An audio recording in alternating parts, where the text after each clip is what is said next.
Now, preview time. So let's take a look at what's coming your way.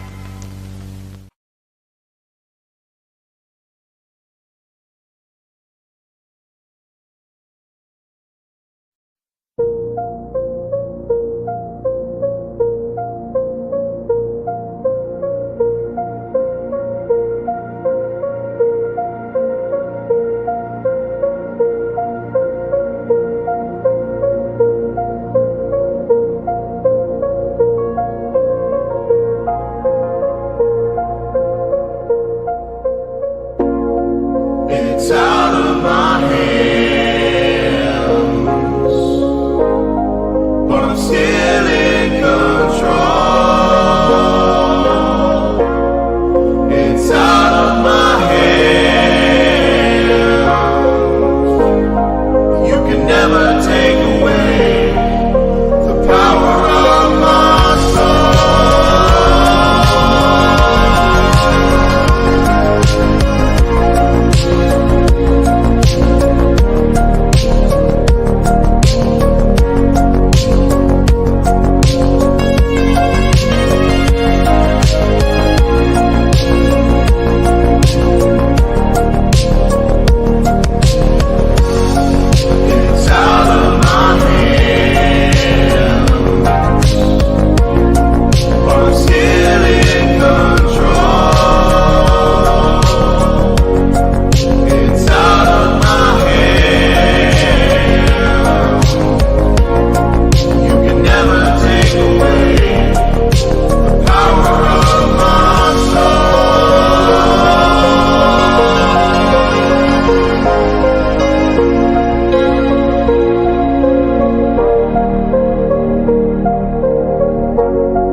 Scan the QR codes to see what's upcoming for FTW Productions and what's available on demand right now.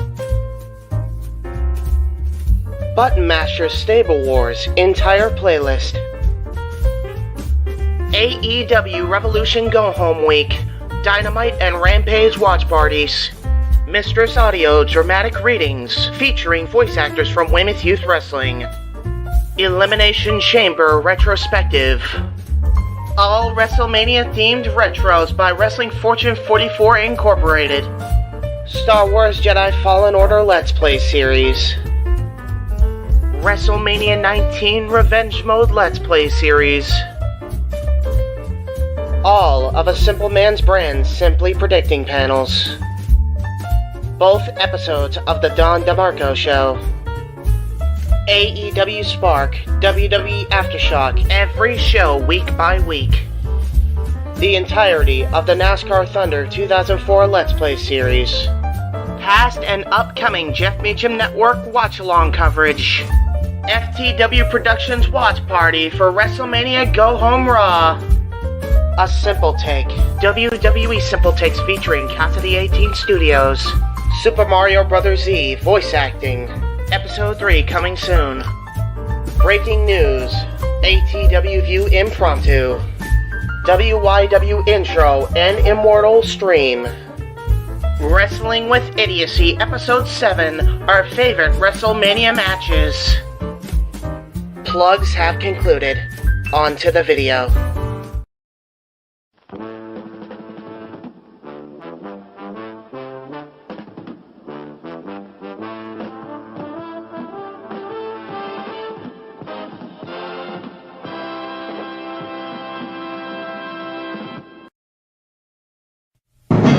The Jeff Meacham Network's Multiverse of Media. For over 15 years, the recognized symbol of excellence and the standard bearer in coverage of sports and entertainment. The following program contains strong language that is not suitable for young children. Viewer discretion is advised. JJ, Jeff, you want to kick this thing off? Because I'm still trying to process everything here. Yeah, it's like, who wants to go first? Yeah, who wants to go first? well, Come on in. It's open mic night with your host, you could maybe say there's really 4 topics, but it's split into 6. the Renegade, J.J. Williams. The Sammy and Eddie Kingston thing, which one's the better smelling turd? And his panel of co-hosts, I am the founder. We'll call me that for today since we're going with the Jeff Jarrett love theme here this week, according to JJ. the West Coast Professor, Jeff Meacham. Karma is karma is karma. That's professional wrestling! Damn it! The Simple Man, Noah Foster. It's showtime! Yeah! How you doing, JJ? How you doing, Jeff? James. Yeah. And the Heb Man, James Hebert. Imagine Bill Burr, Joe Rogan, Paul White, the Baldies. There you go. It sells Oh, itself. God. Get in there. Short his ass and shit the bed. He's not Amber Heard. Give it time, JJ. Give it time. Now, I'm sure Jeff has some stuff that Dumb move. Just don't pull this bullshit again. You get one.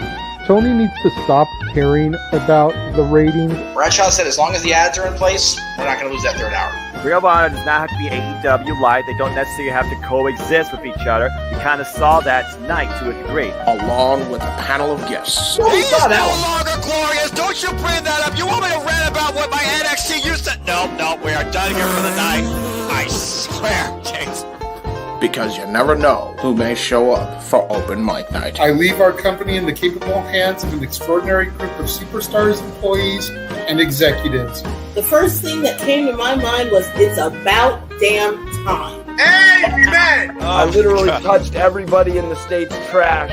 So it's horrible, you guys. Peyton's new thing is Dennis the Menace, but it's funny because she calls it Dentist the Medicine. That's great. When Elliot Taylor came out and did Born for Greatness live, I was popping my pussy, having a great time. I didn't care. I was having so much fun. Sit back, relax, and enjoy the show. Fuck Bill Belichick. Oh my God! Go there. How'd you do the friggin' football thing? We ended on wrestling, and then you bring in that shit. That's just how the thing goes off the damn rails. Brilliant, bloody brilliant.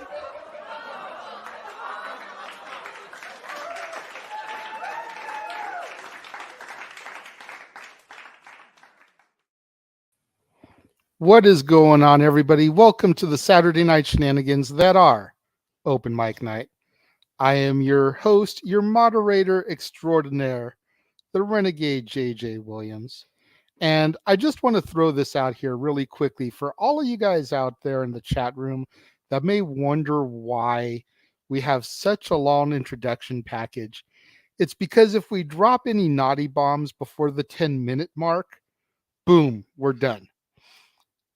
The pop in the peas and the F Bill Belichick came after the 11-minute mark. There's a reason we do this stuff, people, but I digress. Buy the t-shirt. We all know I did. First person we're going to bring in today is the man whose name is on the marquee, the West Coast Professor, Jeff Meacham. You're bringing in a West Coast professor who of course, got the giggles again because of that damn video every week. But the worst part, I just realized this after how many weeks of running that damn video, months now. Jesse was on the week I had the D23 background on my thing. So we got popping pussies with Disney logo behind me. I'm fired. I'm fired. I'm fired. She was also on September 10th as we bled into 9/11. So now you got Poppin' Pussy's bleeding to 9/11. That's just a fun way to start the show. Anyway. Alrighty. I am just ready for this Saturday. I've got my cast member exclusive bottle and everything today, so I'm ready to go, brother. All right. All right, anyway, so screw it, right? In addition to Jeff, we'll Yes. bring in the next regular member of the panel. Yes. He is our play-by-play man extraordinaire, the simple man with the spectacular voice. Noah Foster, how we doing this evening, good sir? Oh, boys. Still recovering from a freaking cold out of this world this week, but oh Lord. Besides that, I'm all right. It's good. It's good to see y'all, and it's good to always be here, of course. And I mean, Jeff, you still got the job, so at this point, whatever he's talking about is old news. So Yeah, what does it matter? Yeah, well, we'll see. We'll see how things go as we get progressively through the show, and how much I truly do get fired before this night's over. Fair enough. But it's good to see you both once again, as always. Good to see you, brother. Sorry you're dealing with the cold, but you know what? You got a couple more weeks till we go down to Puerto Rico and do the backlash thing, so it's all good. Yeah, you should be okay by then. Very good. Very good. I'm sure you will. Normally, I would go ahead and bring in the fourth regular, but with a segue like Noah saying how he's happy to be here, I don't see how we can't go straight to No DQ's resident big baller. Yeah. Big Baller G, who's always happy to be here. Jeff Jarrett's number one fan. I kid. Oh, That's my it. God. I decided, I'm gonna live that down to the day I die. I decided, G, you, me, and Jared are going to take over the wrestling business. The Jeffs are just going to take over this whole industry. Right? It's gonna Might be a as thing well now. at this point. That's right. Lay everybody else to waste. If I God didn't think almighty. you would burn it or completely destroy it, I would send you my Listen Up Slapnuts shirt just for you to wear on a review one time. Damn. Now that's going too far. I just got done watching Rampage. I had to endure Jeff Jarrett on my screen. Enough. Already. You love it. You love it. I do not. Damn it. There is nothing wrong with JEFF, JARRETT. Ain't he great? The problem is one Miss Aubrey Edwards, who's always ruining him over with her right now while I can still speak. Aubrey Edwards has the most integrity of the entire AEW ref corps. She is the one that upholds a standard. She makes sure Jessica prevails. Jeff Jarrett pissed her off. She is the one that you respect her authority, and I will die on that mountain. Also, Ken, I do see your comment. Don't you dare call out Aubrey Edwards. What'd you do, Jay? Jesus. All I did was steal your shtick. I pulled a freaking Walter stealing people's shtick and stuff, and get Noah on a rant here. I'm sure that rant would be, if he was here, Stat Boy approved. Well, if he was here, but he's not. So. But again, we digress. All right, let's go ahead and bring in the other regular panelist who's been patiently waiting. He was actually here early this evening, ladies and gentlemen. He was here before almost everybody. Didn't have to call him on Facebook Messenger saying, hey, get over here. Hey, you guy! The Heb Man, James Hebert, in the house. Do I legally change my name to Jeff yet before the takeover happens? What do I do? Yes. Okay. Yes. Okay. Cool. You must conform. Resistance is futile. Jeff Hebert now. I will always remain simple and Noah. That's all I gotta say about that. Also, James, great to see you finally one time this week. Daniel, I'll be fine. Right? Oy, what a effed up week this been since Wednesday for me. Big G. And last but not least, we'll go ahead and bring in my rival, if you will, for our opening segment, which we'll get to here momentarily. The Meltzer of the multiverses, we have dubbed him. And I'm not going to bring you on until you put that middle finger down. Thank you. That's right. Josh Mansfield. That's right. Behave yourself. Hello, everyone. Wearing my little Hugh Hefner robe, for Monday Night Raw, wearing that, or, you know what? Oh. There it is. It's the blue. It's the smack it's smack dibbity down. Screw Team SmackDown. All the way. All right. Well, now we know. Well, now we know where he stands. So there you go. Right. Now remember, Josh, stood. Damn it. Now remember, Josh, drafting just for specific brands. We're doing more of a superstar shakeup. Right. We're taking 10 superstars for Raw, 10 for SmackDown, 10 for not Noah's NXT. Damn it. To try to jumble things up and give a little bit more oomph to their rosters. You know, a lot of what people have been talking about is what is going to be the NXT call-ups. Exactly. Are there going to be call-ups? Some people think that the reason we didn't see them on the Raw after Mania is because they were saving them for the draft. Sure. Mm-hmm. We will all see how that goes down beginning this coming Friday, the 28th on SmackDown, and then following up on Raw on May 1st. Yep. Double It's gonna be good. Right, It's gonna be interesting. I mean, you all probably didn't see it because again, you all didn't need any ideas. Blah, blah, blah, blah. But I decided to do a fun little simply drafting exhibition video on my simple YouTube channel on Friday, where I appointed my own team for Raw and SmackDown, and they literally drafted for 5 rounds to each brand respectfully, and it included NXT call-ups. So I'm curious what you two do in general for the red brand, the blue brand, and your white and gold brand. So this should be interesting. And honestly, look, even if I can't cover Friday because I don't have Fox, I'm willing to cover the following Monday afterwards if need be. Hey, that's all good. And I can't speak for the rest of the room here, Noah, but I did go back and watch your Simply Drafting.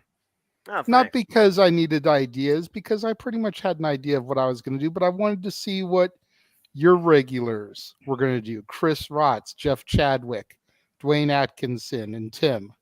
Yep. I was curious to see what they were going to pull out for their respective shows that they did. And I scratched my head a little bit because if I'm being honest, some of them were drafting people that are already on Raw to Raw, that are already on SmackDown to SmackDown. They were basically making sure that they were permanently there. I was like, okay, that's fine, I get official. It's like if you have the brand title, why would you not be on the brand itself? Oh wait, that's right. Because if they go to Raw, they could just swap the titles, right? I mean that part of it puzzled me a little bit, but you know, I figure to each their own. I'm not going to hate on somebody else's game. No, me neither. Do how they're going to do. I was just the simple official, as far as I'm concerned. It definitely gave me some ideas to what I hope actually happens. Yes. So let's see if y'all can do the same, because I'm truly hoping that this WWE draft actually does redefine the WWE landscape, or is this just a big old marketing ploy for more of the same? Yeah, I mean, it should be interesting. I'm curious to see what Josh is going to do.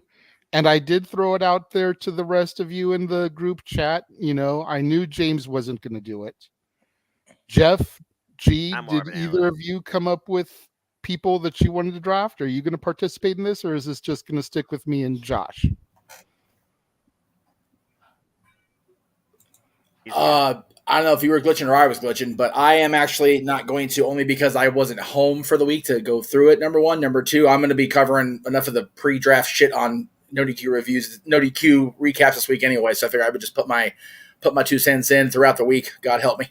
Okay. G, are you going to participate or no? No, I'm good. I'll let you guys do your thing, and then maybe I'll comment on what you guys did. And me and Big D would just be the guys in the green room that are just going to be like, oh, look, this name show up on screen, and they'll give our thoughts.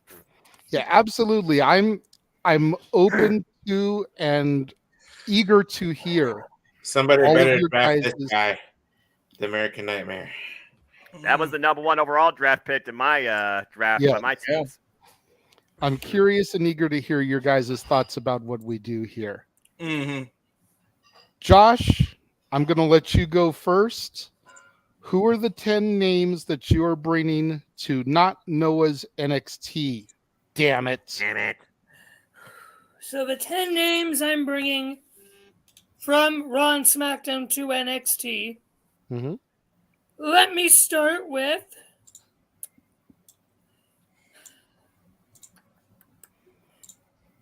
Jeff. Dylan's going to kill me, but I'm going to say it. Baron Corbin. He needs it. He needs a complete reset. He needs a complete that's identity. not a bad choice. It's actually pretty good. That's actually a very good one. Because that's when he was highest. Yeah, true. So that was from my first. I'll be doing probably 5 from Raw, 5 from SmackDown. Yep. However you want to do it, man. I'm just not putting any real limitations on it. I'm just curious to see where people are coming from and where they're going. We're gonna actually put in Baron Corbin too. Next fuck Happy Corbin is going to be. I'm trying to remember who I picked. This is why you have pen and paper. Mm-hmm. Or notepad. Yeah, I forgot to do that. I see. Constant professional here. I'm going to do. Where was it? Humberto and Angel Garza as a tag team. Okay. Think they would work good down there. Yep. Next, They became a duo after facing each other in one-on-one matches countless times.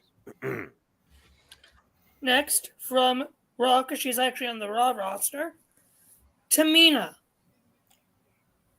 Wow. Okay. Oh. Considering that she hasn't had an identity We have not since seen her. BAD. She's not injured. Yeah. She needs to do something. Yeah. She has that name. She has been in WWE since 2010. Only has tag team titles to her name. Get her some legitimacy. I mean, she is legitimate. I think she should have been women's champion back when it was the Divas title. A long time ago, I've been a fan of hers. Get her down to NXT. Give her the NXT women's title. Then bring her back up. Okay. Okay. All right. I could see her going up against Nikita Lyons. That'd be interesting, actually. My last choice from Raw is going to be Akira Tozawa. Okay. Yeah. Okay. Again, get him out of a job or stupid stuff. Get him to be more serious again. Yep. So those are my 5 from Raw to go to NXT. Okay. They massacred my boy in front of my own eyes, and I'm very upset he's spaghetti about it. I mean, I could definitely see him going after the NXT North American Championship, considering how internationally dynamic that mid-card picture is. Yeah, true that. Very. From SmackDown, I am going to say, firstly, Jinder Mahal. Okay. I mean, he's kind of already dabbling down there anyways, so that makes sense. He is officially, though, on the SmackDown roster. Right. Oh, I see. Next is going to be 3. I am choosing all of Hit Row. Did I steal one of yours? I can see that, yeah. Look, ever since the whole Swerve thing fell apart and they lost their NXT identity, they've been gathering air on SmackDown. True. My last choice, this probably won't be a surprise. I'm going to say Aaliyah. Okay. Aaliyah. Oh. I really think she needs a little more work in NXT. I mean, she has definitely got enough injuries, to say the least. But she is a former WWE Women's Tag Team Champion, if that means anything. So, all right. Those are my some good ones picks. to go to NXT. Good picks. All right. Good picks. I enjoyed. This frightens me because normally me and Meacham have a really good wavelength on shit. Josh, we share half of our picks. Wow. That's half of our picks. Yeah. And because I knew what I was going to be doing, I went the Jeff Meacham approach, and I made fancy graphics. So let's just get the half that we share right out of the way. Hit Row. Okay. Yeah. Same thing you said, bro. It's like they came back, they had a little bit of fanfare, but ever since Top Dollar became Flop Dollar, they've been doing jack. Damn. Pretty much. Look at JJ with the bird. Shit, row. Oh, I've been full of them this week. I don't know if you tuned in to the greatest WrestleMania matches, but I had a couple really good ones on there. Go back and check that out. So that's 3 of the 5 we shared right there. Number 4 of the 5 we shared, Akira Tozawa. Yeah. I could see him doing great things with Nathan Frazier, with Axiom, with Wesley. Mm-hmm. You know, like he's in that North American title division. Oh, yeah. Mm-hmm. You know, him versus Jordan Devlin, him versus Ilya Dragunov. Oof. You know, those would be some bangers right there. Bangers. And then the last one we shared was Tamina. Poor Tamina. Whoa. I mean, the fact that Nia Jax has women's title runs and Tamina Snuka does not. And Nia Jax isn't even in the company anymore. Yeah. That kind of says everything you need to. And I moved her to NXT for 2 simple words. Ava Rain. Oh, yes. I need that match. I freaking not a match. Yeah, tag team. Have Tamina be the one that frees Ava from the schism, and the two of them go on a tear as a tag team. There you go. Ava Rain does not need to be a singles competitor. Not this soon. No, she needs to be in a team, but she needs to be somewhere where she can be more active. And the odds of her having mixed tag matches in NXT are slim. So she needs somebody that she can work with that can be that legend status to help guide her. And a Snuka and a Johnson together. Yeah. Just you. So go ahead, Jeff. Before I was going to say, this is all predicated on the fact that the women's tag division is going to do anything. This is fair. This is fair, but I mean, we've said a few times the fact that NXT has a more defined women's and women's tag division than the main roster is frightening. Yep, this is accurate. So that's why I said it. So that's the first 5 people. Number 6 and 7 on my list are getting drafted down as a tag team, but they're losing their valet, the Maximum Male Models. Nice. I'm leaving Maxine Dupree on Raw because I have some feeling that she can come in beneficial to someone else down the road.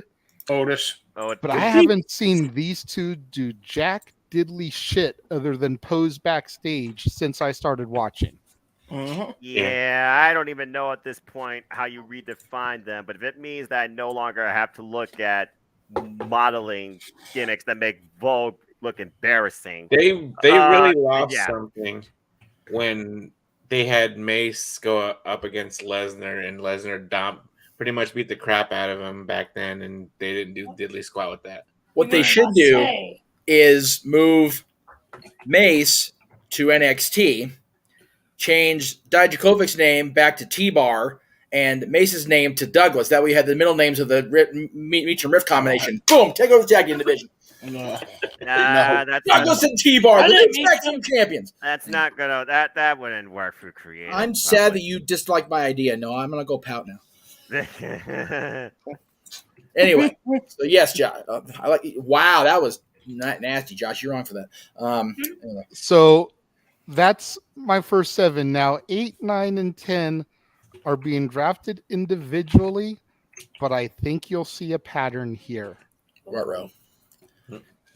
Okay. Next to Loomis to NXT.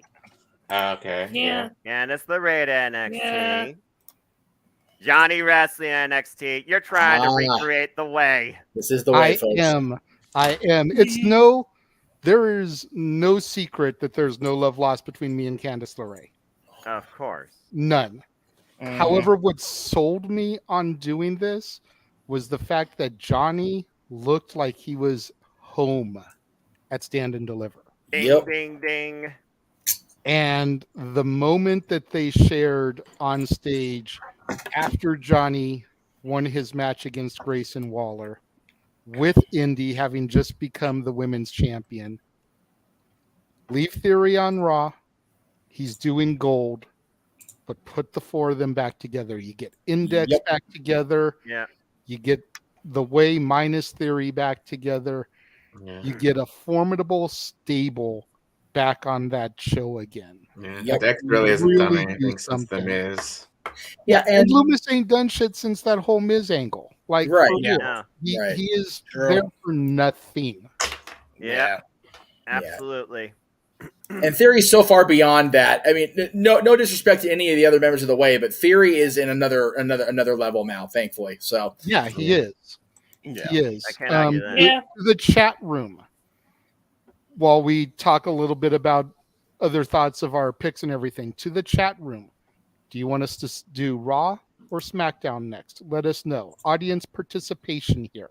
Right. As Let always, us folks, know. you can Table dictate the power. conversation, and if you want to even have more of a takeover, super chat. It's as simple as that. Did someone say people power? I was gonna say, if you're gonna say people power, Oh, you gotta no. use a voice, and you gotta make yourself sound like you're got your nose up Mr. McMahon's ass because his muscles are so big. Oh God! Like I would ever want to be that brown-nosed clown? Are you an idiot? If you close your eyes, you can't tell which one is which.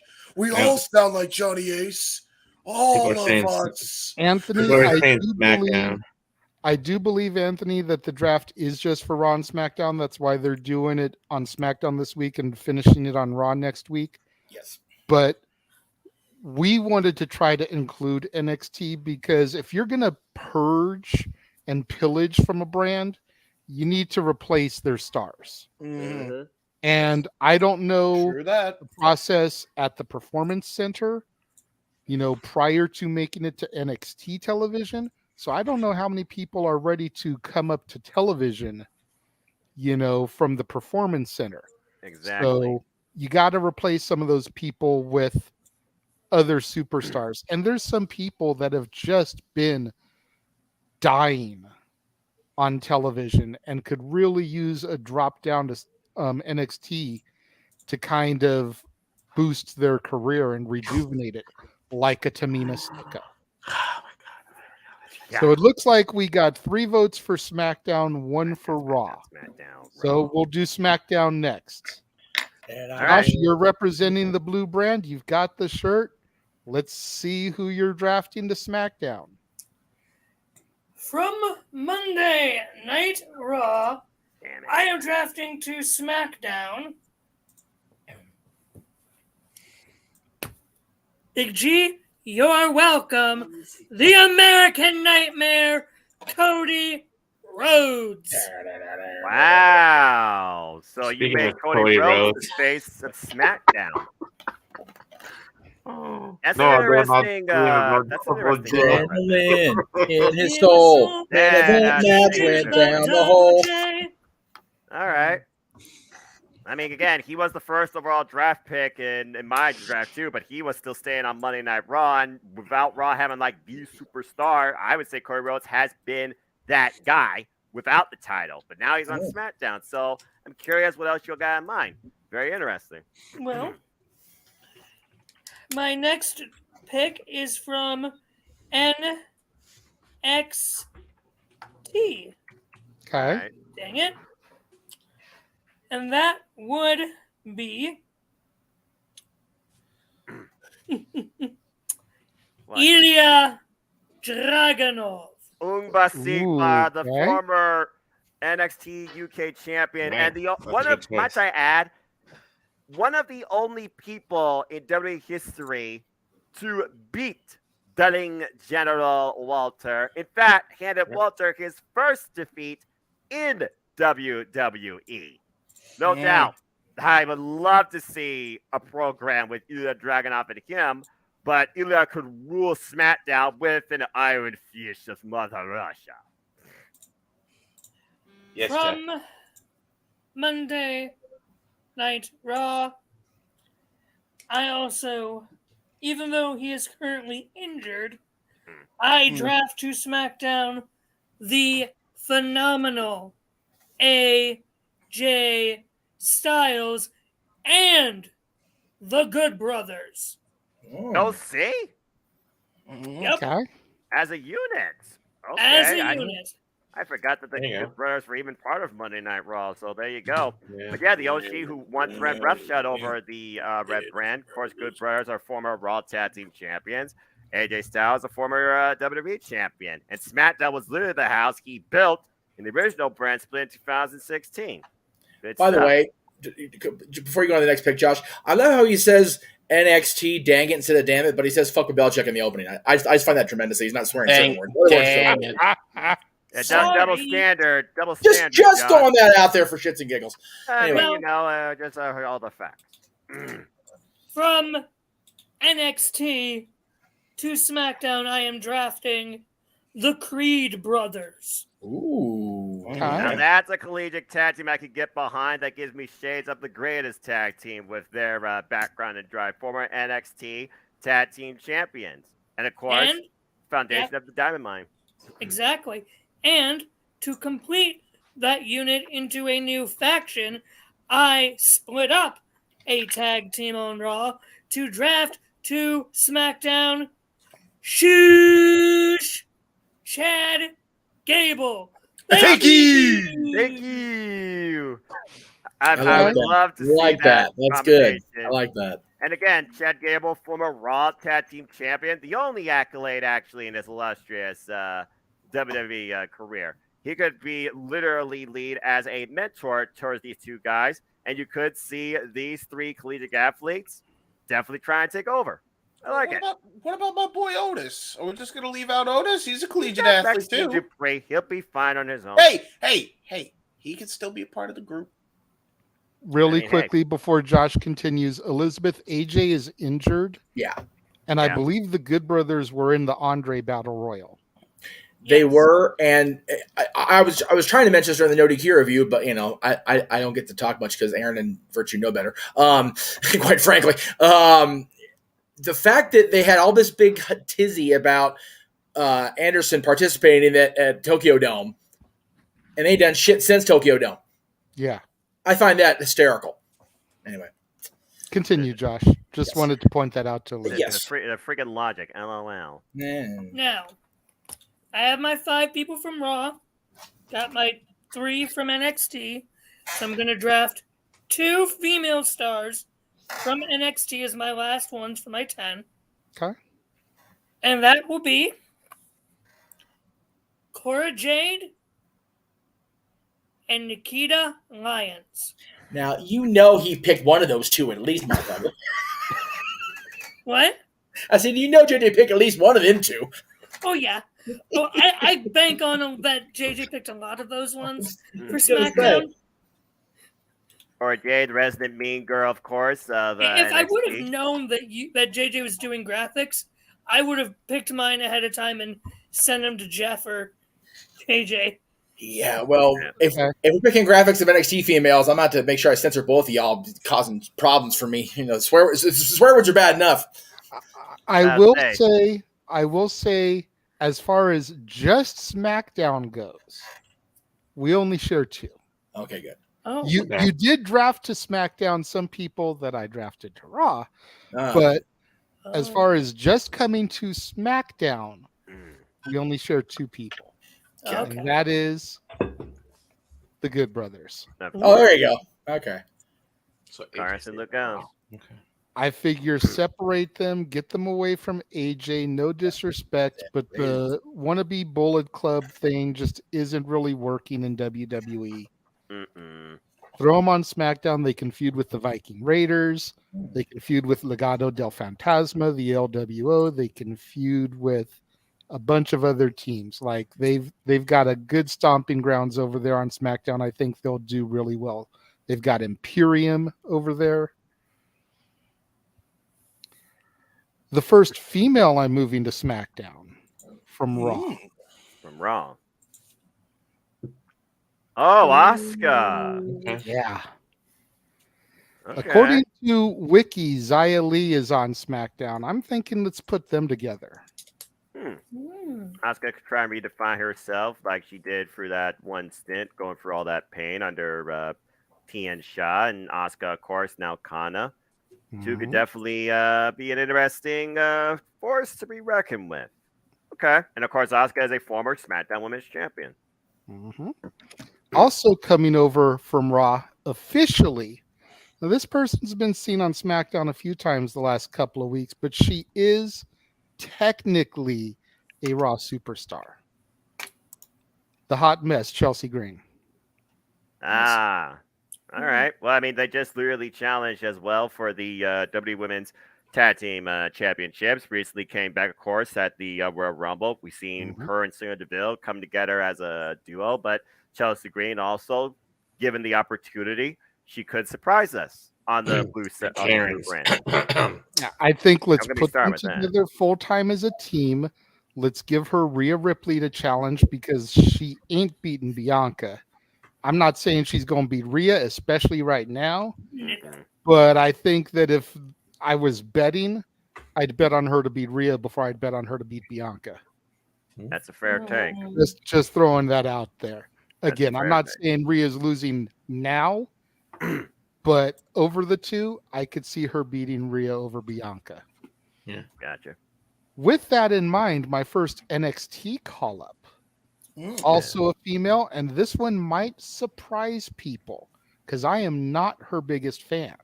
About time you realize it, though. Put it up. Oh, wait. Who? Tiffany Isn't Stratton. it Tiffany Stratton. And Tiffany putting her- Stratton. hold on, and I'm putting her with Chelsea and Sonya. That makes sense. That does make sense, honestly, in the long run. Sonya, Tiffany, Chelsea, the Karens. Oh Yep. God. Yep. And spoiler alert, I did not break up Damage Control. So you can have like some trios matches here, interpromotional down the road between the Karens and Damage Control. The Damage Control. Adam Damage Pearce's Control to worst the Karens. nightmare. So the Karens versus the slightly better Karens. Basically. That's what it is. That's a mid-card program. That's a mid-card program for Survivor Series waiting to happen. Oh yeah, Jay. Tasty beverage, Jay. That's all I gotta say. Tasty beverage. James, I need that backstage promo now with all No, six of them and Adam no, we And Pearce. while we're on Listen, the topic of NXT call-ups, while we're on the topic of women, one that should not surprise anybody that I called up. The Prodigy. There it Roxanne is. That's Perez. the one I was waiting for. There you go. But I am Not a fan today. of Roxy, bro. She is the Prodigy. She has done it all within literally a year, if not just over a year, in NXT. She is the future defined for women's wrestling in WWE. Roxanne Perez can literally own anything that she's on. I love that. Yeah. My next draft pick to SmackDown, another NXT call-up. In fact, my next two draft picks are going to be NXT call-ups, but I'm going to do the individual before the tag. Eat your heart out, current roster. Charlie Charlie Dempsey, the son of one Lord William Regal. Oh, I don't know about this one, brother. Now let me explain myself here. Okay. Okay. I realize that he may still be a little green behind the ears. Well, I wasn't saying that, But I look at what he's doing on NXT and I feel like he's stifled. yeah. Okay. Especially being with Drew Gulak. Yeah, that's true. He needs to have top caliber talent to face off with. That way the cream can rise to the top. And putting him on a brand with Sheamus, with Pete Dunne, with Walter, with the rest of Imperium. Drew McIntyre. If you still There's an opportunity there for whether he aligns with any of those people or whether he feuds with those people. I was actually going to recommend. I was actually going to recommend, Jay, you could probably put him in with the Brawling Brutes as well, him and Drew Gulak, because there's history between him and Rich Holland. Drew Gulak, that being, and obviously natural fit for him to be in a group. Yeah, I mean, I would throw him Englishmen, in there, and then you've got 2 tag teams within there. You could have Charlie Dempsey and Pete Dunne, Butch, and you could have Holland and Sheamus. Now you wonder who does. Now you wonder who does worse drip manipulation under those 2, though. Yeah, it would be interesting to say the least. He is a technical marvel at such a young age in his actual WWE career. A lot of promise. And on the SmackDown side of things, I could definitely see more of that being exploited and better founded. Thank you. My last NXT call-ups. Oh, hold on, getting a private chat. It's not for you. No, I was just saying. The only thing about calling Charlie up is, he won't be under a more watchful eye with Regal, or is Regal a global, like he's with the whole company, or is he just in, like I'm confused about Regal's role. Like, I have no idea. I'm not saying Charlie's not ready, because we did talk about, on the review about, the developmental is just not doing their job, and that's why NXT looks so meh, and the whole company's stifled as a result. But like Charlie being stifled in NXT, I don't know if him being called up too soon would be a better result than just letting him find what it is he needs to be before he's called. Like I said, I love Charlie. Lord knows I love his papa, man. I love me some Lord Regal. But I know you do for sure, brother. But it's one of those, when you have somebody with that kind of pedigree and that kind of talent just waiting to be unleashed on the world, you want to make sure that chili pot's fully simmered before you pop the top, man. True. I mean, can I just at least have him on SmackDown for 1 week to just cripple Dominic Mysterio? Can we make that? I'm okay with that. Yes. Yes, please. I'm okay with that 125%. It's not even mathematically possible, but I'm okay with it. And to your point, I don't know if it's the fact that NXT developmental isn't delivering, because you look at guys like Dragunov, like JD McDonough, like Carmelo Hayes, like Braun Breaker, like Roxy. Right. They're all ready to come up. Right. Just for whatever reason, they haven't been allowed to yet. And again, hopefully that'll get remedied with the draft.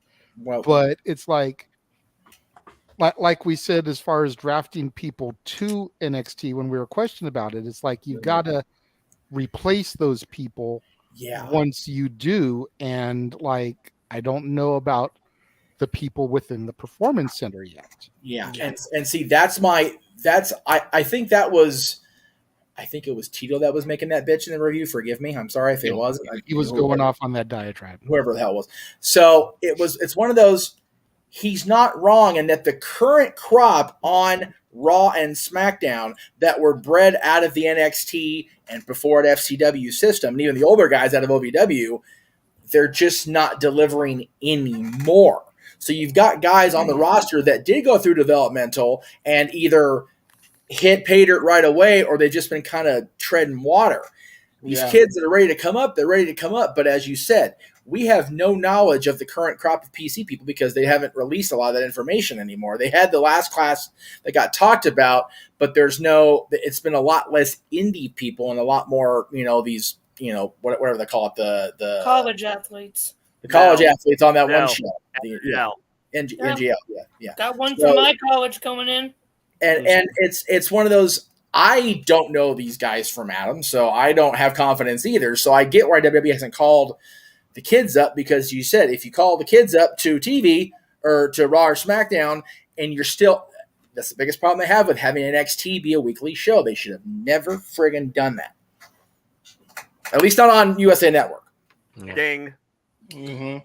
Anyway, I'm sorry, I totally talked about your draft thing, but I was going to, again, discuss it earlier. I didn't get a chance, but when we're talking about the draft, if they did include NXT, which thankfully they're apparently not, they need to find a way to replenish NXT if they're going to do this. Otherwise, you're going to have a really no reason for me to wait 2 hours to go on the air and talk wrestling every week. It's like to go with 5. Yeah, true.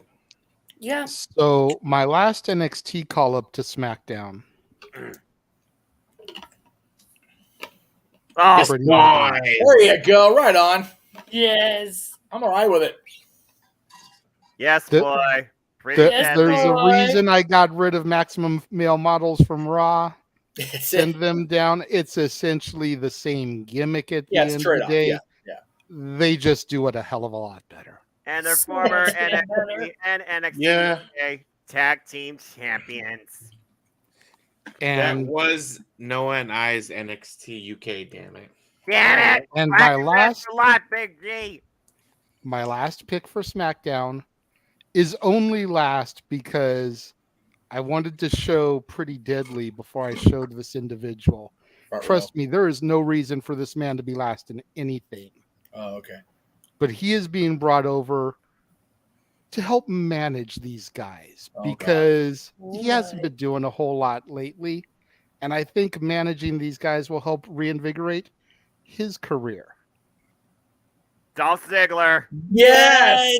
Okay. You know, okay. Go give the full spiel, and then I'll say something because that's funny as hell, though. I mean, just look at him, the show off, man. Dolph Ziggler and Pretty Deadly. Like, tell me this doesn't work. The slow-mo entrance to the amount of ego to the amount of spray tanning involved from the former World Heavyweight Champion, Money in the Bank winner, United States Champion, Dolph Ziggler has done it all. Like his theme says, he is here to literally show the world. And for Pretty Deadly, he can do even more. I absolutely love that idea. And when you think about the knowledge that Nick Nemeth has in this business, I mean, there's a reason they picked him to work with Braun last year around Mania time. There's a reason they did that. Throwing him with Pretty Deadly, for starters, like I said, the look is undeniable. They just look like they belong. Yep. Dolph's in-ring career, the better part of his in-ring career is behind him. I don't know if it's his lack of desire for in-ring performing. I don't know if it's WWE's lack of confidence in him. Not sure what it is. I don't know if maybe he's just happier doing the stand-up thing with his brother. But Dolph doesn't seem like he needs to be the guy stealing the show in the middle of the ring anymore. I agree. He's done it all. So let him manage Pretty Deadly. You only need him for SmackDowns. He doesn't even have to be there for house shows. Right. SmackDowns and PLEs. He can do the rest of his time doing what he's doing his comedy tour. And he gets to impart that knowledge over a decade, over 15 years, I think, at this point. If you go back to the Spirit Squad, of main roster knowledge for Nick Nemeth to be pouring on to Pretty Deadly. Dude, it even goes back farther than that because remember he was with Chavo in 2005. He was Kerwin White's freaking caddy. He's been in WWE main roster programs for at least 18 years, dude, which is bonkers to think about in your brain. Right. Now, the reason I'm sitting here giggling to my damn self is because when I talked to Nick at the Comedy Store, that was pitched, and he said no. What? Really? Oh my! Really? Because basically, it's like, dude, the blonde is like it might as well put me in the tag team and leave the blonde kid in NXT. That's exactly what he said.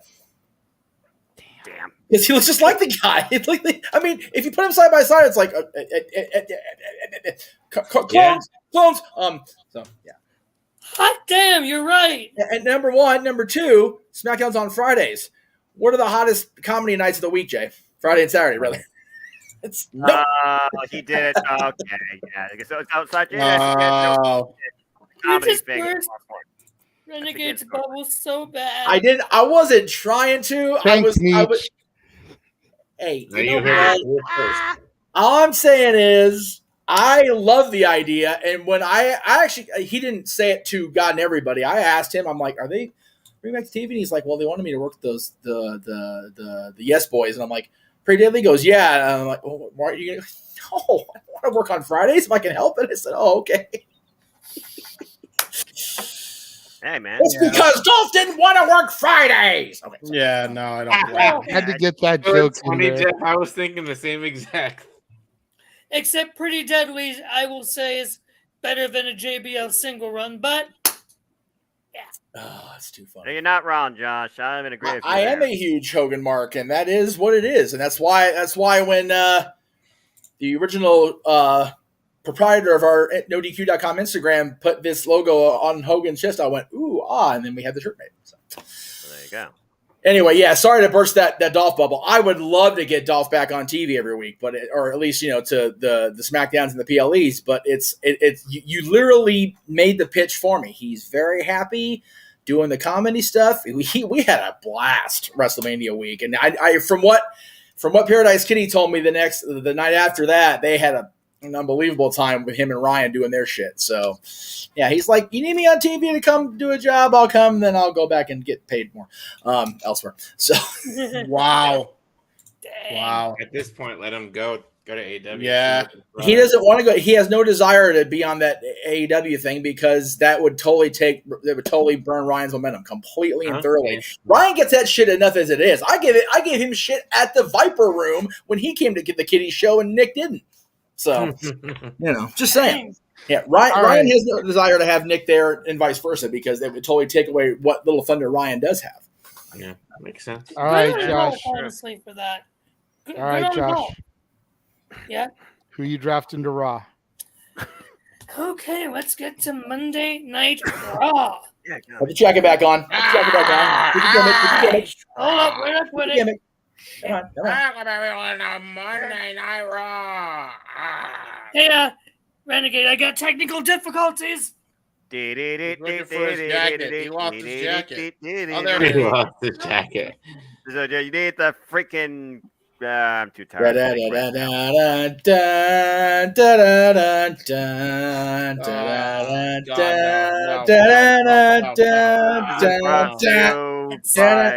something I don't know. My brain's not here right now. If WWE won't use Roush Recruit's proper music on the network, I'm going to use it. Damn it.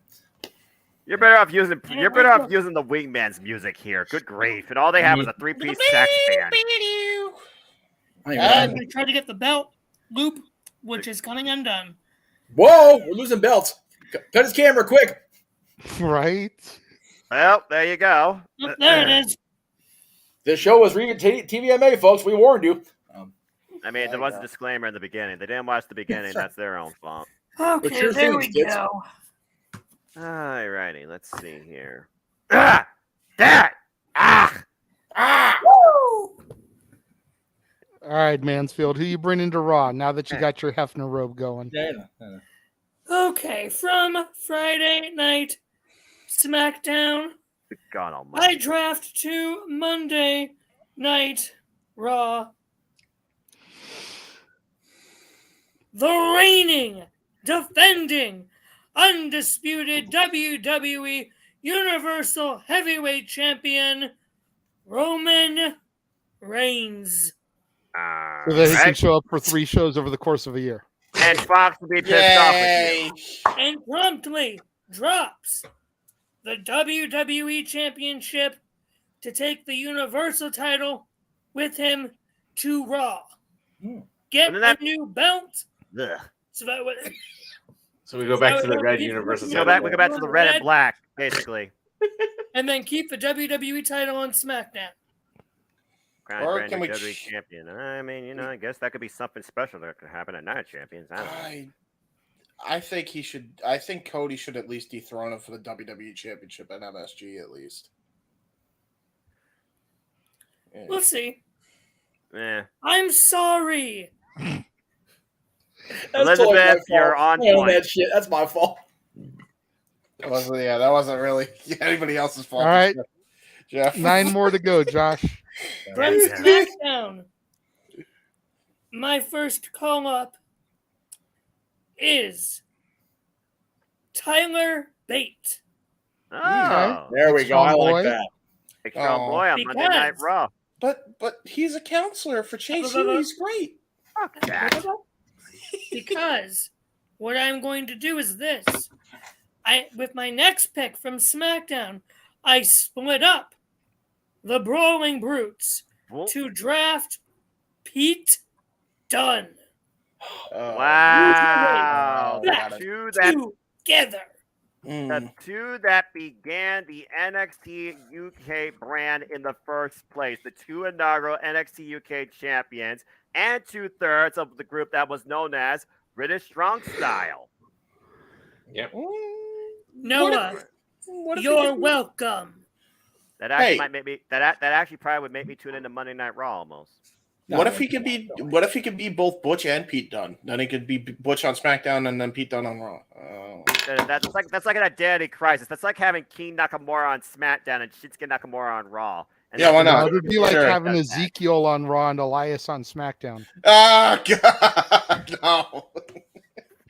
He always had weird trunks. He had a zipper. I still think they should have done that in the Rumble, dude. Had Elias at like number 2, get eliminated, go in the back, shave, come back at like number 29 as Ezekiel. How long was Elias in this year's Royal Rumble? Like 19 seconds? Longer than Santino Marella. Longer than I could blink. That's fair. All right, Josh. From Friday Night SmackDown, my first female draft pick to Raw is the longest, besides the two Hall of Famers on Raw, the longest serving female superstar in the WWE today, the Queen of Hearts, Natalya. Yay! Because I want that. I want those matches. I want Natalya versus Lita. I want Natalya versus Trish. Natalya deserves it. And you know what? Screw it. Natalya beats Bianca. You don't know about that. I don't know about that. I am Natty Neidhart's number 1 fan over here, but I don't know about her beating Bianca. That's a hot take. At least not without some sneaky, underhanded, tactics. Money in the Bank cash in something like be the last realistic possibility, if we're being honest.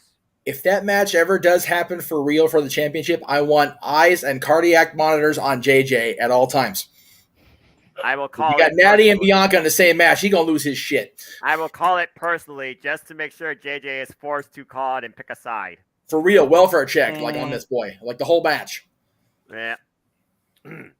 Anyway, carry on. A happy Renegade. That's all I know. From NXT to Monday Night Raw. This one's going to probably be no surprise. Instead of doing what JJ did and drafting everyone back down to NXT, I'm drafting her up because I really think she should just go up and she should just drop the title. I am drafting Indy Hartwell to Raw. No! Don't split them more. So she works all this time to get the championship just to have to drop it in under a month. I mean, I don't think she should have won it in that match to begin with, but damn. If she should, you're breaking Noah's heart over here. Won it a long time ago. The only thing I have about that is it undermines the journey to accomplishing that goal in becoming a champion and seeing how far you go with it. Yes, she is on a bigger stage, but she has a chance to truly show what she's capable of at the highest spot.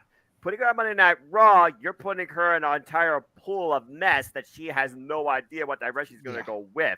While I've been talking about she's the longest tenured female competitor in NXT, she now has new life leading this NXT. So I don't know. That's a weird pick there, Josh. I mean, it's bold. It's bold again because maybe you could do Indy versus Bianca, but again, no more gender qualification. But currently, she is a champion. That would mean she would have to relinquish her championship. You're relinquishing an NXT talent of their championship, not a mid-card championship either. That's the women's champion. Yeah, I mean, I'm not going to downplay your choices, Josh. That's your choice. You picked them for a reason, but at the end of the day, you move her up to Raw, she's going to get gobbled up. She's fighting for TV time now against Becky Lynch, against Bayley. You know, she's got a lot of people she's trying to compete with for TV time, and she's just not gonna get it. Look at how well they're using her way counterpart Candice LeRae. Look at how they're using Mia Yim. Yeah. That's fair enough, but I feel like you need them together. I agree. That's why I that'd be downgraded. my bad pick.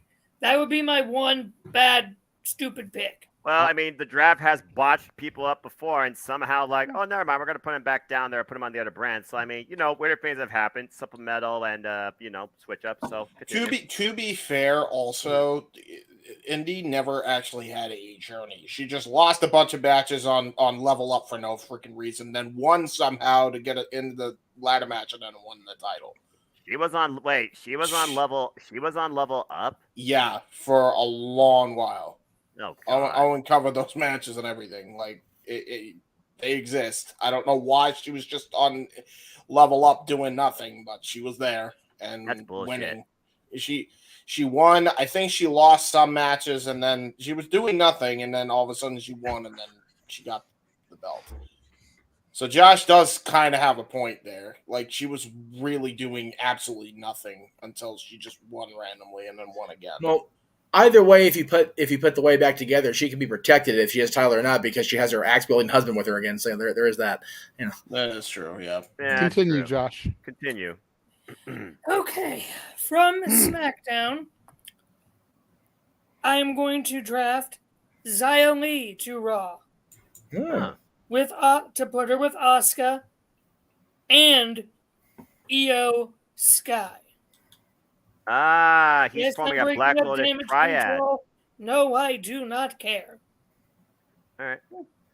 I mean, you know, Xia Li again, she's one of those that you wonder what she could do on her own, but maybe a faction is the way to go, and an all-female faction of mixed martial artists type strikers.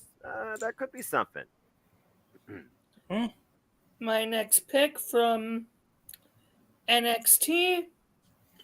I picked 2 from NXT so far, right? Yes. Yes. My next pick from NXT is going to be J.D. McDonough. J.D. McDonough on there with Tyler Bate. They can renew the hostilities they share with that. He also has hostilities, of course, with Pete Dunne. J.D. McDonough, who has yet to win a World Championship, only one accolade in his WWE history, and that was the WWE Cruiserweight Championship. And also give him a match with Finn Balor. Yes, please, thank you. Feature student reincarnated. Okay. From NXT, I am going to draft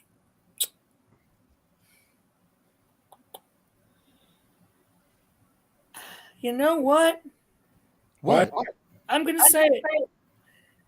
Grayson Waller. Considering Raw's all about the biggest egos you could possibly put on the mic and definitely creating a moment. Talk about a guy that's all about making viral moments, showing up on your Instagram Live backstage on Monday Night Raw.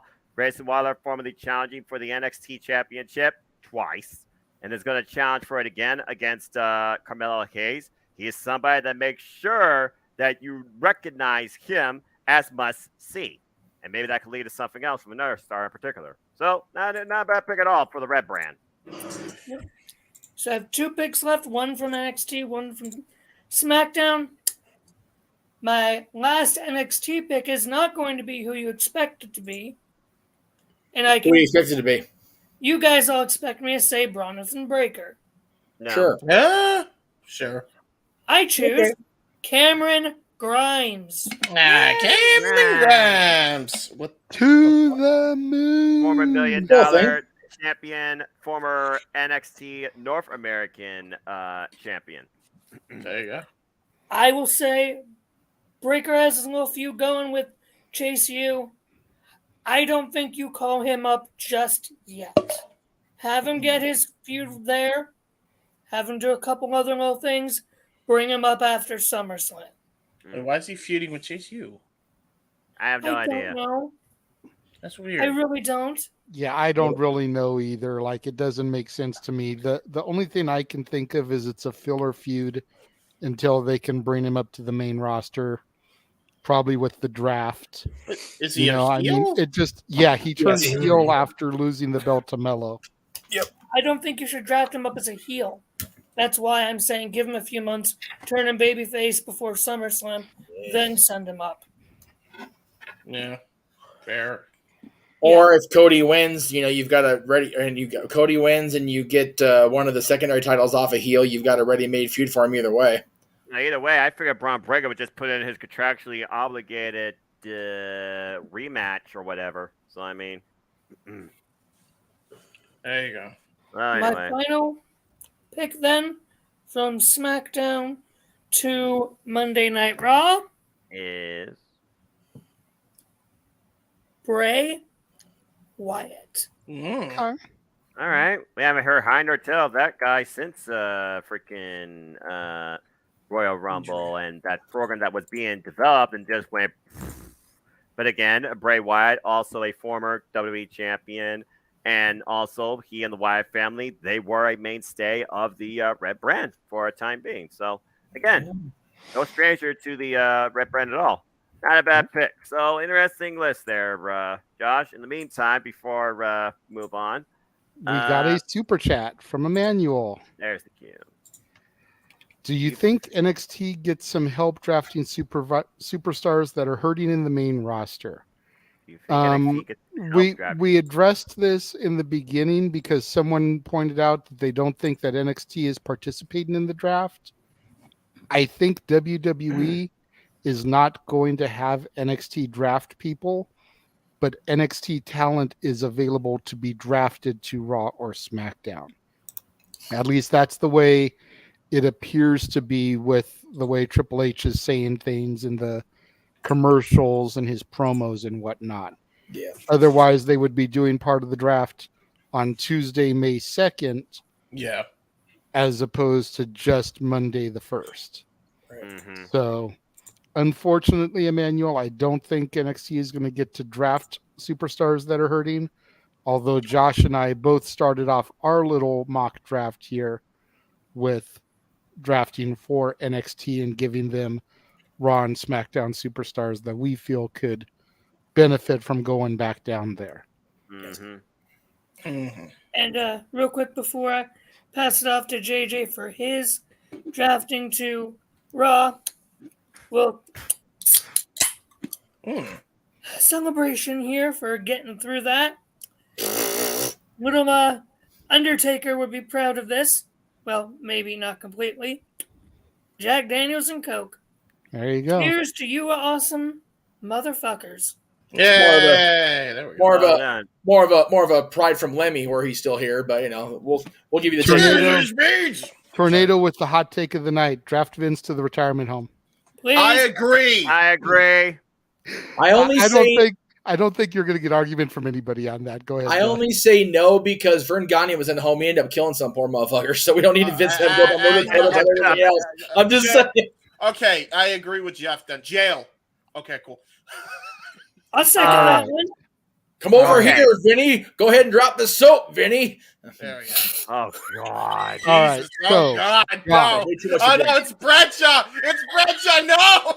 Okay, we've gone into a dark place, and we need to step back into the light before we take part tonight. So, Josh, as far as Raw goes, we share 2, but there's also a carryover. Someone you drafted to SmackDown that I drafted to Raw, so there's a similarity there as well. So, I'm just going to start with this one. Again, I'm just going to use the segue that was given to me. They're definitely not my number 1 and 2 draft pick, but Noah talked about stepping out of the darkness. I say we stay in the darkness, damn it. Oh. Karrion Kross and Scarlett coming to Raw. Yeah, baby. Put him in the Judgment Day immediately. Karrion Kross, a former, I agree, James, former NXT champions. And again, these two, they definitely are a violent package and would work well in the so-called land of giants. So, all right. My next draft pick over to Raw, coming from SmackDown, Drew McIntyre. almost back on the red brand. Former WWE champion. He held down Monday Night Raw during the pandemic. Yes, he did. I originally had him instead of Bray Wyatt, and I changed to Bray Wyatt literally 5 seconds before I said that pick. Damn it. My next draft pick, Tarash, should not be a surprise to anybody because it's somebody that we all love and that Jeff and I have a little bit of history with. Everyone do it with me. Let's hear it for L.A. Knight. Yeah. I will not. Yeah. Look, the guy screams megastar. He carries himself in the ring. He carries himself on the mic. Let him talk to you. Let him show it to you. Let him lead your brand. First ballot champion on the Raw brand. Love that pick. And my last draft pick from SmackDown is going to be the first one that Josh and I share. Natalia. Love you, I mean, JJ. again, this should surprise nobody knowing me. It doesn't. My adoration for Natty is well documented. And again, I feel like she's kind of floundering on Raw with her, almost like Liv Morgan, her tag partner du jour. She needs to get back on the main brand into some serious competition. Bianca, Becky, Bailey, there's some good people there for her to mix it up with, have some legitimate programs. She needs to go to Raw. I actually almost moved her to NXT. And I know that would have blown a lot of people's minds. Yeah, but I think that she could have been a huge locker room leader down there. And it would keep her home a little bit more, being as how they usually only travel for their PLEs. Correct. So it would give her more time with Tyson at home as opposed to having to travel all the time. True. Yeah.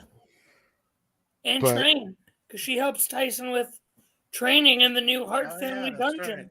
Right. Absolutely. So, I mean, yeah. Exactly, Tornado. Yes, she is. Yes. Yes, I also agree about that. Random topic, brief, JJ. Do you see her motherhood in her future? Yes. That's another reason why I think move her to NXT. That way, if it happens, right, she's not having to back out of the main roster. She's only backing out of NXT. Okay. You know. But again, I didn't do that. I moved her to Raw because she deserves that stage. She's worthy of that stage. Yes. She's coming up on 20 years in the company on her own. Right. Which, isn't that crazy? For the women, yeah, I don't think that's been done. Like, unless you count Moolah. Yeah. And even then, and even then, yeah, with her record being questionable at best. Well, not even her record. She wasn't a exclusive WWF person until she sold the title to Vince in '83, and she was nowhere near full time at that point. No. Yeah. So yeah, she was only active on the roster at that point from the person. Yeah. Mm-hmm. Yeah. So yeah, I mean, yeah, she was active-ish for the next 4 years, and then she was off and on the rest of her life. So anyway. So that is my SmackDown to Raw moves. All right. My call-ups from NXT. First, the one that we share to Raw, Josh. Yeah. Grayson Waller. Wow. That's all about making that viral moment. Exactly. You guys like Grayson, man. Dude, I've talked about it for a while. You form a stable with The Miz, Logan Theory, Paul, and Waller. And Logan Paul in there too. Throw LA Knight in there. Oh yeah. I like that. Yeah. Yeah. The only reason I would be opposed to Logan Paul is because he's not even part-time. Yeah. You need somebody there that's going to bring it on a regular, not on a big four. Yeah, fair enough. Fair enough. That's the only reason I wouldn't put Logan in. Logan fits in every other aspect of the idea for the stable, though. Yeah, he would be a great celebrity partner to go in when you need for like a Survivor Series team. He would be number 5. Yeah. But I mean, like, otherwise, you can't have him in there because otherwise he's basically Dennis Rodman in the NWO. Pretty much. Like, he's affiliated, shows up when he wants, gets paid. Yeah. Is that what Bad Bunny's going to do with that's nothing LWO, against though? and that's nothing against Rodman in the NWO because he did his job in those years. When he wasn't completely inebriated. Yeah, you know. Hey, you know what though? The match he still got his job done. Damn it! What's up, Josh? But isn't that going to be Bad Bunny with the LWO, though? That is going to be as far as for that show, right? But Bad Bunny also isn't full time. Right. Neither He's is showing Logan up. He's going to have the match in Puerto Rico because he's a Puerto Rican talent. Mm-hmm. Yeah. Got another super chat from Emmanuel. Thank you, Emmanuel. This time it came to my channel. You know what makes surprises for this draft? What if Mandy gets drafted in Raw? Ooh. Really didn't need Toxic Attraction or rebuild it with new people. Yeah. Interesting take. I think Mandy is making buku bank hand over fist right now. Oh yeah. Yeah. Shaking what her mama gave her and shaking what her husband paid for. Yeah. True. But True. you know, she doesn't need to go back right now. She is giving, you know, Kid Rock Eminem style. She's giving a big FU to everybody in management at that company. Yep. Don't blame her. Making bank on a regular basis. Yep. Don't blame her. Yeah. I don't know the legitimate numbers, but I would almost bet that what she has made since her release is probably close to a Roman Reigns payday. Yeah. Oh yeah, easily. Probably more than. I would probably argue even a little more than. Hello, Dory. How's it going? Good to see you. Hi, Dory. Hi, Dory. Hey, Sup? Sup? He said sup. The next call-ups from NXT are both tag teams. I have a male tag team. I have a female tag team coming up from NXT. I see where you're going. The male tag team, Josh and I shared. The Creed brothers. Yes, the Creed brothers going to Raw. Okay. Creeds? Uh-oh. JJ. Uh-oh. He's having a re-roll. Give him a second. Re-roll. Uh-oh. Oh, Rut-Roll is better. Damn, if JJ wasn't the one producing Jeff, you could have gotten that graphic up. Right now. I know, right? Hey, no spoilers. No spoiling. No spoilers. No spoilers. Right, that's why he didn't do it when I was trying to change and put the robe back on. Right, because that would have been the opposite time too. Again, the Creed Brothers, like I said, they are former NXT tag team champions, members of Diamond Mine, redefined in the white and gold with Ivy Nile in their corner. They definitely are two of the most dynamic collegiate athletes. They give you shades of Charlie Haas, Shelton Benjamin, and honestly, they could give you a run for maybe this generation's world greatest tag team with the right guidance. So on Monday Night Raw, under the likes of maybe Chad Gable and mix it up with the likes of the Street Profits, I can see the Creed Brothers going very far. Yes. Yes, he did lose his signal, so we're trying to get it back. I'm going to see if I can. Jay, if you're listening, if you want to let me log in, I can fix it. Just let me get on the StreamYard first. Otherwise, folks, we are just dealing with technical. We're giving you all the Creed brothers you can handle. There's Creeds. Yeah, you get to see the guys that I dubbed as the real life Family Guy guys. And broke me on air during that video too. The first time as they should. I think it was the first time we did a video with Jeff and JJ together, James, you and I, and you freaking broke me with your freaking analysis when I was trying to break down the preview to that first variation of this NXT's, not my NXT's, Stand and Deliver. Right. Yeah, right. JJ, I'm ready for the code if you can check your email. Does JJ even hear us? Is he on the I don't know. He commented and said it lost his signal on, so he can obviously see, or at least see the show. Someone shoot a message in the No, I'm already messaging privately like we should with it. Don't need to blow the whole group chat up, Josh. Yeah, about to say. Well, there he is. Damn it, Melcher. There he is. Let me do my job. Anyway. Okay. That was Damn entertaining. technical difficulties. I don't know what's happening, but like that seems to happen to me at least once a day. Like the entire Wi-Fi in the house stays on, but I lose the connection on my laptop for some reason. That's weird. And I've got to completely reboot. But in any event, I had a lot of the same thought process Josh did. I heard a little bit what you guys are talking about. I'm gonna put the Creeds with Alpha Academy, just not pulling those out of it. Right. I'm leaving it as a 4-man stable, 4-man unit. I agree. You know, I think about the old days in the Game Wars, and the Disciples of the Apocalypse and the Boriquas, DX, the Nation, etc. And I think having them as a 4-man stable, especially with the likes of the Judgment Day, with the likes of the LWO, having them as a 4-person unit expands your horizons a little bit. I can agree with that. And then my last NXT call up, the female tag team. Oh, Katana Chance and Kaden Carter, the former longest reigning NXT Women's Tag Team Champions. Can we give them a name? Yeah, like I wasn't impressed with them at first, mainly because they beat my girl's Toxic Attraction. Yeah, I know. And I wasn't ready for them to lose the belts. Yeah, all good things come. That'll do it. But the longer that they held the belts, the more I started to get behind them. Yeah. And they really proved themselves to me come the end of their run. Yeah.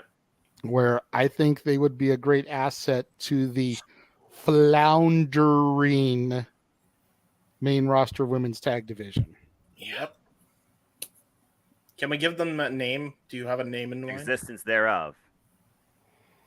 That's the name. We're going with it.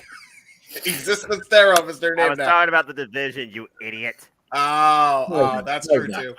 Well, being a music guy, being a 90s guy, the fact that their last names are Carter and Chance, I'm going with the CNC Music Factory. Considering they literally bring the party every time they come out because they always bring a rave. I mean, that could actually work probably, and it would also stick to the gimmick. They'd probably be under too. Right? And I'm sure getting the rights to Everybody Dance now probably wouldn't be that expensive.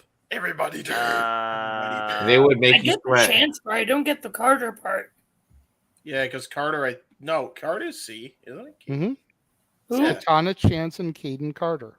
Caden is the one you're thinking has a K in it, Josh, not Carter. No, I meant KC and KC. That's the names. Well, no, I'm saying because JJ was saying about music, so the references to music people. Chance the rapper, I don't know who the other person he was trying to reference was. There's a group from the 90s, Josh, called the CNC Music Factory. Formed by producers at the time, Clavillis and Cole. They produced for Michael Jackson, Janet Jackson, ton of different people over the years. Not all of them, by so the way, the CNC Music Factory, they had a big hit song, Everybody Dance Now, Gonna Make You Sweat. They had another one, Here We Go, Let's Rock and Roll. Things that make you go, Gotcha. That was about it. After that, they kind of fell off. They were pretty much one album people. I won't say one hit wonders, but one album wonders. No, one hit wonders was the 80s more so than anything else. But I understand where JJ's coming from. The 90s had a lot of one hit wonders. Yeah, true. Not as many though. To my recollection, my dad was a DJ for like R&B, Motown, solid gold oldies, radio station. But yeah. Jeff. James, I see that you're trying to share a screen. What is this that you want me to share? Oh, it's a funny for Josh when we go off the air. Leave that for later. Okay, for when we go off the air. Okay, so that is it break. for the draft portion of the show. Nice. What did you guys think? It went a little bit longer than I thought it would, but what did you guys think of our picks? Pretty good. Yeah, I dug it. I've got nobody else. We've been here for 4 hours, but just doing the draft. But it was.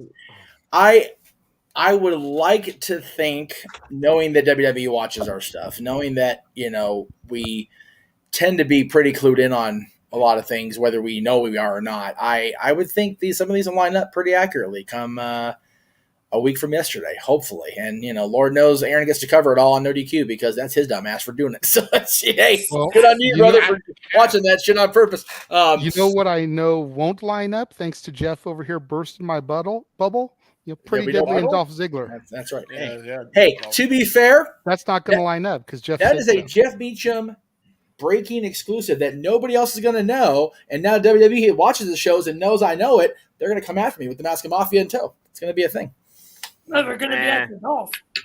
That's right. All right. So we're going to. I'll definitely be tracking to see how accurate any of your picks are. Yes. But agreed. I look at these brands and I think about it like this. The bottom line, we want the WWE Draft to redefine the landscape of the WWE's two key shows, Raw and SmackDown.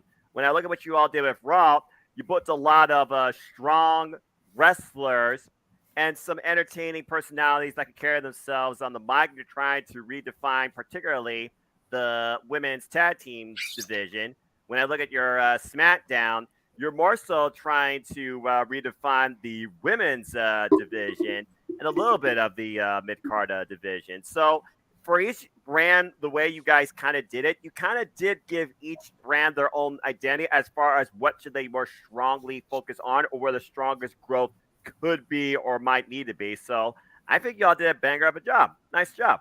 I agree. Thank you. The one thing I tried to make sure I didn't do was I made a point not to draft any champions. Yeah. Because I didn't want to completely jack up any of those angles that are going on right now. Like Mello just got the belt. Yeah. Even though I think that he is more than ready for the main roster, I want to see what he does. Yeah. Yeah. Same with Alba Fire and Isle of Dawn. That Mello. I want to see what they do. That Mello and Waller match is going to be fire, by the way. Yeah, it is. It's going to steal the show. Yeah. When is that match or whatever? Tuesday night. Yeah, they're actually doing it on just Tuesday NXT.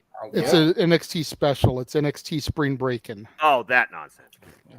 Yeah. Damn it, Noah. Trust me, Noah. Trust me, Noah. If there was a way for me to see it live, I would pose the watch-along idea, but I'm not going to make you do a solo watch-along for not your NXT. Damn it. When the person that has the most vested in it, me, can't be there to help call it along with you. Yeah. And I know James really wants no part of that. So I could probably help you at least watch it live. I do have that technology, but we can discuss that off air. Yes. And maybe tomorrow, but I just don't see. It's a little too last minute, I think, to really try to get the logistics and everything going for it. It's this Tuesday. That's a little bit close, man. I'm surprised they're not doing it for a takeover. Well, I call them takeovers. Well, they just did their last PLE.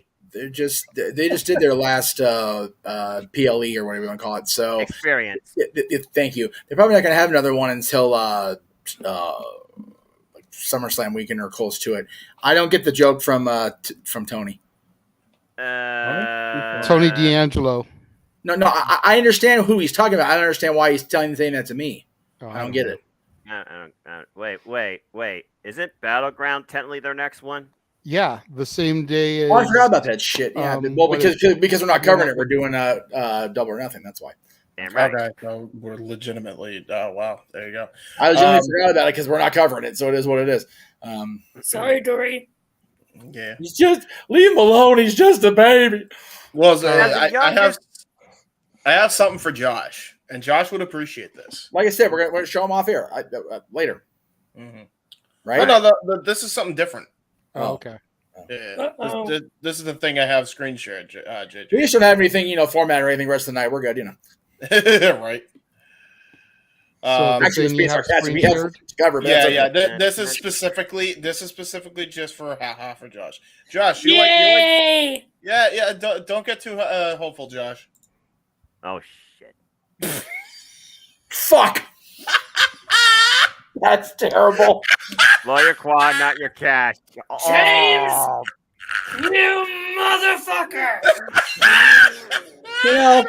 I was gonna give him shit on the air. We're gonna be ready for delaying the show, but you know what? That was fucking worth it. I knew it would be. That's why I was like, we got to do it before we go on to the next break. Was tremendous. That was so good.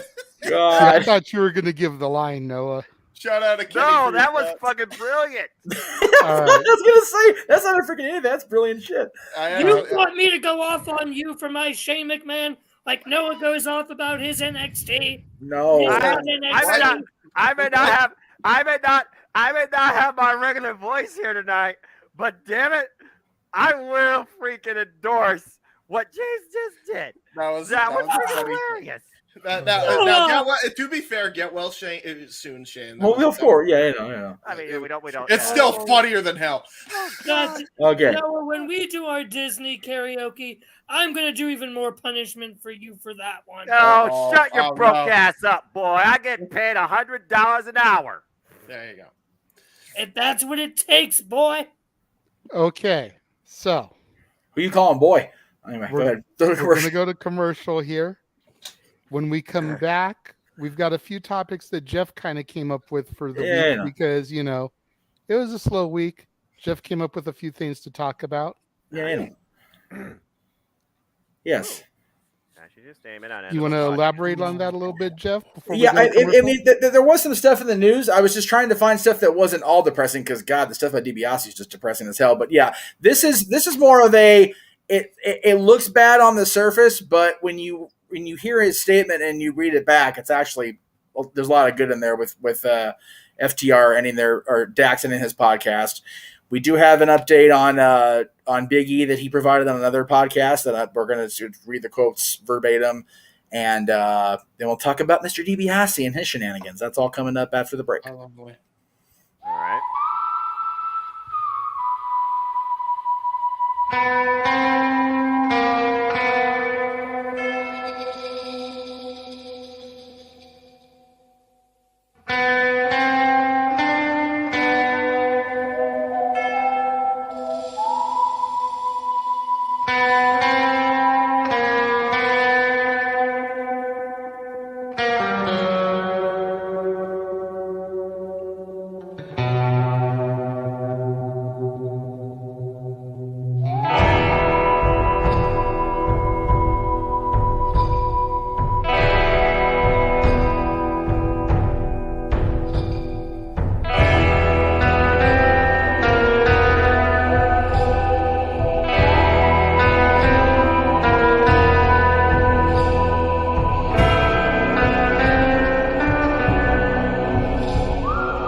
All right. Well, we are. Oh, okay. All right, there we go. We had the graphic up, so I'm sure we're gonna go right into it. Okay. So yeah, there was some. So are we going in the order of how we had on the run sheet, or are we just going in order of what you just had up? So I don't have. You didn't send me anything as far as the DiBiase stuff. Oh, I forgot about that. I didn't. Yeah, well, because if you want to just verbally cover that with no graphic, we can do that first and just get that out of the way. Yeah, if you want to just stick with what you sent me graphics for, we can do that and kind of leave the super bummer stuff out.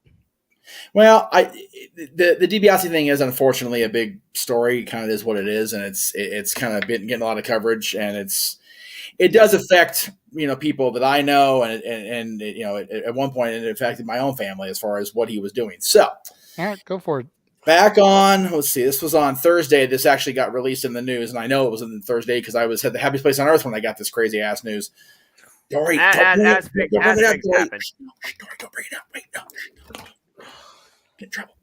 Anyway, Ted DiBiase Jr., let's see, former professional wrestler charged with theft of millions of dollars in federal funds intended for needy families. So the long and short of it is, DiBiase Jr., the one that was on WWTV in the 2010s and the late 2000s itself, along with co-conspirators, that's how the article says, John Davis, Christy Webb, Nancy New, and others are alleged to have fraudulently obtained federal funds, including from the Emergency Food Assistance Program and the Temporary Assistance for Needy Families program that they misappropriated for their own personal use and benefit. So long and short of it is, programs like welfare, food stamps, cash aid, electronic benefit transfer, stuff that I was on at one point, before I got the wonderful job I have now. Thank you, Mouse. Appreciate you. DiBiase Jr. and company decided to go into business for themselves, and they obtained these funds through fraudulent means and redirected them into their own pocket. The fun part is, DiBiase is charged with 1 count of conspiracy to commit wire fraud and to commit theft concerning programs receiving federal funds, 6 counts of wire fraud, 2 counts of theft concerning programs receiving federal funds, and 4 counts of money laundering. If convicted, this is how it all breaks down total, he faces a maximum of 5 years for the conspiracy count, and this is prison, not just going to jail and have a luxury time. So this isn't a Dom Mysterio sentence. Right, exactly. A maximum of 20 years for each wire fraud count. So if there's 6 of those, 20 times 6 is 120 years maximum for that. And a maximum of a penalty of 10 years in prison for each count of theft, which would be 1, 2, 3.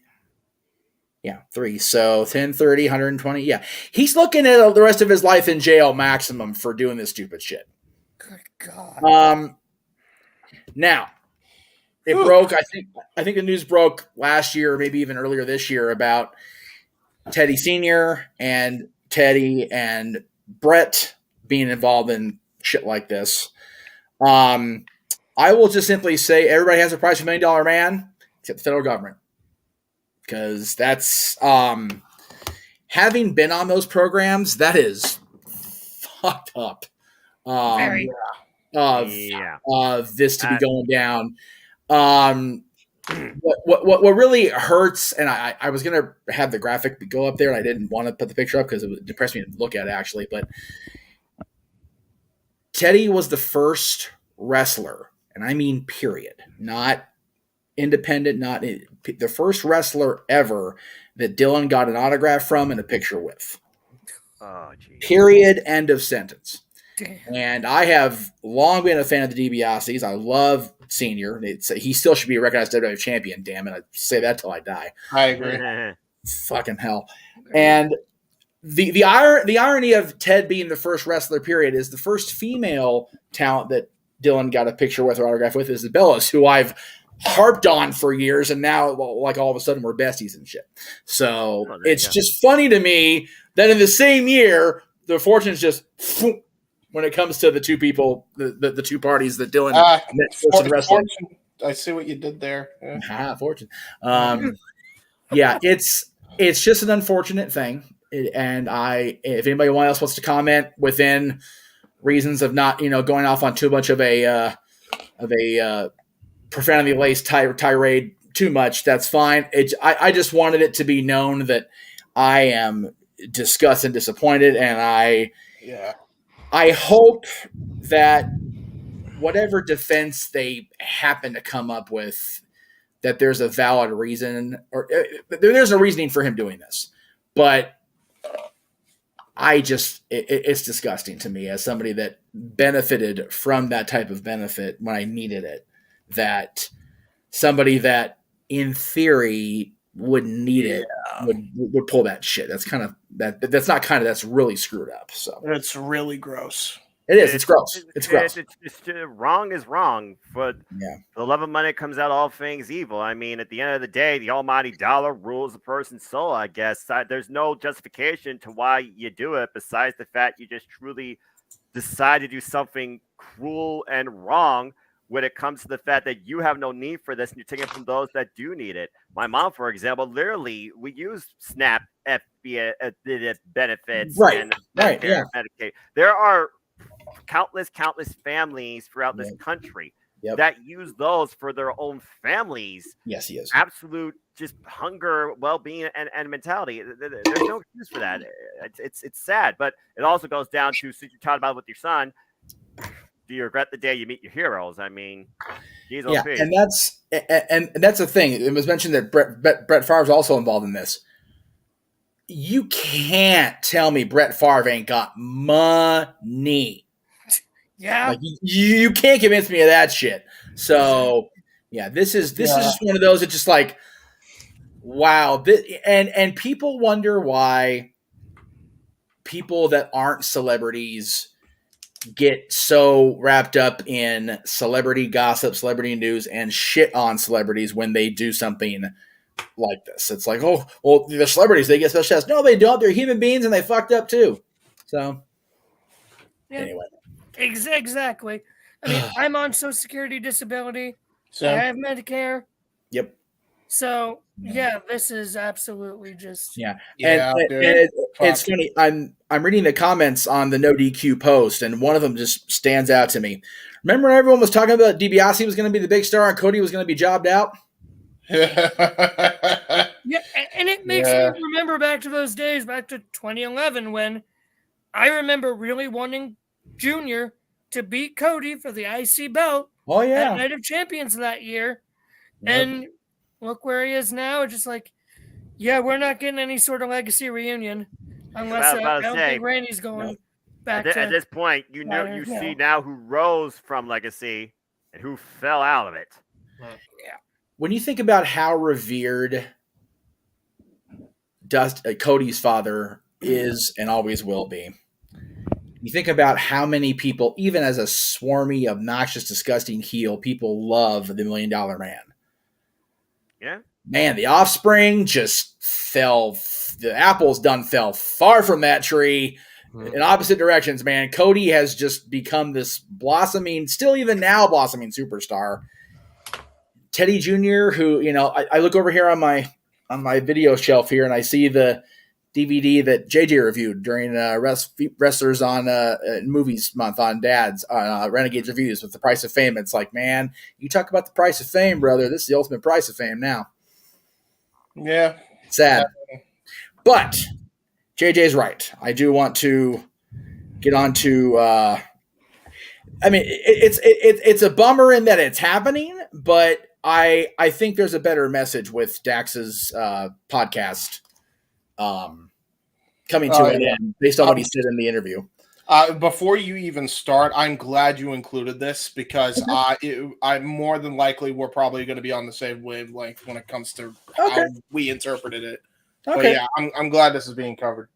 But again, so they Dax has been doing the FTR podcast for only a handful of episodes, unfortunately, and that was when they first were talking about it ending, they thought, oh God, are they going back to WWE? And they put the kibosh on it, and it didn't appear to be the case because Dax did say this, and I'll see if I can get this statement up here. You guys can read along if you want, or if I'll try to read because I know it's really small print. When we started this podcast, we just wanted to do good for wrestling. I was looking forward to, and I still did. look forward to bringing my thoughts on psychology, in-ring action, what I thought was good wrestling, my love for Bret Hart. I love that you throw Bret in there randomly. It's funnier than shit.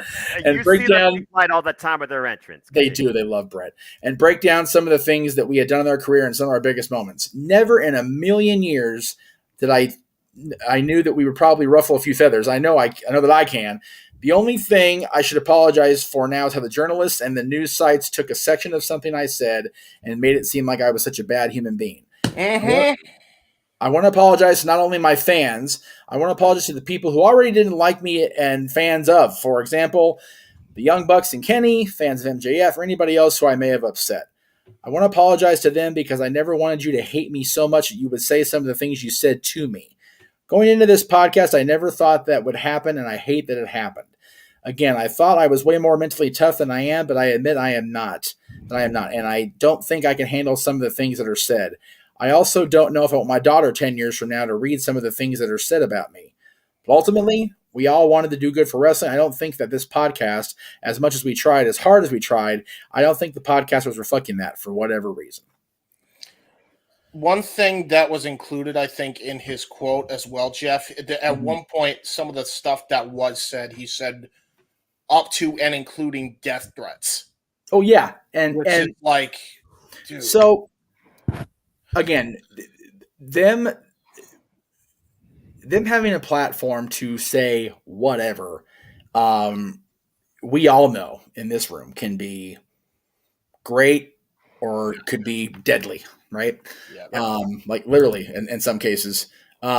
Sorry we didn't include you more, Big G, in the conversation tonight, brother. Hopefully we can get you into the chats verbally next time. Sorry about that, dude.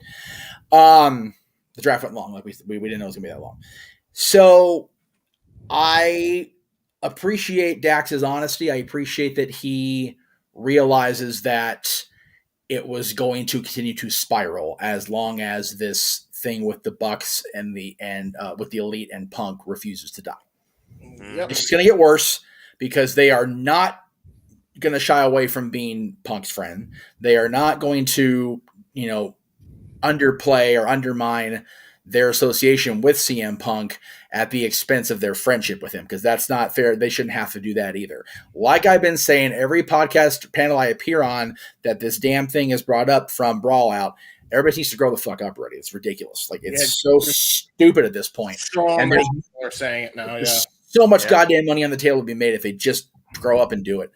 But Dax receiving, and Cash, I'm assuming too, receiving death threats is just ridiculous.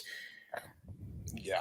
Again, don't always enjoy, agreeing with Virtue, what he says in private chats or what he says on the air. But it's fucking fake wrestling, people. Like, Jesus. Like, it's wrestling, and there happen to be friends, and friends of friends got in a fight in a locker room that should have been none of our goddamn business at all. Yeah. And Punk aired the dirty laundry, which he shouldn't have done, and I don't care if they put him in the main event and put him on a goddamn pedestal on a spotlight for the next 20 years. I will condemn him for it, because he is the one that sent this thing into a tailspin by opening his big damn mouth at that podium. Whatever. Yep. Yeah. So it is. Like I said, like I said, everybody is wrong in that, but it didn't have to be anything if Punk had just. Yep. And Dax and Cash are getting the fallout from that, and that's wrong. That's 100% wrong that they're suffering the backlash for it because they happen to be Punk's friend, and not shying away from it to be political and to be corporate and to be a Tony and Elite kiss ass. I think that's wrong that they're getting the shit end of that. That's screwed up. A misconception of the oversensitive internet wrestling community that we live in that can't freaking move on from the past and look toward the brighter future in the present. Yeah, there is so many better things, so many more better things to be done when it comes to our fandom of wrestling than JJ. You and I talk about this all the time, the toxicity of the Twitter and the other social platforms. They make it just they make it hard because we sit there, wrestling's great, and there's so much wrestling to watch, and it's like there's all these yeah buts at the end of every damn sentence we say now. Because of shit like this. Because of shit like this. Because of shit like Vince and the shenanigans he got caught in, let me be clear, last year and coming back. You know, it's every time we think that the business is going to take 500 steps forward, they get knocked backwards like a damn freaking bus hit them going 100 miles an hour. When it doesn't need to be that way too. Let's add that little thing. Yeah, exactly. And again, let me get myself in clear shot here and see me. I am not praising Vince McMahon for his illegal and unsavory shenanigans. Okay, thank you. Now, that did not need to go out to every freaking buddy. No. All right? Yeah. That should have been the shareholders. That should have been anybody that is on the corporate roster. That is anybody that works in that office. Like, okay, here's the deal. The old man fucked up. He generated funds in the company to pay these people off. We're going to now, because as a fan, I really don't care. If I've got money in the company, I care a little bit more. Mm-hmm. If I'm a member of the McMahon family, member of the family of one of the women involved, I care a lot more. Mm-hmm. Right? But as a fan watching Raw, SmackDown, NXT, the PLEs, I could give a fuck. I could. Same token over here. I am sorry that Nick Massey, what the fuck's Kenny's real last name?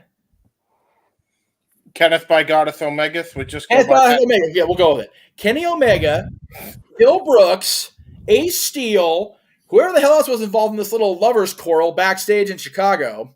Which, by the way, his dog. Well, yeah, and his which, dog. by the way, fucking the guy who was protecting the dog, and that's why he got into fisticuffs with them, got fired. Like, why?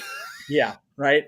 And let's just throw Scott Colt under this bus too, because he got mentioned in that stupid bullshit too. Yes, all that time ago on the Colt Cabana podcast. All these people, and again, JJ, you and I have said it so many times. The internet is the best and worst thing that ever happened in professional wrestling, because the internet gives us a platform to do shit like this, but it breeds the as well. Not a single person in that room in that press conference, not a single person watching that press conference on YouTube, not a single person in that city, this country, this planet needed to hear any goddamn thing about Phil's bullshit with the Elite. Exactly. And now here we are. Yep. And now Dax is canceling the podcast, which I love the FTR podcast, man, because they're real and they don't bullshit their audience. It reminds us, quite frankly, because we don't bullshit the audience, and we are who we are, and it's just irritating to me that this shit is still affecting positive, fun stuff in the business. Exactly. It's just, again, a bunch of grown-ass folk not being grown folk. Which is basically what a lot of society is, but this is just the portion of society that we are looking at here that's affecting, something that we hold near and dear. But the difference is, Noah, and I'm trying to cut you off, so I apologize. No, go ahead. I don't also pay attention to it near as much as I do the wrestling because I'm involved in it, but I don't hear near as much scandals about any other facet of sports or entertainment to the degree that I hear about it by professional wrestling. Thank you. I'm so glad. I don't even need to do the Jay Hebert side of things episode 5 now. You said everything that needed to be fucking said. I'm so glad you said it, because holy shit.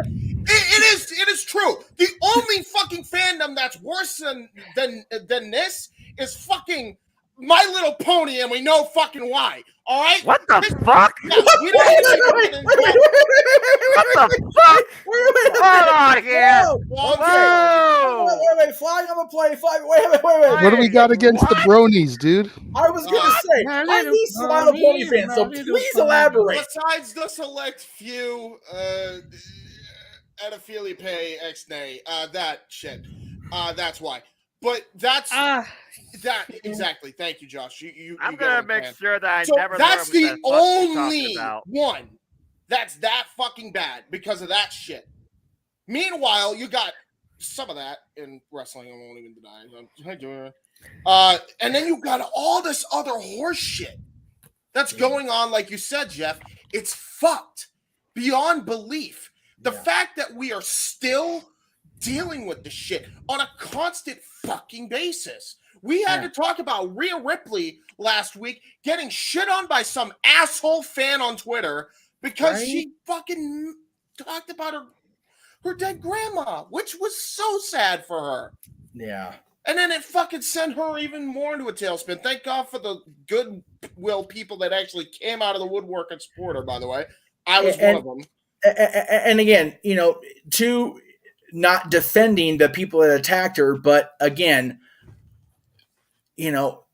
part of that is and I say our encompassing society in the process there, our need to vent to 8 billion people rather than somebody we're paying professionally or, if you had the assistance that DiBiase didn't steal from you, the government helped to get, mental help. And that was fucked up, and I really don't care because DiBiase fucked up. But and again, I'm guilty of it too. I've tried very hard not to be, and JJ and I have talked about this more than once in private. I talk about a lot of people in private. Like, I find myself just typing. I find myself, it's better for me to either type it all out and then just hit delete, or just and then pull a Star Trek computer, delete that last recording or whatever, because getting it out and just expressing it and not having the eyes of however many people are on Twitter. Well, the unverified ones, because nobody's verified anymore, apparently, Elon. But right. I just don't. I get the need to vent, but I also do not understand in any way the need to attack people when they're venting. By the same token, I don't understand the need to vent and then get upset when there's all the replies, good or bad. Or at least you should by now. If you're going to go on a place like platform like Twitter or Facebook or Instagram or whatever, and you say something, whether it's meant to elicit reaction or not, if you put it on those platforms and you don't hit a setting that makes it private or whatever, you're gonna get comments. Right. May I follow up on this though, because I have a thing I want to say about that though, because yes, there is you should be able to, if you have the freedom of speech to say whatever you want, right, and whatever, especially if you live here. By that token, it's also gonna enable the instant opposite reaction, whether that's good or bad. However, there should be a damn line drawn here where no death threats should be uttered because you're that much of a dick rider of some company, some wrestler, God knows who. Because when you do shit like that, and it's so prevalent in this damn world of pro wrestling so badly, unlike any other fandom, like you pointed out, Jeff, that's how bad it is. Mm-hmm. And I've actually seen other fandoms that are pretty toxic, not to this degree. Yeah. It's bad. It's really bad. Yeah, I have said for my entire life, especially the last year that I've been making it like a public statement on the regular, there are very few things in my life that have been around longer than wrestling. And they are the Kings in the NHL by proxy, and Disney and Star Trek. I will full out call out the Star Trek fandom for being obnoxious about their shit. But they're not this toxic. They're not this evil toward each other, right? Yeah. Disney, I don't recall ever seeing anybody get a death threat from a Disney comment. And if I'm wrong, I'm wrong on that. It's very few and far. And hockey, I don't get death threats because usually the Kings are getting killed so bad it doesn't matter anyway. They happen to be getting killed right now. That just sounds like being a sports fan, because even if I don't watch sports, I know people that do watch sports, and I hear them, babble, brag, taunt, rant, blah, blah, blah. Yeah, exactly. Never love anything with the E word. No, every April I have to put the post up, please neighbors, don't call the police or 911. Nobody's getting hurt. It's just me screaming at the television. It is what it is, because hockey's on and I murder things. My dad was doing the same thing because he's a Bruins fan. So, I know. Hey, you know what though? You guys got every reason to sing and freaking walk. Yep, that's right. We're the Bruins because y'all fucking rock this year. Anyway, we've been 65 goddamn wins in the 82 game season. That's fucking ridiculous. Hey, you know what? Yeah, exactly. Keep that up for a little bit. Hold on. Keep that up for a little bit, JJ. There we go. Yep, yeah. There you go. Yeah. 65 wins in 82 games is just goddamn ridiculous. Switch hats. There you go. For real. So I'm fucking killing it. I kind of hope we get to you guys in the finals, because that'll be a hell of a fun series. That's going to be a great, yes. But yeah, the thing was about Dax canceling his podcast and the reasons behind it, but it is a grander scope of things because it all ties back to the bullshit in Chicago. And, for everybody said, oh, they're going to be back in Chicago in June, and, they're going to have the pay-per-view in England, and they should bring Punk back. It's like, okay, yeah, but, who's to say they're not going to put a tight leash on that yapping dog this time? Right. Yeah. They seem to have curtailed Matt, Nick, and Kenny, because they came out like a couple weeks and they were being, playing they're still using the Kansas song, which I think is still funnier than fuck. But again, that makes me a hypocrite. So, what do I know? But at the same time, they're not outwardly like stabbing the bear in the eye at this point, like he was and like they were when they were off. Right? Like, as long as they can do business and not resort to, first of all, they should not allow any of them in the media scrums. I don't care if they win the World Trios title 65 times in one night. Keep them away from the goddamn table. Mm-hmm. And same with Punk. I don't care if Punk wins pulls a Kurt Angle and wins every title in the company somehow in one night. Or you better grow some balls, Tony, and heavily fucking restrict them. Seriously. And I have to say, on the other side of things, WWE wrestling, everybody was so keen to regulate wrestling in the 80s because it was being presented as legitimate, and it's fake, and and then they, the drug thing was way out of control in the 80s, and it continues to be out of control, not near as bad as it was. There's not as many people dying from overdoses and whatever. But to James's point, we had a very dear, sweet person go on Instagram Live and talk about check it out in front of God and everybody. And then she did it because of the mental stress this business causes.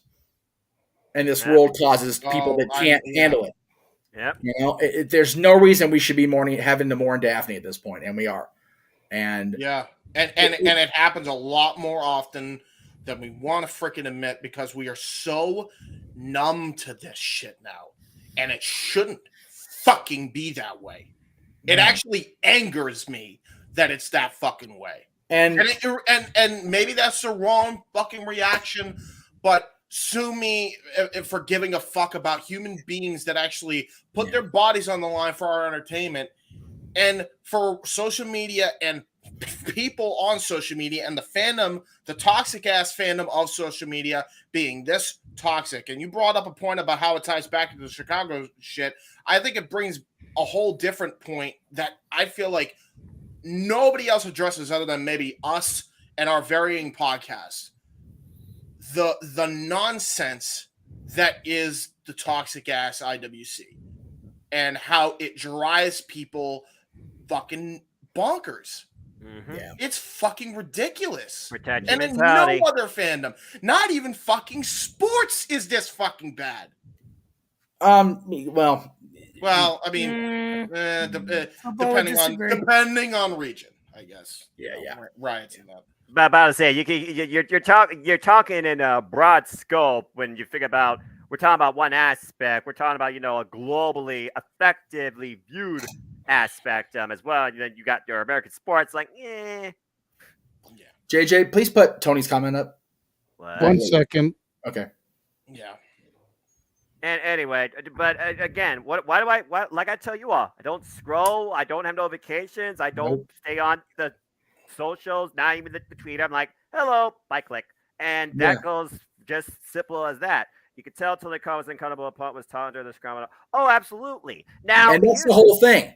That's exactly. the whole thing. And that uncomfortableness is still felt to this day. The thing is, though, we're going to see truly if AEW has learned from their mistakes come this summer, because you got that show in Chicago, which, might I add, ties into their new show they're going to start doing on Saturdays, which ties into going home to their pay-per-view Forbidden Door, which you know somehow is going to go tie into their big overseas show at All In London. Summer could be the make or break of the AEW ecosystem, and this time they might not have a recovery plan.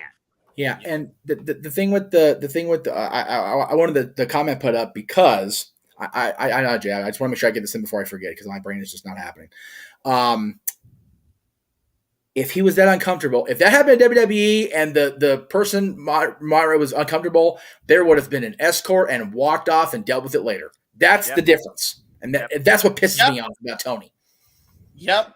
He's a freaking kid in a candy store, and all of a sudden he's got a freaking sugar overdose. Don't know what the fuck to do with himself. JJ. Well, first let Josh say something, because he's had his hand up for a minute. Okay. But then I have 2-starred super chats from Emmanuel. Okay, thank you. That need to be addressed. Okay, cool. And then I have something I want to bring up regarding this. So go ahead. I was trying to throw to everybody. I just got so wound up, and James and I were so I'm sorry. I knew these two were going to be the most fun. You guys are good. You guys. You already know my stance, all right? Shoot. Yeah, right. Yeah, you guys pretty much know my stance. Here's what I'm going to say. About the little part with the media scrum, Tony Khan likes to be friends more than a boss. That's his issue. Yep. Right there. Exactly. He is a friend. He wants to be our buddies more than a boss, and that's why he won't. That's why he can't actually fully succeed, because he can't do the shit he needs to do. I don't give a fuck if you're CM Punk and you're the internet media wrestling community's darling savior. Yeah. Tell him to shut up. Don't give a fuck. Again, you guys know my stance on this. If stick a sword in my face, tell me to pick a side between Punk and the Elite, I pick the Elite. Right. But here's my thing with this. Dax does not deserve that. Absolutely not. That's what the heart just because he's friends with Punk, and him and Cash, they're putting their necks out when they're publicly supporting Punk. Mm-hmm. They are risking a lot doing that, and they know they are. Yeah. Now, do I agree with them? Not really. Do I think they're an amazing tag team? And I really wish they would have, come back to WWE, which they probably would have if, Vince wouldn't have pulled a fucking Vince the Raw after Mania. But I digress.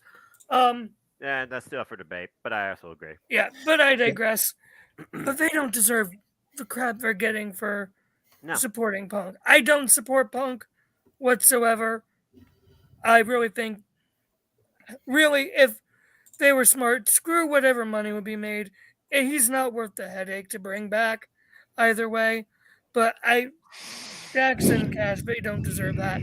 I haven't watched any of the podcast, any of the podcast shows. Right. But from what you guys have said, he did a great job.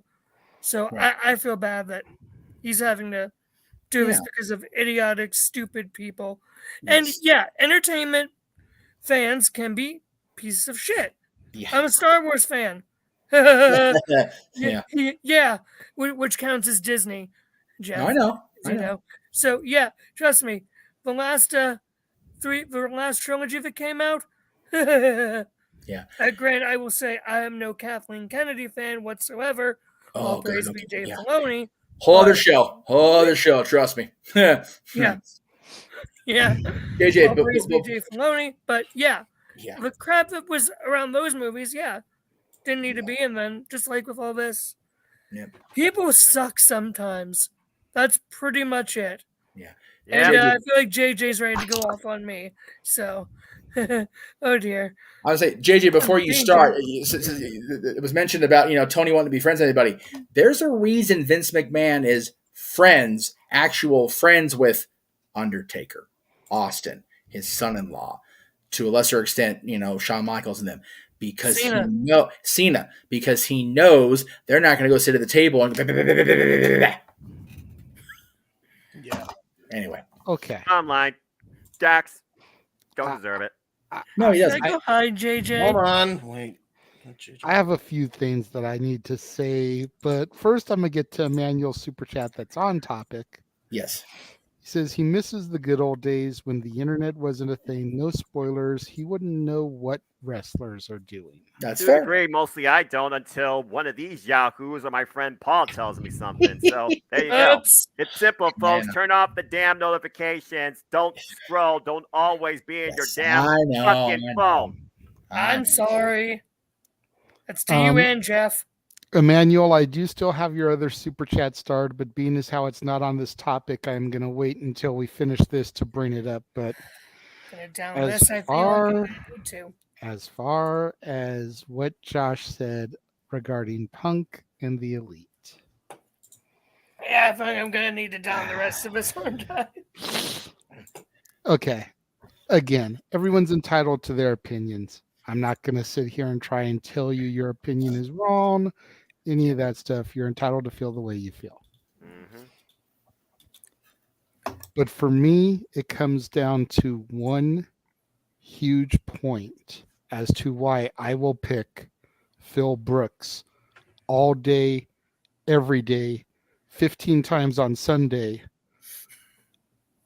over the 25 super kicks in a match and don't even win the fucking match with the move and Kenny by God Omega. They are the EVPs of the company. Yep. Their behavior reflects badly on the company. Yep. Punk's behavior reflects badly on Punk. Yeah, he's talking a little bit of mess about the company, but the EVP busting down people's dressing room doors, causing mess, going out on TV using a theme song that pokes fun at CM Punk. Yep. Making fun of his injury during the buckshot lariats. That reflects badly on the company as EVPs. Yeah. Yeah. You can raise your hand, Josh, but you're not going to be able to defend that. Last part, but I would like to give a rebuttal when you're done. There is no jury that'll find that innocent. No. And the only way that I will get behind the fact that the Elite are still using Carry On Wayward Son is if when CM Punk comes back, he switches his song to take digs at them. And I've got the perfect song for them to use. I'm not going to play an audio clip. I just want you to read these lyrics. Yeah.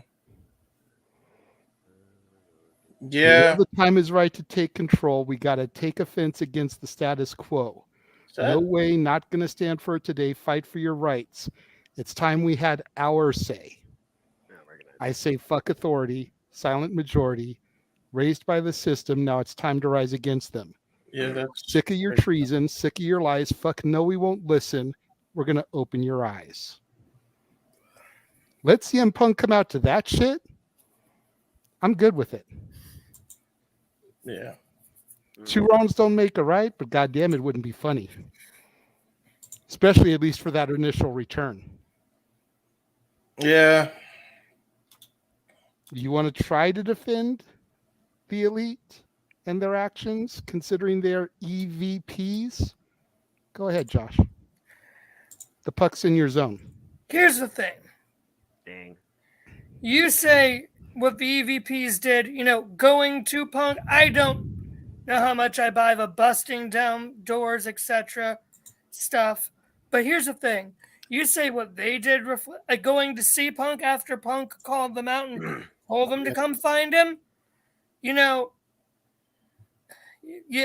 See, they did exactly what he said to do, but here's the thing. What Punk did reflects worse on the company in the very fact that Tony fucking Khan was sitting right next to him the whole time and didn't do a damn thing. That's not on Punk, that's on Tony. And it reflects worse on the company because he didn't do a dang thing. That's not Punk's fault, that's Tony's fault. Yeah, if Vince McMahon or Triple H were sitting next to CM Punk and he did that shit, they would have cut his fucking mic and gotten him away from the table. Fucking Hunter would have slugged him. Yep. Yeah.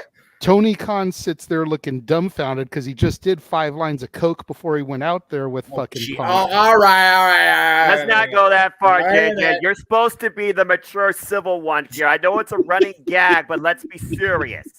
If we're gonna, for real, if we're gonna make the actual accusation, then let's stick with the facts. Yes, Tony was deer in the headlights. His mic should have been everybody. Fucking Meacham should have it in the first place, for the record. Ridiculous.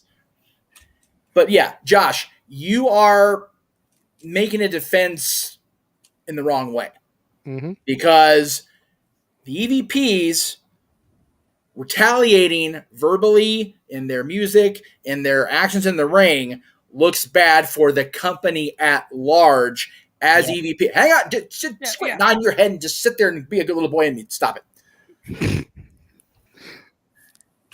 Punk going off on the company looks bad on the company because the president of the company didn't do anything about it. Yeah, that wasn't Punk going, "Don't you say nothing, I'll shoot your ass," because he didn't. No. He didn't hold a gun to his head. He was allowed free reign to do it. That's the difference. That is what makes the company look bad. Punk looks like a petty, whiny, disgruntled old fuck. But he doesn't look bad. But it doesn't make the company look bad other than the fact that they hired the disgruntled, grumpy old fuck. So there is that. By the way, at the end of the day, AEW ain't doing the ratings that they did when Punk was on television screen. Nope. No. Omega ain't saved them. The Bucks ain't saved them. Hell, not even MJF. And MJF suffered. Everybody was clamoring for Max to be champion. Yep. Because his title reign's going about as well as fucking Dolph Ziggler or Jack Swagger. And by the way, that's not on Max either. It's 100% not on Max because people wanted Max to beat Punk. Yep. And he didn't. And that is completely this dark cloud over what should be an incredible reign. And Max knows that people are saying, well, Max's promos have gotten, stale and they're repetitive. It's like because he's not getting to work with the person he wanted to work with in this title reign. Right. When people would rather see Sammy Guevara as champ as opposed to MJF, they done fucked up. For real. I mean, I wouldn't mind seeing Sammy Guevara as champ, but that's a whole. You're the only one. Well, JJ, like you always say, don't say everyone. Real quick. That's right. And only one he knows. Hold on, really quickly before this gets lost in my stream. Tornado. The name of that song is called "Fuck Authority" by Pennywise. Oh, okay. Yes.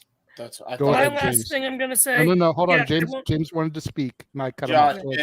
To completely refute your point of I don't know if they didn't kick the door down or not. Larry the dog, CM Punk's dog's missing teeth.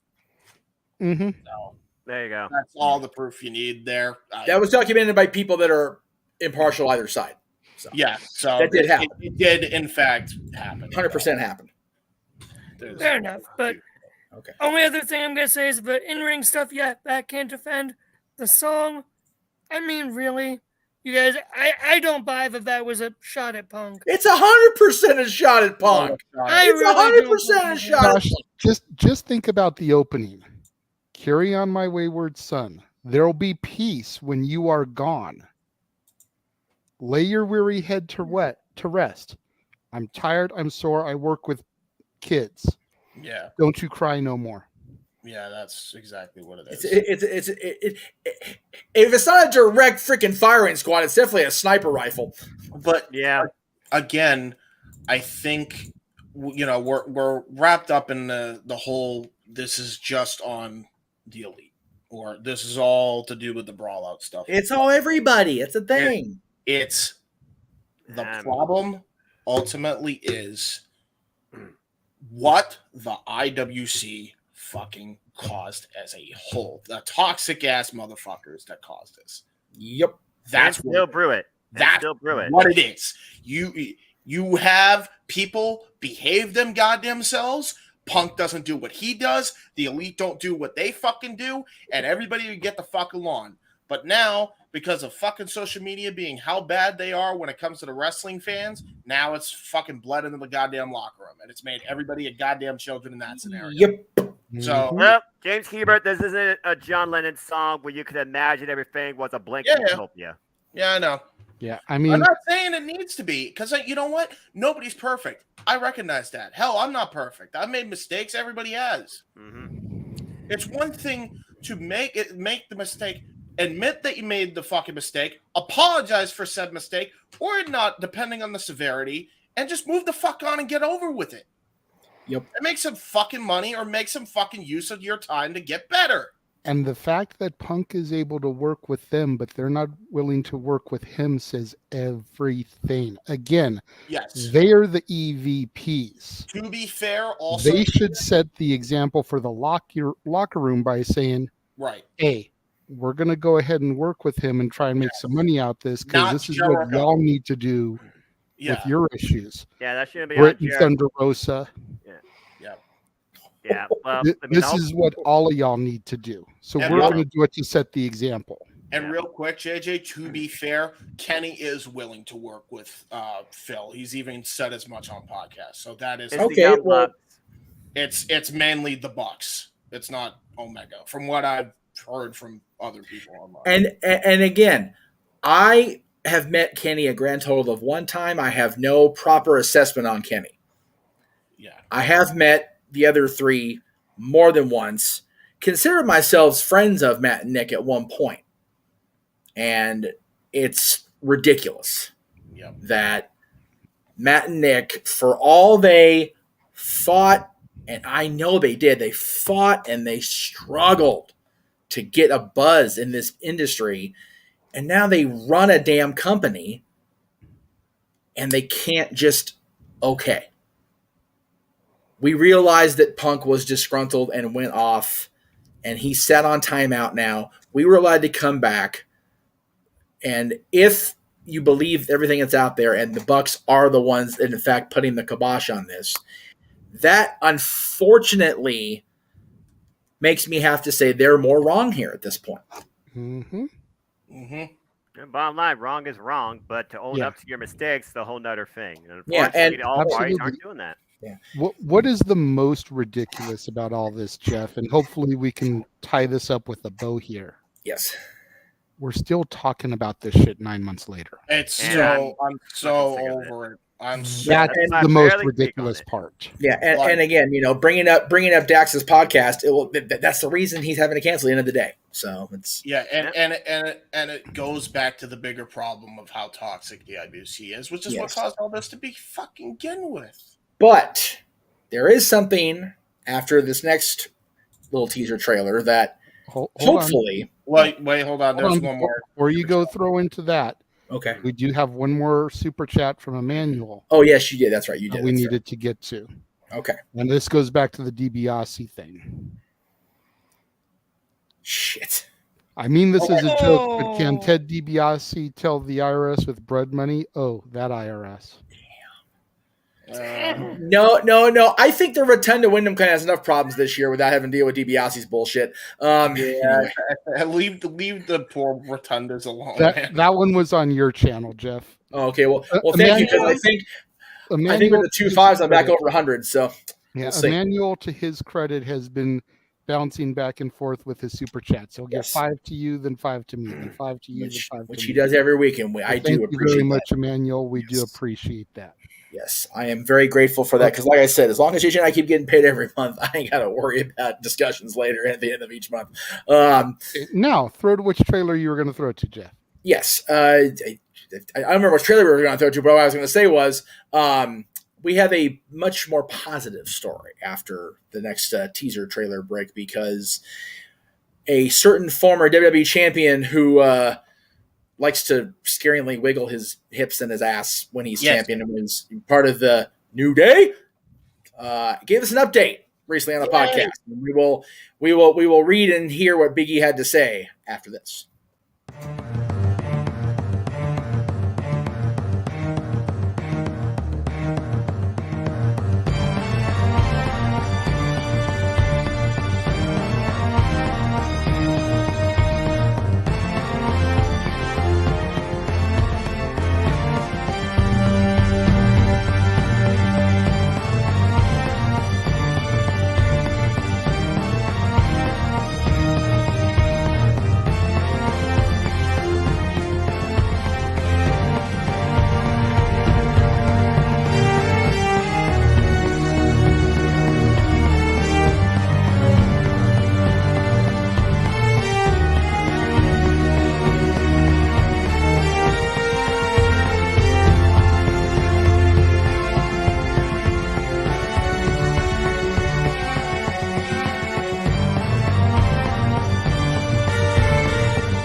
By the way, Jeff, nice research and development so far with your opening audience suggested response question to right? Seriously, I had to close the polls, man. For real, I think you got more than enough large pool, considering I could think of at least 1, 2, 3, 4 game shows I can apply that to. But I've got like over 150 responses just to that one question. And for the record, for everybody out there that was answering that question on Twitter, that was going to be a survey for an upcoming Family Feud edition of Open Mic Night Game. Holy! So. Wait a minute! Guys, Get behind the camera. I knew you were going for Family Feud with that. Yes. The kid behind the camera commented on your shit. What happened? Kid behind the camera commented on your shit on the WCW. Oh yeah. Him and the other fucker went off on a little tangent after that. It was crazy. Anyway, that's fucking awesome. Yeah, that's a whole other. Right. Yeah, that was nuts. Before we get into this topic that Jeff has suggested regarding Big E, let me just throw out there to the chat room. Yes. This is the last topic that we have booked for this evening. Correct. So if you have any topics that you guys would like for us to discuss, like the tag says, super chat. It's as simple as that. That's it. We will star any topic suggestions. Now, if you just have a comment about what we're talking about, we'll throw it up. But if you suggest a topic with the super chat, it'll get starred and it'll get addressed after our next little commercial break. Yes. So we just want to throw that out there. We encourage everybody. Super chat, whether it's Jeff's channel or to my channel, both are monetized. You know, let's get a little bit more fan interaction. That's what we're trying to do here lately with the game night, with the karaoke nights, much to Noah's chagrin. You know, we're just trying to get a little bit more fan interactive here. So if you have a topic you want us to address, super chat, simple as that. Jeff, take it away. You'll be just fine doing the karaoke night. Won't you? There won't be a problem, right, boss? Okay, anyway. Now, Big E was on the Battleground podcast recently. And not NXT Battleground. There was an actual show called the Battleground Podcast. I'll give them a little love there because the graphic I used actually uses their logo, so I want to make sure I throw it in there. But we went on to the Battleground Podcast, and they were talking about the injury because it's actually been a year, believe it or not, because it was before WrestleMania last year. Yeah, it was. And he went in for his checkup, and he said, I broke my C1 and C2 in 2 places. A Jefferson fracture is what it's called. It just takes a little more time to heal. We just did the 1 year scans after WrestleMania. It was a little after because of WrestleMania. We need to sit down with the doctors at some point and figure out what the next step is. But from my perspective, I feel great. I have no functional issues and no pain issues. I've been in the gym since 2 weeks after I broke my neck, which is he's fucking stud, crying out loud. I'm feeling great. I'm really grateful for all of that. Obviously, your neck has to be in a certain condition to deal with the rigors of being in the ring on a nightly basis. Now, again, not trying to cause any triggers anybody out there, but we all remember what happened with Big E and Ridge and just straight on top of his head. It was not pretty. But the fact that he was in the gym 2 weeks later shows you how a bunch of a hoss Big E is. God damn. What a stud. If you ask anybody that's had a neck injury to this degree, and from what I understand, his is the most critical that's ever happened, more than Austin's, more than Lita's, more than anybody, because of the Jefferson fracture. I mean, he broke C1 and C2 in 2 places. That's just gnarly. Yes, Josh. More so than Tyson's, because Tyson can't come back. Okay. The ones that are still hopeful to be active again. Sorry, I apologize. TJ's he's, although you know what, he's in the ring every day, so you know there's as Mr. Spock said, there's always possibilities. But the fact that Big E is staying positive, the fact that Big E is able to come out on podcasts and say things like this, that he it's just a matter of time. You don't want to rush something like a neck fusion because he hasn't had it fused. It's just a matter of letting it heal. Because anybody that's had the surgery will tell you once the fusion happens, that's you're on much more borrowed time.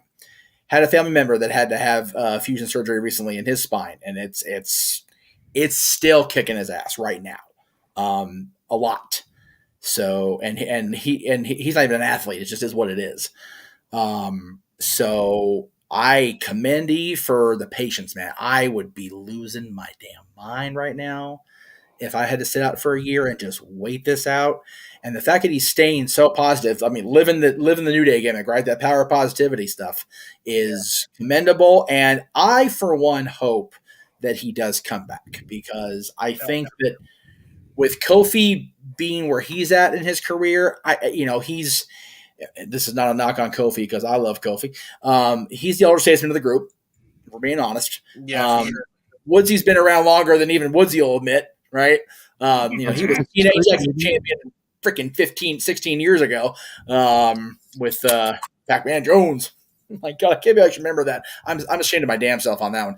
I know it's not way approved, but I'm still ashamed of it. Anyway, but yeah, Big E's still a young enough man. He's only, I think, 3 or 4 years younger than me, maybe a little younger than that, because I think he's an 86 baby like Charlotte is. I could be wrong on that. But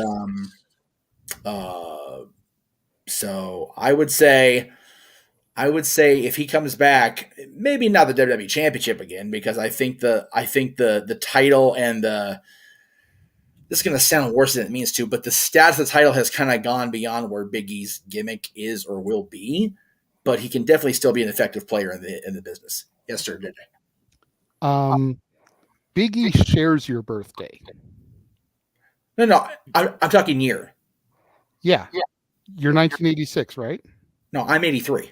Oh, okay. He's 86. I made you a little bit younger, but yeah. March. I appreciate that. Yeah. I knew.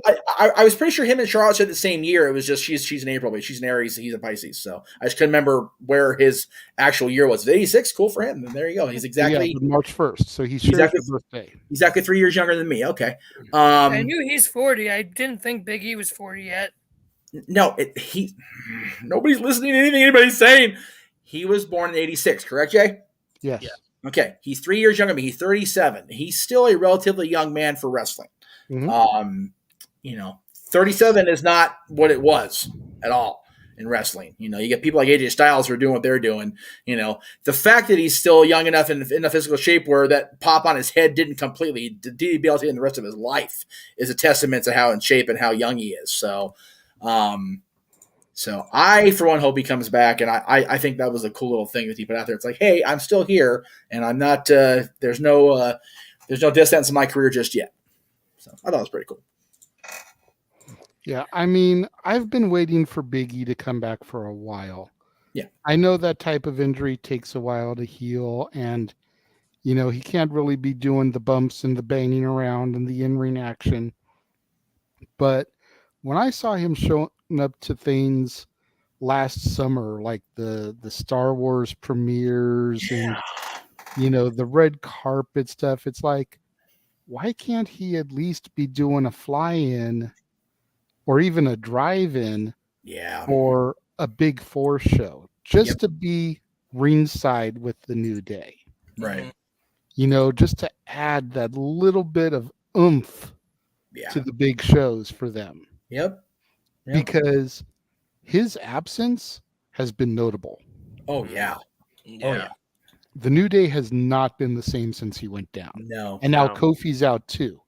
Yep. And Woodsy's trying to carry it on his own. Yep. Yeah.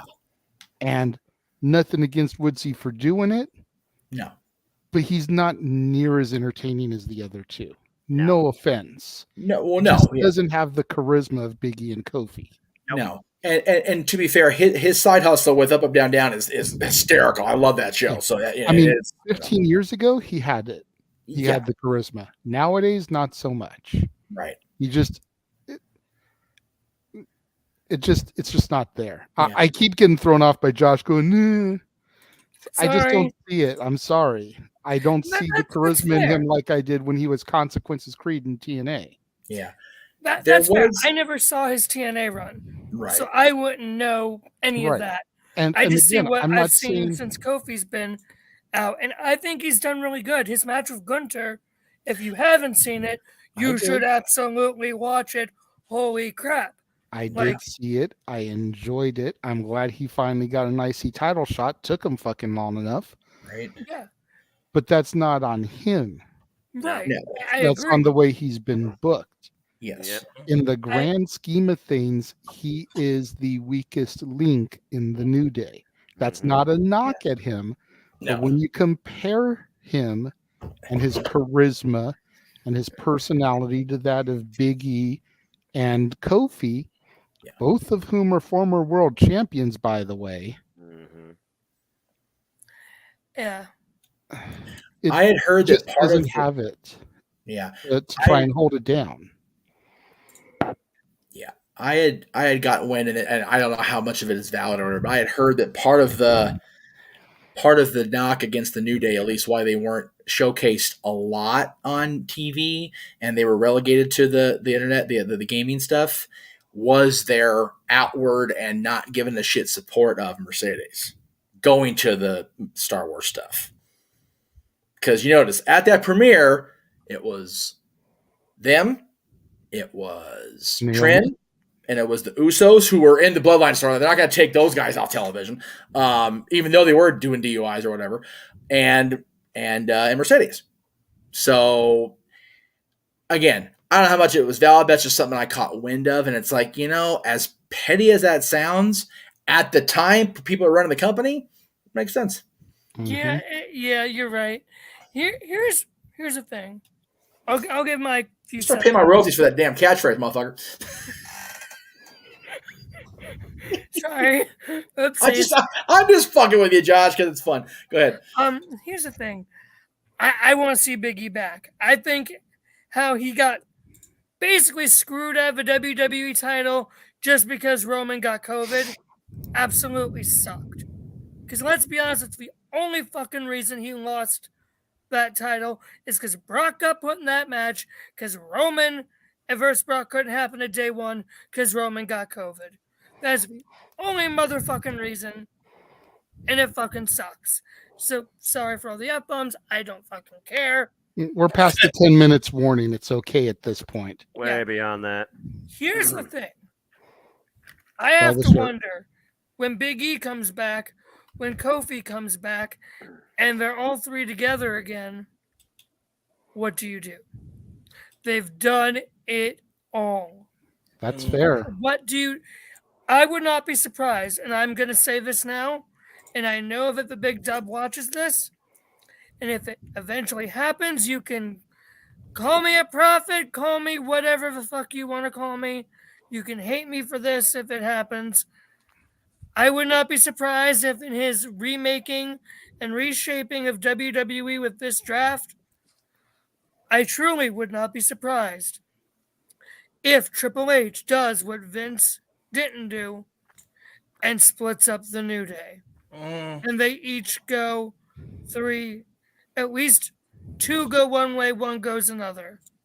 Will be the I first would not time. be surprised if in this draft, because Big E's injured, because Kofi's injured, something happens to where Xavier's drafted, but not Kofi or Big E. I'll be completely honest, that would not surprise me. Or if Kofi's drafted and Big E and Xavier aren't. Or vice versa with any one of them. It would suck, but it wouldn't surprise me. Because at this point, what do you do before you induct them as a group into the Hall of Fame? I mean, do you have them win, Big E win the WWE title, Kofi win the US or IC, and Xavier win the other? And then have the tag team titles and they have all the gold or something? Like they did back when Big E was WWE champ and New Day and Kofi, or New Day and Xavier won the words. Yeah. I'm tipsy a bit. It's very Kofi tight. and Xavier won the tag titles. Jeff, go ahead. Yeah. Wire Punk. Let FTR go. New Day defeats the Bucks for the trios titles. Book it. I don't know. No. I see what you're Besides them going to AEW. Well, you didn't clarify. Okay, Impact Trios champions. Boom, there you go. Besides they don't have trios titles. Well, they should. Damn it! Everybody else is doing it. I'll do it. For real though, Jeff makes a good point. What does the New Day do? Like they've done it all. Like I don't. And again, this is not a knock on Austin. I don't see him as a world champion. No. I never did. I don't. I see him as Intercontinental champion. Champion. Not beating Gunther, obviously, but I don't know if I buy him as even a secondary singles champion now. I don't think I don't. It was a great match, and I'm not taking it away from him. I don't see him as a title holder, perennial contender. I could potentially see him US one day. Resurrect the 24/7 belt. No, shut up. Shut up, JJ. You know what? Shut your mouth hole. You know what, though? You mentioned secondary to the secondaries. I miss the days where they had the European title for that exact purpose. Yeah, well, and again, there's good and bad in that argument because, people that deserve to be champion but are never going to be the top of give me European, give me hardcore. It's like, but how often do we hear people bitch about too many titles in AEW? Yeah. Or WWE or whatever. Yeah, it's exactly. So it also depends on how you, in fairness, it also depends on how you use every title, which New Japan perfected. Well, yes, but we've also been talking about, having 5 hours of TV and people still aren't getting used right on Raw and SmackDown. Yes, Jay. Have Charlie Dempsey beat Wesley and throw away the North American title, have it be the European title. I'm here for it. I mean, they're already going to have an NXT European title once they start NXT Europe. So if that even happens. Just a reminder. They technically will resurrect the European title with an NXT lineage. So When? How about the television title? Can we bring that back? WCW television title was cool. Yeah, the USA Championship. Oh wait, we already have a US title. Yeah. Well, okay. So if we bring the TV title back, we're talking about bringing like 24/7 title. Let's just get all the belts out of the trash cans and just have a freaking trash can battle royal. Whoa, there you go. Does that include the old women's title from Medusa? No. Deuce got to keep that one. Vince ordered to keep it. So no. You just reverse battle royal. You ring the bell. You have everyone storm down to the ring, and the first person to grab the title and get out of the ring in one piece is the champion. Well, so the Divas title too. You know, but what you do is you combine them all and do what Truth says. The 24/7, 365, Highway 99, European Hardcore Intercontinental Saskatchewan title. Sucker. Yeah. And have Stevie Ray win just because I said something. And Kentucky. And Kentucky. 7-Eleven. In that case, Statboy can win it because he's in Tennessee. He's close enough. 7-Eleven. Yeah, that was one too. 7-Eleven. There you go. Oh, can just push you to two. Truth should go into the Hall of Fame just for I 24/7. am the champion of the squishy machine. Just for the entertainment value of that first 6 months with that thing. We are definitely tired if we are bringing up these bad creative ideas. I need another drink. To be fair, I only say we have a 7-Eleven championship with the Slurpee machine working. If it's tied in with McDonald's having the McFlurry machine working at all times. A plan. So we talk about this TV title. You know how you can make SmackDown different? Do what Aaron Rift did for No DQ CW. Make the interactive title, damn you. Interactive title. Yeah. Brought to you by Progressive. I am a former No DQ CW champion. I am all for that. Why not?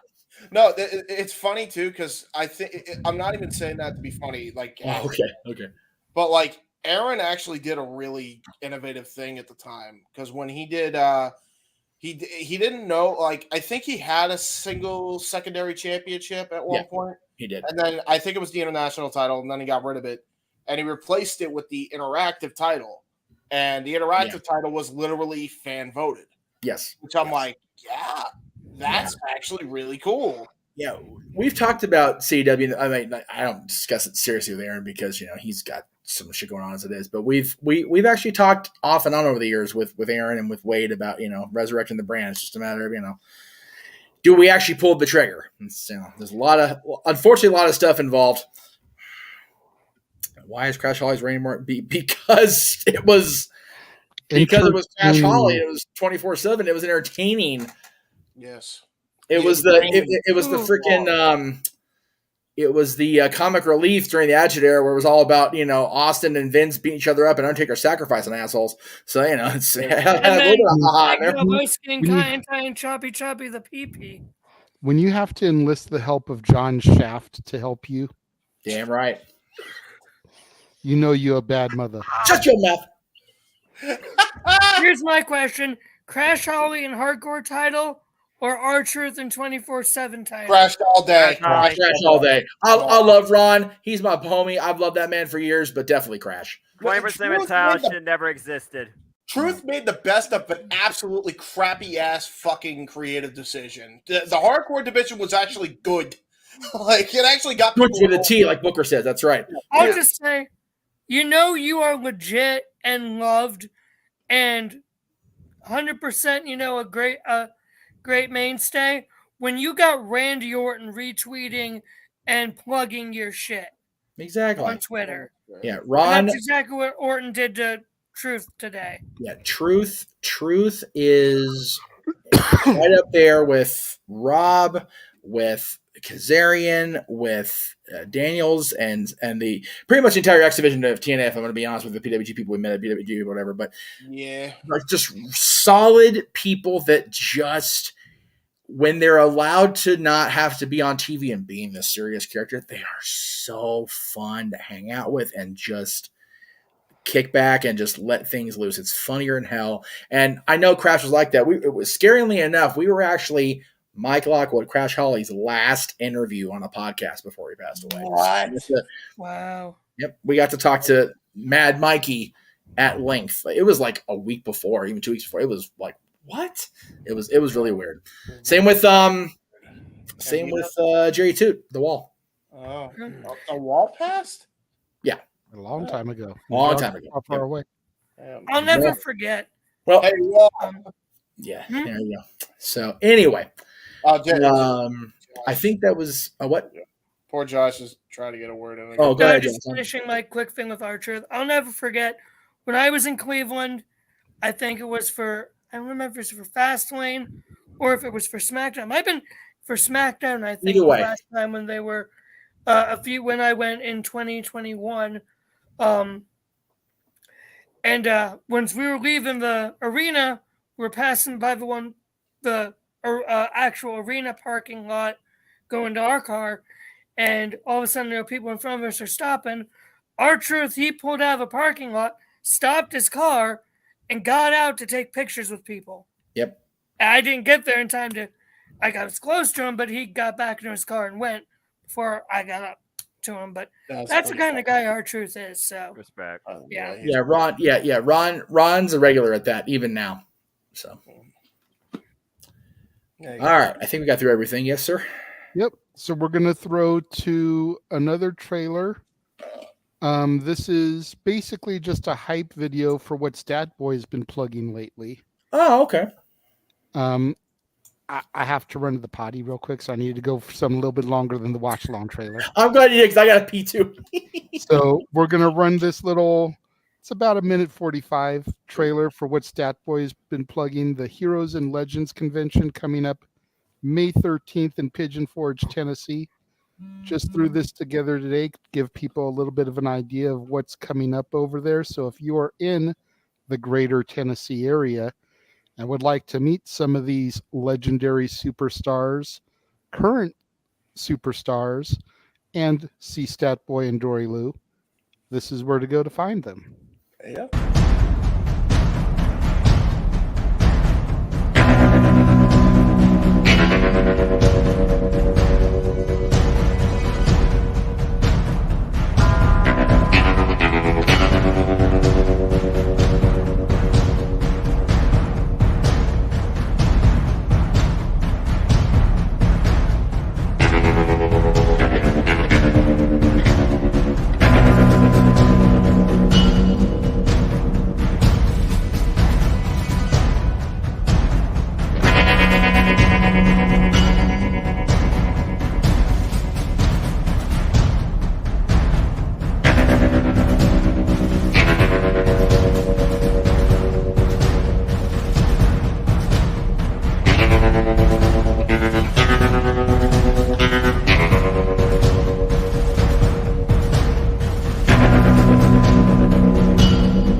Whew, good timing.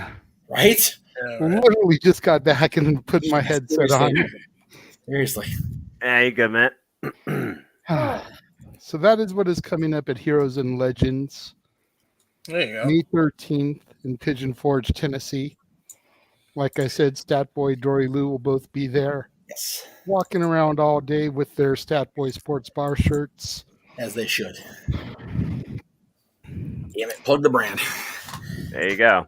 There you go. All right, so that was everything major that we had planned. The last thing we were going to kind of talk about was, let me find the image real quick. Hey, understand, Kyle. Hope you're doing well. Oh, wow, Kyle. Hi, good to see you, bud. Oh, wow. It's been a long time since we've seen you around these parts. Interstate Kyle. Woo! Well, definitely on this show. I know you're still commenting on the no DQ stuff here and there, but yeah, that's cool. Good to see you, Kyle. Hope all is well in your travels. Yeah. So the last thing we had scheduled that Jeff was booked for us. Oh, yeah. Was further announcements on updated schedule. Stat Boy Sports Bar reformatting, etc., and final plugs. Yes. So just kind of what's going on here with the brand here for those of you that may have seen the State of the Multiverse address, yes, that may have missed the State of the Multiverse address, etc. Right. So the first thing is I was trying to gather some the information I wanted to get with the for the documentation of the battle between WWF and Crockett/WCW, and I realized it's been done to death.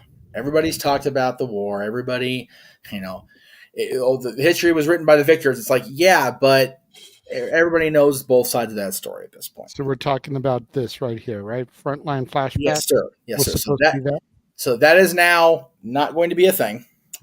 So we can go ahead and not plug it anymore. But what I am contemplating doing is I had forgotten in my WrestleMania fog, because I'm still kind of coming out of it at this point, even now, is this is the 60th year of the WWE overall. And I keep reminding, every time I go on Peacock and go through their sections, I keep seeing the 60 years. I was like, oh shit, that's right. So my thought process is there's only a few matches in the history of what I'm talking about that aren't in any way documented on film or with photo or whatever. I was going to pitch to my WWE team if they wanted to, and I would definitely be willing to help contribute on this because Lord knows I like talking about this old shit, is the true, not that WWE, which was a beautiful DVD cover, by the way, WWE. Let me be clear on that. And certain matches were on there were good, but the true definitive title-changing history of the world titles within the WWE umbrella. So the first one that's documented is Bruno over Buddy Rogers, and it's literally like a little set of still clips from ESPN Classic from however many years ago it was. Wow. So the first match that's actually out there in mostly recognizable footage is the night the Garden went dead silent when Ivan Koloff defeated Bruno Sammartino in 1971. Everything forward except Stasiak defeating Pedro Morales is actually on film in some way or another. Oh, wow. And I'm talking the WWE Championship. I'm talking the WCW Championship for the brief time it was defended in WWE. The subsequent World Heavyweight Championship that existed for about a decade or so. The ECW Championship, yes, it was a world title. Suck it from the back if you disagree. Between 2006 and 2010. And then the Universal Championship. Now, granted, that is a massive undertaking to spring on you guys in May. However, May 17th was the first title change officially, because that's when Bruno beat Buddy Rogers. So my thought process was, since there is major gaposis in content on Monday nights, unless I'm working for No DQ, which I happen to be next week, or I'm sorry, 2 days from now, we fill the Monday time slots on the Jeff Meacham Network channel, depending on how long the match is. Like if we have Iron Man matches, got to go a little longer than an hour, obviously, but like the hour-ish before Raw goes live to the East Coast. So like 7 o'clock or 6:30 Eastern. That was my thought process, and I was going to talk to you guys about it more, but I also wanted to gauge fan reaction, out there and in the Twitterverse and everywhere else. So that was going to be my next thing I put up after the WCW thing, which got way out of hand. But I'm okay with it, by the way, because it was awesome. So yeah, tonight when we get off the air, I'm going to ask, would they be interested? And if we do that, how do we present it? Because we can't do it on YouTube because every time, ding, ding, ding, nope, nope, nope. So you get busted. So my thinking is just present it on the various Twitter platforms. But again, we'll see how things lay out. Other than that, the major change, if you will, and we have talked about this with the producer / director of the show, the show owner, channel owner, and the 2 primary hosts. Mm-hmm. Stat Boy Sports Bar, featuring Dory Lou now, Good night, Anthony. Thank you. Appreciate you being here, brother. Is going to revert, and I say revert isn't a bad term, it just is what it is. It's going to go back to the way it was when Stat Boy hosted with me as like the Ed McMahon or the Gelman to his Regis, if you will. Dory and Mikey will be hosting. I will pop in if I need to provide, direction or content or whatever, but it's going to go back to that. And the reason is not for the reasons I think people in the group chat are going to think it is. So let me just be open. I'm gonna put on my Paulie hat here for a moment, although I don't have a baseball cap handy, but whatever. The intent of Mikey being a part of the Casa / Jeff Meacham Network family was because he's a legitimate part of that family. He has been longer than I have, technically speaking. He and JJ go back to high school? College. Okay. So we met in 97. I want to say it was 97. He says it was prior to that. Okay. But I don't think it could have been because he's always talking about the Iron Man match, Brett and Sean, and that's when it started. But I don't think he started college until fall of 96, and that would have been March or April of 96. Yeah, maybe him and Bruce. It might have been more around 97 and would have been closer to the screw job. Right. But in any event, we met in like 96, 97. Right. And he moved in with me in, I want to say, 2000, 2001. Right. And this is still at the Casa.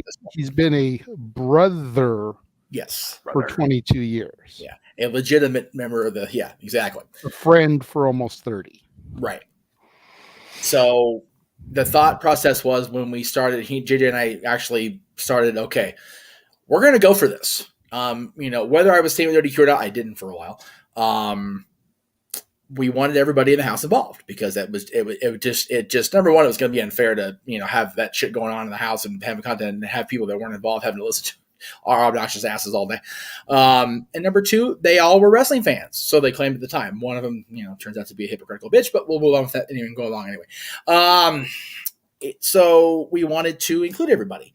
And in the evolution of the Casa and me doing my own thing still and Mikey having that desire to express the sports fandom and do his stat thing as only Stat Boy can do, we figured, okay, we'll have him be one of the shows. Subsequently, when he moved, there was the inclusion of Dory, and I had no problem with that in the moment. And then I don't know when it happened, but it kind of spiraled into another panel show.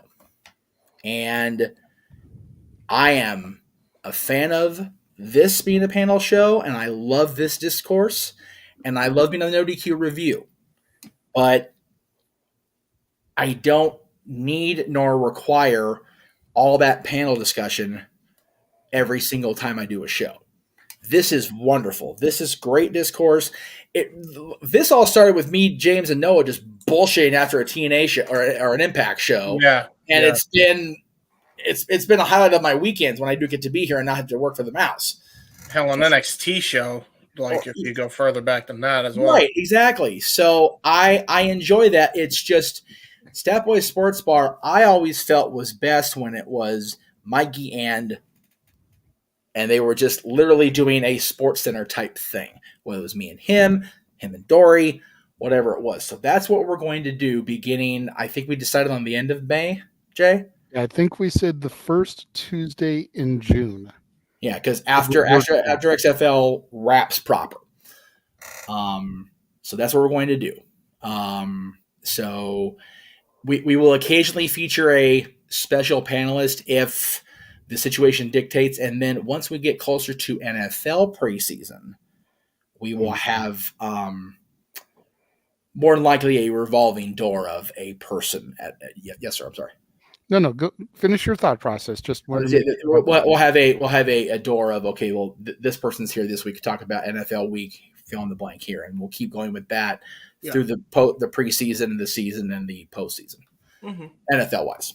What I was going to say is, and correct me if I'm wrong because I don't follow XFL. Okay.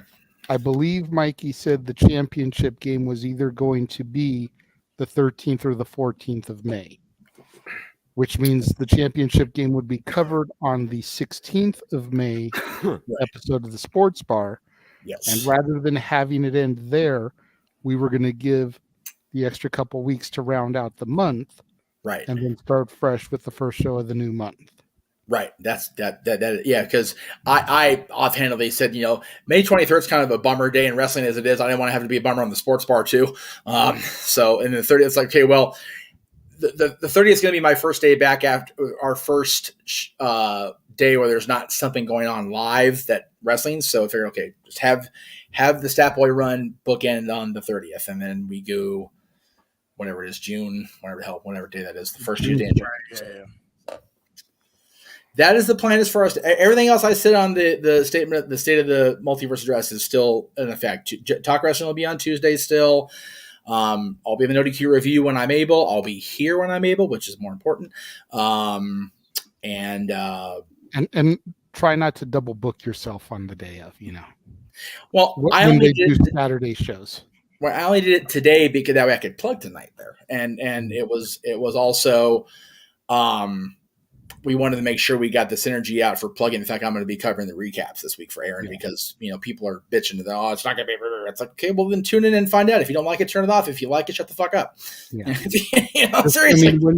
This coming Wednesday will also be the final Greg Cherry show on the Meacham brand.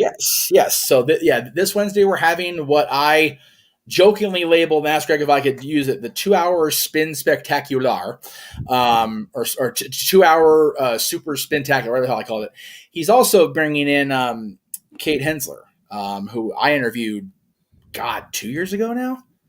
Almost 2 years ago when we were on the Jericho Cruise together. And we've been trying to get Kate booked on the Greg Cherry show for a while. It's just been bonkers with scheduling, but she'll be on there with myself and Maddie and Greg. And it's not that I'm going to not be on the Greg Cherry show anymore. It's just that the Greg Cherry show will no longer be simulcast on the Jeff Meacham Network side of things, because the Greg Cherry brand will no longer be part of the multiverse of media. Right. Because at the end of the day, I'm taking viewers away, and the little viewership my streams of his stuff gets, that's not fair to either side at the end of the day. So it's just kind of like, you do you, I do me, and if we meet up in the middle, cool. I'll still be on the show on Wednesdays when I can, when I'm not booked with something here, or if the Mouse happens to book me on a Wednesday, which they haven't so far this season. So hopefully we'll see. But everything else is staying the same. We'll still have Throwback Thursdays, on the Casa that features the content from all the channels, all of these fine things. See here. Oh, wait. Let me get James's way. Wait a minute. Damn chair. Ooh. There you go. Very nice. Everything you see there will be on the Throwback Thursday stuff every week, because JJ's just glutton for punishment to edit it. I'm just glutton for punishment for watching it. So there is that. I don't even do that much editing, if I'm being completely honest. I mean, just as far as put it all together. Yeah, aside from reformatting stuff to make it more, YouTube friendly, I don't really touch anything. I did have to edit an episode of Dads that aired, I think, last week. Yes. Because Jeffy said a bad word he did. that somebody like Jeff shouldn't be saying. I'll have to go back and figure. Naughty. But you know what? Hey, it's open mic night. Who was I? Who was I saying to that? You were just talking to the camera. You were referencing Chris Hardy. Oh, and you did the old Booker T WCW Hulk Hogan promo. Oh yes, yes, yeah. I forget. Yeah, And thing is, I cut that because I did not think that would go over well in 2023. It barely went over in 2011. And what's even sadder about that is we wasn't even live. We actually edited that and still posted it. Like, damn. God damn. But I will say, I believe on one of the shows that aired this week on Throwback Thursday, I was in heavy praise of Joey Ryan. Right, that was this last week. Yes, Lord, I apologize for that there, and Be with the pygmies. Amen. You know what? At the end of the day, it was different time. It was different opinions. Yep. People change, opinions change. Look at my opinions on Michelle McCool from a few weeks prior to that. Yeah. My opinions changed for the better. Yes. Your opinions on Joey changed for the worse. Yeah. And we'll just leave it there. No need to apologize. Go back and watch. So there you go. So yeah. So lots of stuff coming up. Yes. Changes coming to the channel. Oh. I think I told either UJ or the chat, the core 4 chat at the very most. I have off at Disney. Yes. May 4th and May 6th. Yes. So I will be at the park for Star Wars Day, and come Backlash Watch Along Open Mic Night, Darth Meacham will be in full effect. Oh boy. Oh boy. Nice. Very nice, very evil. The dark side will be in front of us. Something dark side. Everything will proceed as I will foresee it. I will strike that little bitch down right now, Josh. Get that. You leave Baby Yoda alone. No, you know what's cool though? Go against my Grogu. Jay, next time you come to the parks, Mando's still walking around now, but now he's got an animatronic Grogu in his hip pouch. I know. Good. I've seen the videos. It's fucking awesome, man. By the way, you know he's not even a baby. He's 900 years old. Just saying. 550. I don't care. It's okay. Doesn't matter. It's still awesome. Yeah, it's okay. Yeah, but no, the weirdest part about seeing Mandalorian in the park so far was standing at the freaking stand where they sell the Life Day orbs, and literally in the middle of the marketplace. Mando's walking this way with Grogu, the other way Boba Fett's walking, and they just kept going. They didn't even look at each other. They just kept going. I was like, what the fuck? That's awesome. I actually bought one of the legacy lightsabers. I bought Dooku's. Jesus Christ, dude! If you got that kind of money, give some to me. Fuck. Right? I did. Where's the super chat? I know. I'm just like, damn.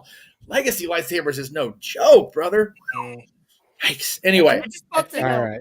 Anyway, since we're showing for the company, might as well show for our own damn selves. You know. I think Casey and Mike have freaking lightsabers like that too. By the way, I don't know. And again, I don't. Like I said, if I knew for a fact that I would buy one and it wouldn't get broken in some random ass travel accident, I would do it. But my dumb ass, I have a $20 lightsaber and I'm happy with it. Oh, trust me, when I eventually go to Disney, that's the number one thing I'm doing. I don't care if I buy anything else. I am going to go and make my own lightsaber. I do not care. Yeah, well, you have to make an appointment. So I'm aware. Okay. I've always wanted a Darth Maul double-bladed saber, but with purple blades. Yeah. Well, I think. I mean, you always do it at the Star Trader for like I did for $20 or whatever. I have a single blade purple one, but I want double-bladed like Darth Maul, but with purple blades. It's the Casa double saber. I was saying, I think Savvy's allows you to do double blade. I'll have to check next time I'm over on Batu.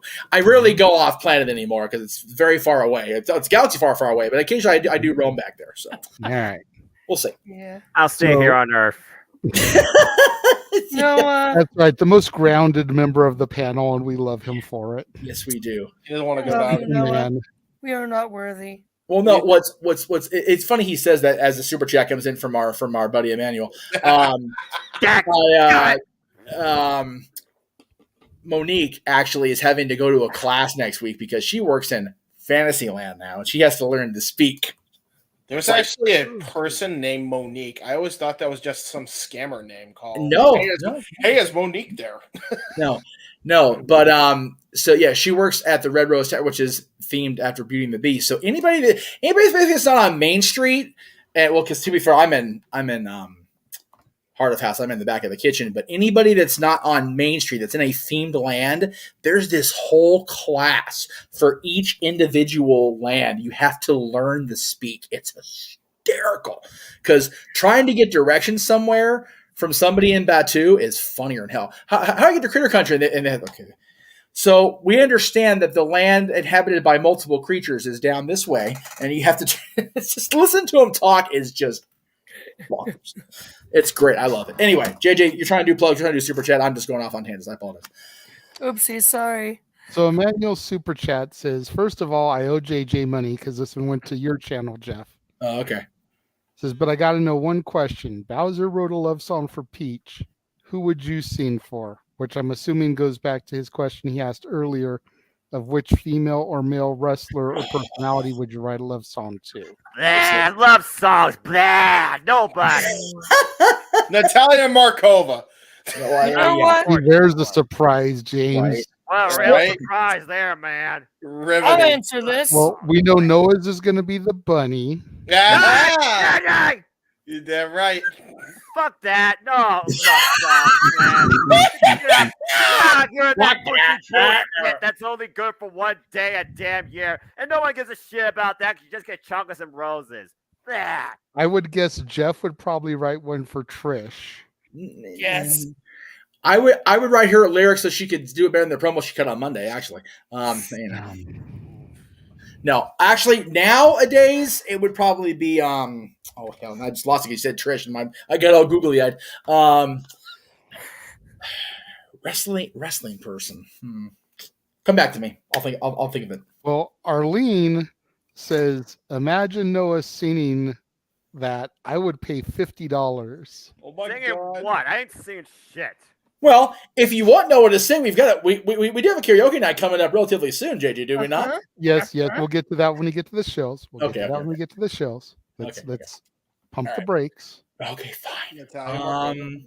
So James says Natalia Markova. Big surprise. Without doubt. I want to see what you say for me before I give my answers. Oh God, I honestly like Trish. I definitely would have on my list because she's on my freebie list if she ever gets divorced. Are you kidding me? If I ever get with anybody again, Tori Wilson maybe. Nah, Tori's too high maintenance because she's got freaking She's got all that freaking ex-celebrity baggage. Same with Stacy. I love her actually considering this in an actual discussion. This is funnier than shit. Noah singing to Peach would be everything to me. Isn't that sweet as hell? I don't know. Like, I could see Josh singing to like Michelle McCool or to Kelly. You actually picked one because I was going to answer for both genders. Kelly would be one because they said, if you had to write a song for, male or female, Kelly would be my female. Right. If I had to write one for the guys, Austin Theory and Sammy Guevara. Okay. I'm not sure what to do with that answer. Right? What the hell? Now I'm curious to see who people think I would pick because I sat here calling all y'all out. Yeah, I mean, I would think Natty, but I know that's not necessarily the case anymore. I don't know because I don't know how you view Natty these days on that front. Gigi Dolan. Yeah, that's fair. Gigi's probably on the list. I'm more of a JC guy than a Gigi. Sorry, guy, JC. but they're both up there. I do love Toxic Attraction as a whole. So Gigi would probably be my other one. Not gonna lie. Yeah, I don't know with you anymore. Like 10 years ago, I'd be like, Natty, no problem. But I don't know anymore. Well, if we're going off a classic, Natty would definitely be up there. Lita would definitely be up there. Yes. And probably Victoria would probably be up there because, I had a thing for crazy chicks. Just ask Victoria Jeff. He's met one of my exes. Just one is crazy? Okay. You know what? I'm trying to be fair here.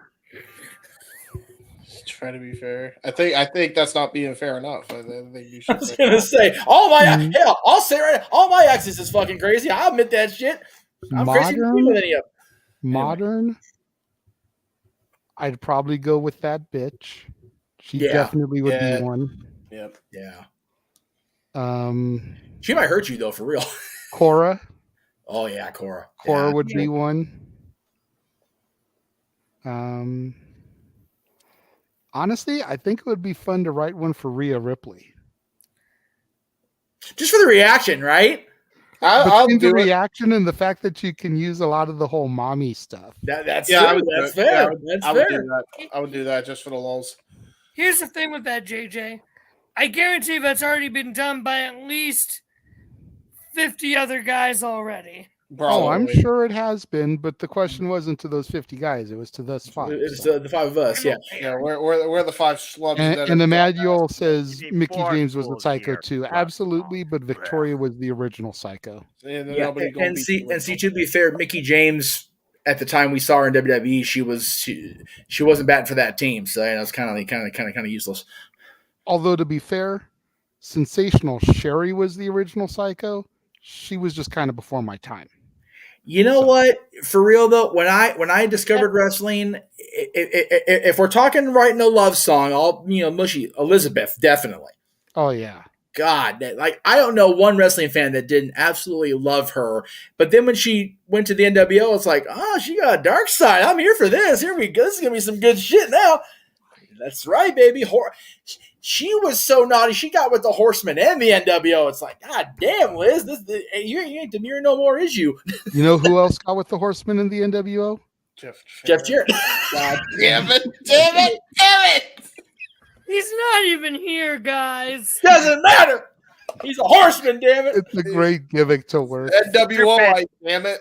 Stupid Double J. All right, so before we get to the show, shills, him a cameo from Double J for his birthday. Yeah, dude, I tried to get Jeff Jarrett to tweet a happy birthday to him, but nobody freaking retweeted it. Like I didn't even see her. I would have said it. I posted it in the group chats. Does Jared even have cameos available? I don't think so. No, he probably doesn't know what cameo is. To be fair, everybody else. Oh no, he does. No, he does because he's part of the Conrad family, and Foley does those things all the fucking time. Before we get to the shills, we're going to throw our quick little 40-second teaser for all of the stuff that you will get to hear Noah call, as well as either myself or James alongside of him from Backlash through WrestleMania 40. Just the stuff that's announced and that we've got worked in so far. It is official.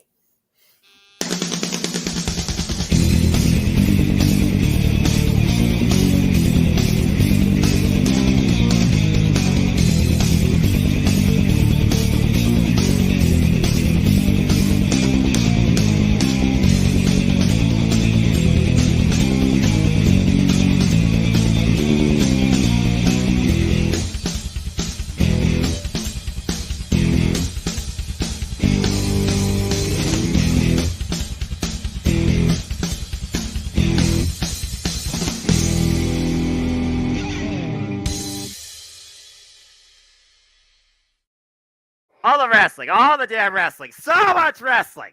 That doesn't even factor in Multiverse United 2 and Emergence that were announced at the last Impact pay-per-view. Right. Because I don't believe Meacham ever got back to me with the Meachamized graphics so that I could add them to the trailer. Oh no, I didn't. I'm sorry about that. Sorry, I came back so shocked. I apologize. Go ahead. So there's 2 more events on top of all of those that are already in there. Right. Plus whatever else gets announced throughout the time between now and WrestleMania 40. You have such a shocked look on your face here. What's going on? Sorry, you have to let us in. Oh, sorry. I don't know if you can see this. This is Murphy during Fantasmic at 10:30, dude. Oh shit! She fucking caught fire, like straight fire. Dang. Huh? Holy fuck! Oh my! So so for those that aren't in the know, sorry, I'm totally doing Disney speak. I apologize. Aren't in the know. Fantasmic, the major show at Disneyland and Disney World on the Rivers of America, has a segment where Maleficent transforms into a dragon, much like she does in Sleeping Beauty. Right. It earned the nickname Murphy because for years and years it was questionable if it would work. Murphy's Law. So apparently the dragon worked. It, grew. Rita Repulsa, threw her wand, made the dragon grow, but it caught fire tonight. It's an inferno on the freaking middle of the river. On the damn, she's done. Holy crap! Anyway, I need to put the phone away. All right. Fuck, that's scary. I'm sorry, guys. Okay. That's just that's my show. Like at the parks when I'm not working. That's now, that happened just now. Well, 10:30. So an hour ago. Yeah. Oh, fuck. Dang, man. Well, figure it was a 10:30 show. It probably happened about 40 minutes ago because it's the very end of the show. So yeah. That's crazy shit. Wow. Well, All right. damn. Good thing I wasn't on the clock today. I probably would have had trauma. Anyway, Before we jump into the plugs, Emmanuel sent the $5 super chat to my way to even things out. He says his answer would be AJ Lee, and his sister says Orton. There you go. Brought it out there, has to keep it even. Yeah, and I will say Daniel says he wanted to write a song for Stephanie McMahon when he was a preteen because he had a crush on her at one point. Hell, I still got a crush on Stephanie now. I was going to say, I think every dude had a crush on Stephanie at one point or another. I didn't. I was a Tory guy. 2003. Well, Tori Wilson and Stephanie were both like going crazy. Yeah, but you know what though? Like the evolution. 2003 was going crazy. All right. Accurate. I wouldn't mean to make a pun here of her husband, but the evolution of Stephanie has always intrigued me, man. She was this innocent girl, so it's like she appealed to that market, and then I still say to this day that first promo she cut on Vince when she turned heel and she turns away and she gives that little glare over her shoulder and has that evil smile. It's like, golly.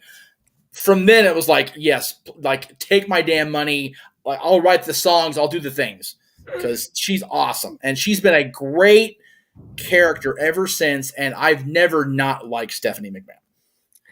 So. What about you, Noah? Who was your, how do I want to word this? I'm just gonna say, horny teenage Noah. He didn't have one. He made that clear. He made that very clear that he was a celibate boy. Yes. And I don't give a damn about love songs. Bleh. Now, if the bunny showed up, shut it! Will you all get off that? Stop it! I mean, no, I don't blame you, buddy. Here comes Allie Cottontail hopping down Noah's bunny trail. Oh! Oh no! Oh no! Someone's definitely on the way. Oh, come on! Look at what you did, Meacham. You know what? Well, in that case, we'll go ahead and do we'll go ahead and do the chills later because I don't want Noah to miss the chills part. Yeah, Noah, we need you for the chills, brother. Please. Come on, brother. Okay. Hang on. Noah, I'm sorry. I didn't mean to offend you by insinuating you would do bad things with the bunny, even though Lord knows I the fuck would. Damn. I mean, like a jackrabbit. Yeah, exactly. Hey, Allie, do you know any Jeff Rabbits? Because I can anyway. I meant Noah and the bunny. I didn't need that image in my head. No, that's okay. Yes, we were off the rails an hour ago talking about freaking. What were we talking about during that stupid? I don't even remember. My Little Pony. My Little Pony. Yeah, My Little Pony for no particular reason. Hey, listen, man. It's because most. It's a problem. Okay? No words. No. Noah, come back. I'm sorry. Noah, come back. I'm sorry. We need you. I'm sorry too, Noah. Here. You know what? If it's about love songs, we can do the thing. Come back. There's room on the raft. Come back. I'll never let go, Jack. We'll never let go, Noah. Don't let go. Come back. Don't drown. That movie still pissed me off. She just let him fucking drown. JJ has yet to see that even now because he's like, I know how it ends. What's the fucking point? Dude, you have to see it to be believed because if you see the ending, you have to watch the full movie. Like hearing it discussed, JJ, it doesn't do it justice. You need to watch the movie all the way fucking through. Then you need to see what this piece of shit woman does at the very fucking end. You have to actually see it to believe it. No. And I thought it was a romantic end. No, she just wanted her fucking money. He wanted the dude's money or something. Wanted an inheritance. She straight up I mean, Leo dying's ever a bad thing. Let me not be clear on that. But yeah. No, she let this great love she had discovered freaking die. She freaking held on to this damn. I don't want to spoil anything. If you haven't seen it, whatever. But You gotta watch it, JJ. You have to watch it. You go in with a comedic mindset that this is awful. See, that's the problem. Is number one, I studied the Titanic in history class. Yeah, exactly. So I know what happens. Right. And number two, I've seen the original Kings of Comedy way too many times. Steve Harvey talking about, what do we care about this little badass boy for? We know what happens. Bring on the water. We know where this is going. Hit the damn ice. Let's get the fuck out of here. Let's go. Like, for real. I still remember one of my old friends went to go see that in theaters, and he jokingly turned to the person he was with and was like, you know, the ship sinks in the end. And the kid behind him took his money, stuck it back in his pocket, and left line. It's true. It's It's like, bro, James Cameron may take a lot of liberties, but he's not going to change the end of a historical fucking movie. Yeah, it's not us. It's not Disney Pocahontas we're talking about. You know, come on. Noah. Noah Foster. Noah Foster. I don't know. I think at this point, someone's going to have to Please super come chat to back. get Noah back. Yeah, Noah, do you want $100? We can't go on without you. We love you. We love you. You know, he's just sitting there laughing his ass off. Probably. He'd probably dying laughing like. Oh, I guarantee I'm in trouble with him, though. No, I guarantee I am. To be fair, not just you both did the bunny. I did not go. Okay, so let's just go ahead and go into the plugs and hope that Noah returns and during the course of the activities. Yeah, that's probably Yes, please. Who's going first? What's going on? What's I'll happening? go first if you'll allow me. I got. Hold on. Okay. Trying everything queued up with JJ, because he's one producing. So. Okay. Well, I hear some laughing now. Whenever. However. Ooh, sorry, y'all. My bad. Yeah, wow.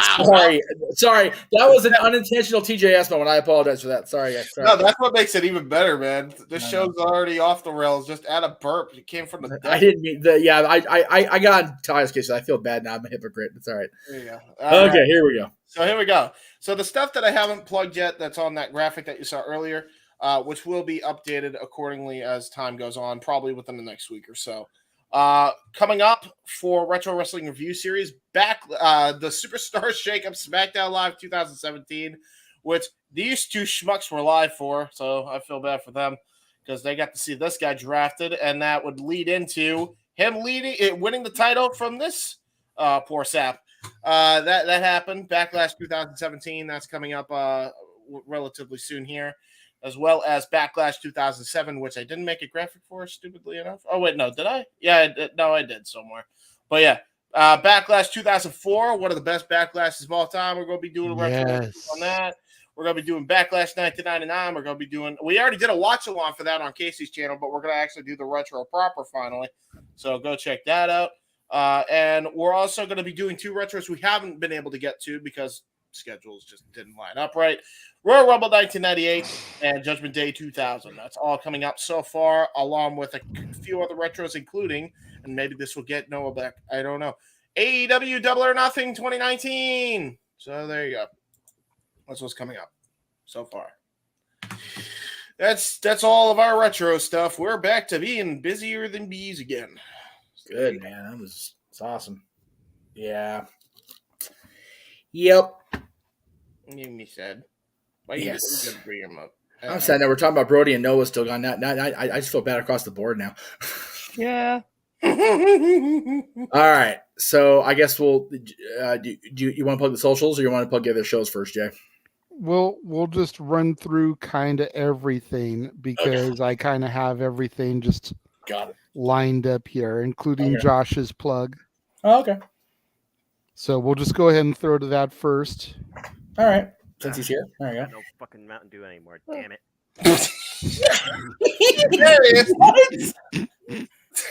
What are you all shitting about now? The first thing he said, no more fucking Mountain Dew anymore, damn it. I'm so happy. We love you, brother. We love you. We're glad you're back with us. Yes. All right. Ladies and gentlemen, boys and girls, internet wrestling fans of all ages and fandoms. No, not all ages. TV mature, brother. Yeah. True. MA. You can follow me, No DQ's resident Cleveland combatant, on Twitter at CatholicJosh122, on Instagram, Malamangram. You can find me usually I'm not on this late for open mic night, but tonight I am. Yes. And usually you'll see me in the comments of multiple Jeff Meacham and Greg Cherry and Casa shows, etc., etc. And you just follow me for more wrestling content, more Cleveland Browns content, and this coming Friday is going to be crazier than ever because I'm going to be switching back and forth between the WWE draft on SmackDown and night 2 of the NFL draft when the Browns finally have a freaking pick. There you go. So that's going to be a crazy night. Go Browns, Steelers suck, and I'll get to my usual final thing at the end. All right, then. As you should. Yes. Until he retires forever. I see. Even then, you just got to play a clip of it. Nah, because once he's gone, I'm okay with him being gone. I don't have to mention his dumbass name anymore. Okay. Yeah. Except it'll still be in our opening because it's awesome. I mean, that's fair. Yes. So there is where you can find Josh. When he's not using the F word on here, he's being nice on Twitter and Instagram and saying nice things. Saying, there you go. We'll then go ahead and plug Yes. resident big baller. Ooh. Nice. He was happy to be here for at least a little bit this evening. Jeff, do you want to talk about this? I feel like since you made this graphic, you probably have more knowledge than I do. Well, I want to talk about it for a couple reasons. One, of course, they're bringing in Hacksaw Jim Duggan to Celeb Fest out in Baltimore, along with Danny Jordan and Myla Grace, who I think were recently on AEW and WWE TV. Ashley D'Amboise has been on AEW TV as well. She and Kylan King, Kylan King, yep. Are going to be at Wrestle Bash 2. I also found out, JJ, through seeing the stuff you sent me on Instagram regarding UWW. Kylan King's going to be at the event Heatwave out here next month, or in June rather.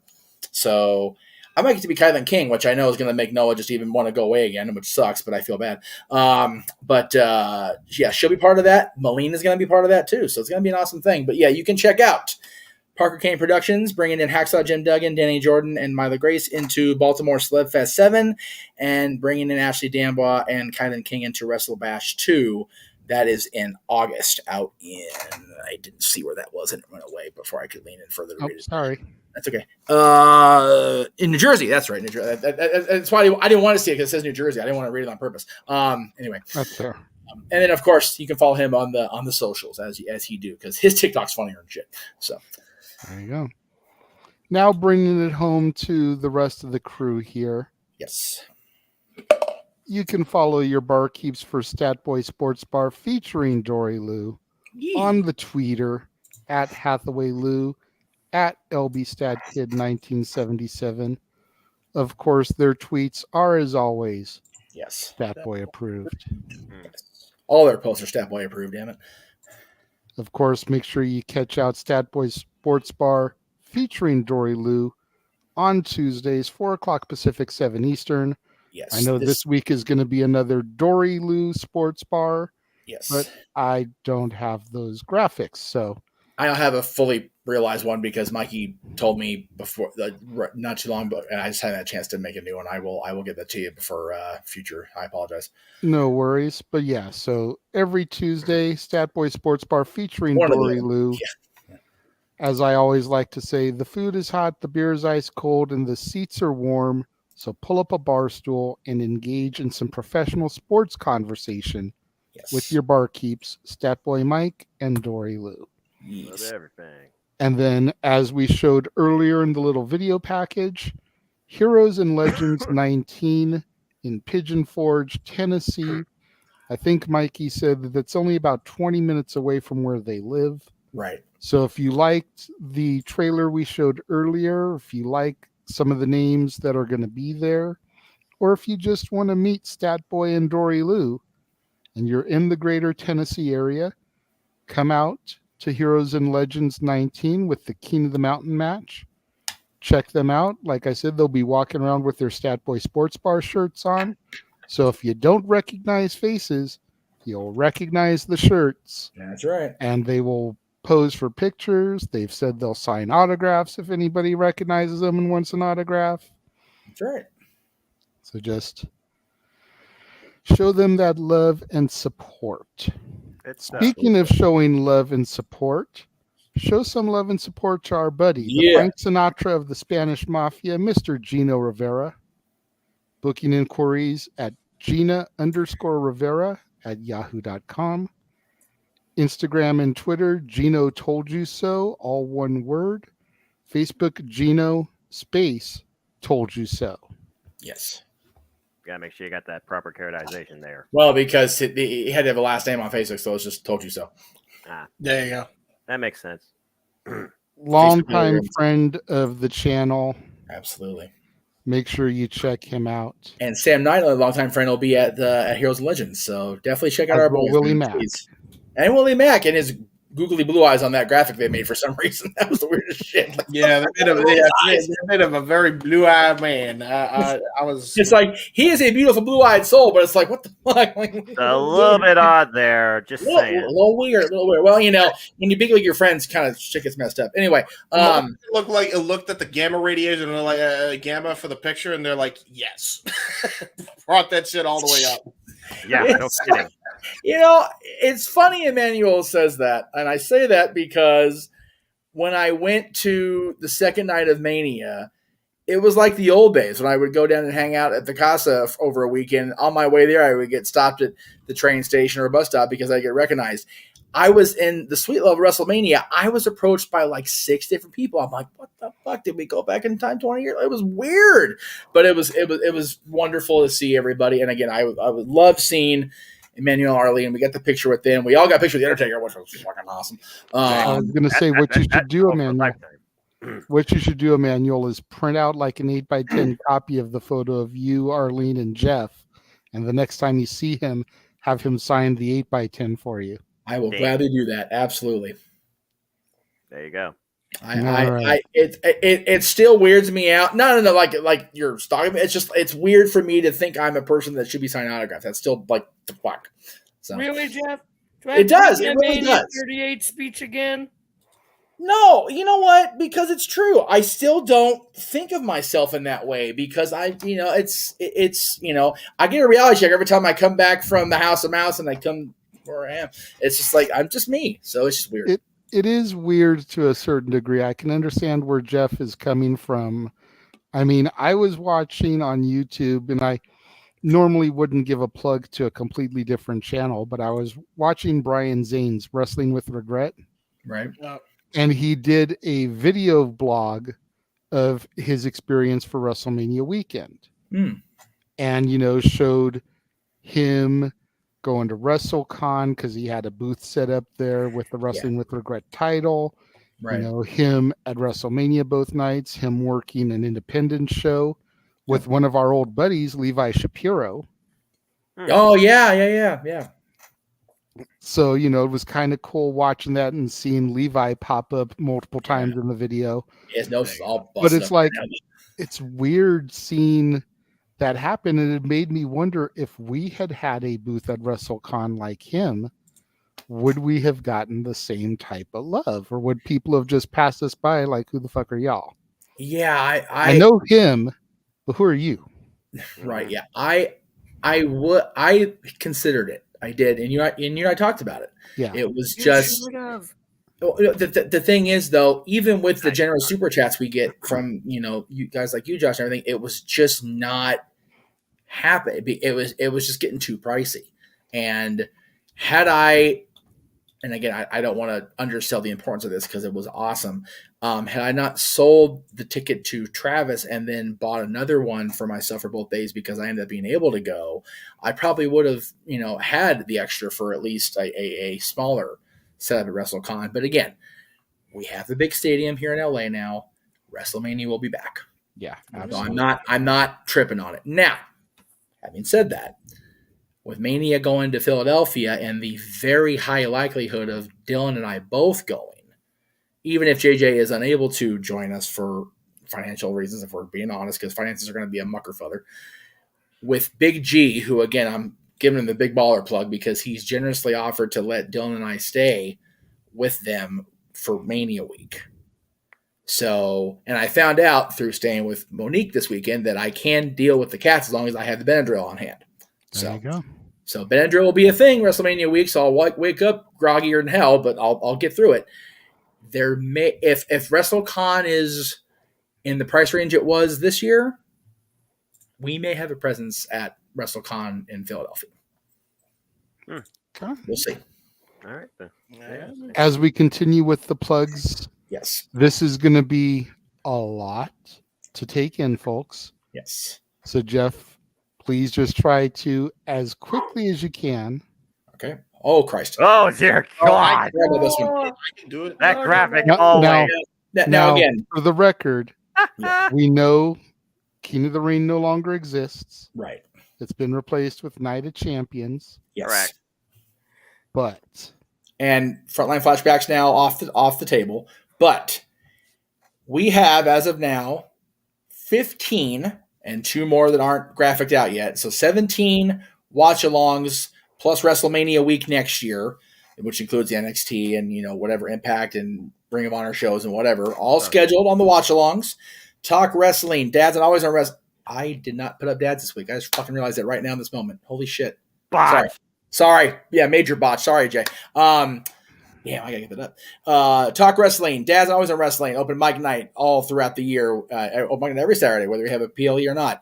FTW and all the things accompanied at FTW Productions, including Noah's content and James's multiverse within the multiverse. Because goddamn, you guys do a lot of stuff on the FTW Productions, and I am in awe of the production value and the content contained therein. Renegade's reviews, Stat Boys Sports Bar featuring Doria Lou, The War Zone, Throwback Thursday, each and every week on the Constantine Studios.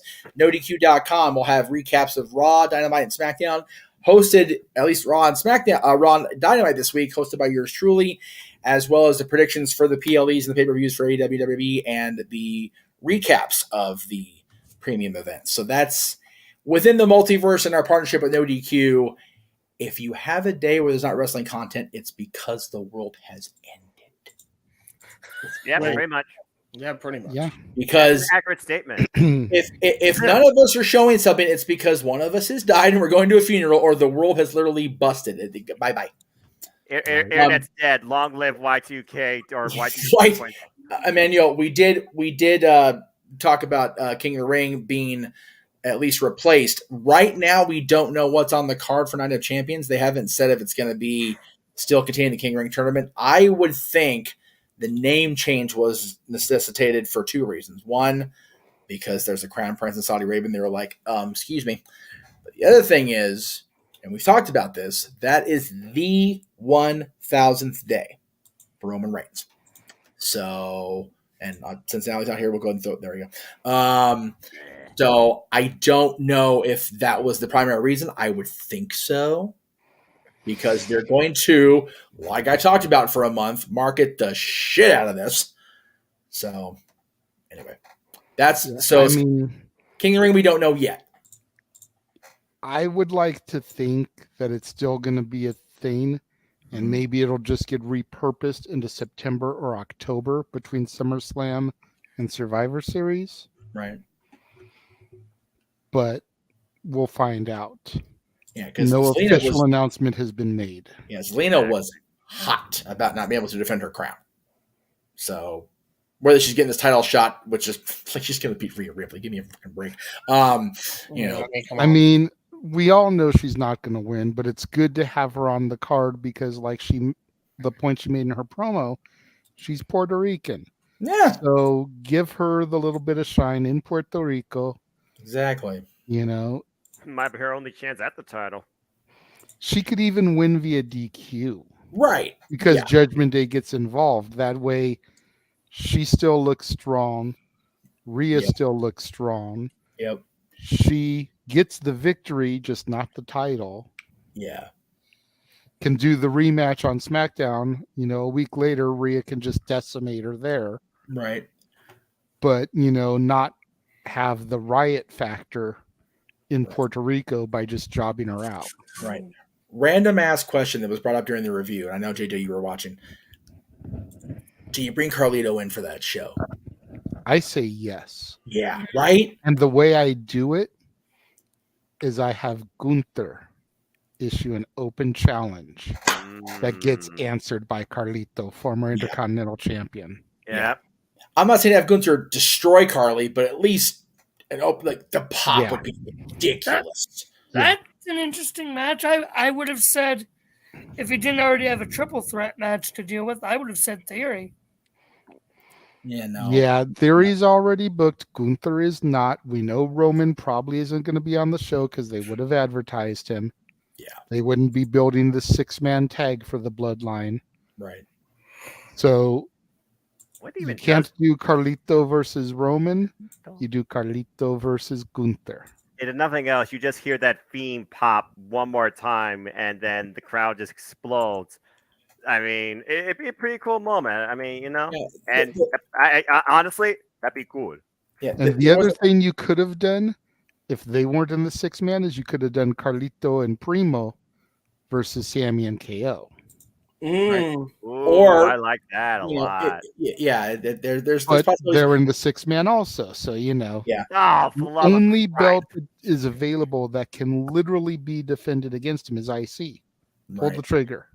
What is on this? The other thing that was presented in the review earlier was Roman's, because the show's already sold out, so it's not like they're going to lose any money by or not advertising Roman. Have him be there, and they're out there, bloodlining their shit, and Carlito comes out to challenge Roman just to be up in his shit in his home country or home area, and Paul Heyman goes, nah, not gonna happen. And then he does the apple and he spits it and it gets on the bloodline. They're like, oh man. And Roman goes, nah, I'm gonna whoop this boy's ass myself. And that's how you get Roman and Carly. Just for the shits and giggles of it. That would be pretty cool. The whole shtick is the bloodline have Carlos, Carlito, Primo, Epico. Yep. All come out. Right. To Carlito's music. Yeah. So yeah, they all come out, and then Colognes. because the bloodline, because the Rikishi's boys are already booked, you've got Roman basically has to be like, well, if you're going to be this way about it, and then when they start to get into a scuffle, the other 6 fight up, into the crowd or out of the ring or whatever, and it leaves Roman and Carly. Yeah, That's how I do it. I'm cool with it because if the Colognes are on the show, the WYW represent because they're on our roster now. So there you go. Right on. There you go. Well, at least I kind of care about 2 of these matches, but why the fuck is Omos taking on Seth freaking Rollins? None of us have any idea. For real, that's like the $1 million question that's been asked like 100 times since Friday. From what Aaron said, there was some random ass run in between the two of them like 6 months ago, and that's what they're using to build. It's like, what the fuck? Wow. I guess. Wow. Is Triple H is literally just throwing Vince a bone. You know what? It was funny. That was actually a chat in the other show. It was like there must be a clause in his new contract as executive director. Okay, he gets to book one match a show. Well, I mean, let's look at this from a realistic perspective. Okay. And I know that it's hard Yes. with Omos because a lot of people just don't like him. They think he shouldn't be on the roster. He's a nice person. But like Maybe his takers Omos has main event potential because of his size, because of his physique, because of his presentation. Yes. Mm-hmm. Not his ability, but his presentation. Right. You had the thing with him and Brock, and although Brock did win, Omos put up a pretty decent fight. Like the way he gut wrenched and threw Brock there to start that match off, it was like, whoa. That was impressive. This is serious. I haven't seen Brock get handled this way for a long time. Yeah, fair point. Seth freaking Rollins can make anybody look good. And he's, despite the buckle bomb, one of the safest people to work with. Right. So win or lose, Omos is going to look like $1 million. Yep. That's what you need. Makes sense. Yeah, I guess, but just wow. Yeah, I'm looking at this card. I'm looking at this card. I'm like, yeah, WrestleMania Backlash and Seth Rollins and Omos. It's one of those, the people that enjoy match quality are bitching about this Emmanuel match. gets it. Right. Yeah, it's one of those, everybody that bitches about lack of story in a match is bitching about this match. Everybody that bitches about match quality is bitching about this match. And it's like, man, just let's Brock and Omos had a much better encounter than I anticipated. I was legitimately impressed with him. Mm-hmm. See, they had a better encounter than I anticipated, but I was also the one putting them over. Right, you were, yeah, and I was the one was that like was selling it like crazy. Like, this is going to be Hogan Andre levels. And granted, didn't quite exceed that expectation, but it was still a lot better than people give it credit for. It was better than Taker Giant Gonzalez. Well, yeah, and that's about what people were expecting. And it was enough of a spectacle that it covered what limitations there were. Mm-hmm. So and that's the key. Accentuate the strengths, hide the weaknesses. Right, Paulie? Yeah. Yep. Right, ECW?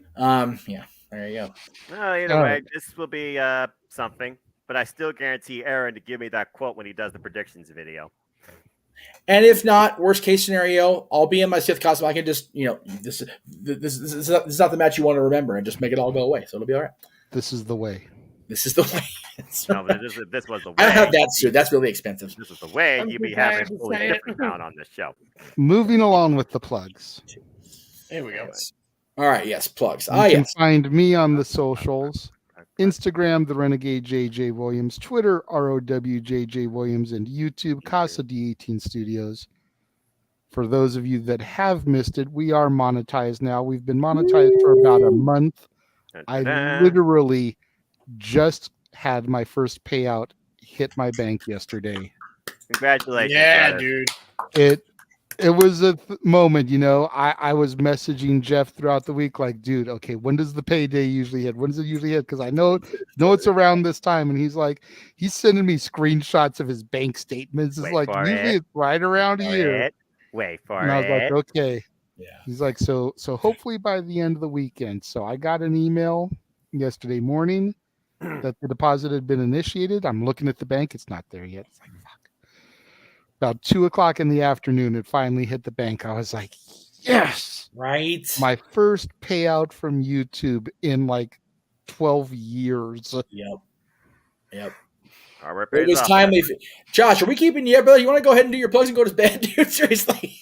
I'm sorry. I think the alcohol started getting to me. It's not you guys. It's no, I know. It wasn't a critique. It was a concern. If you want to go ahead and say goodnight, brother. It's fine.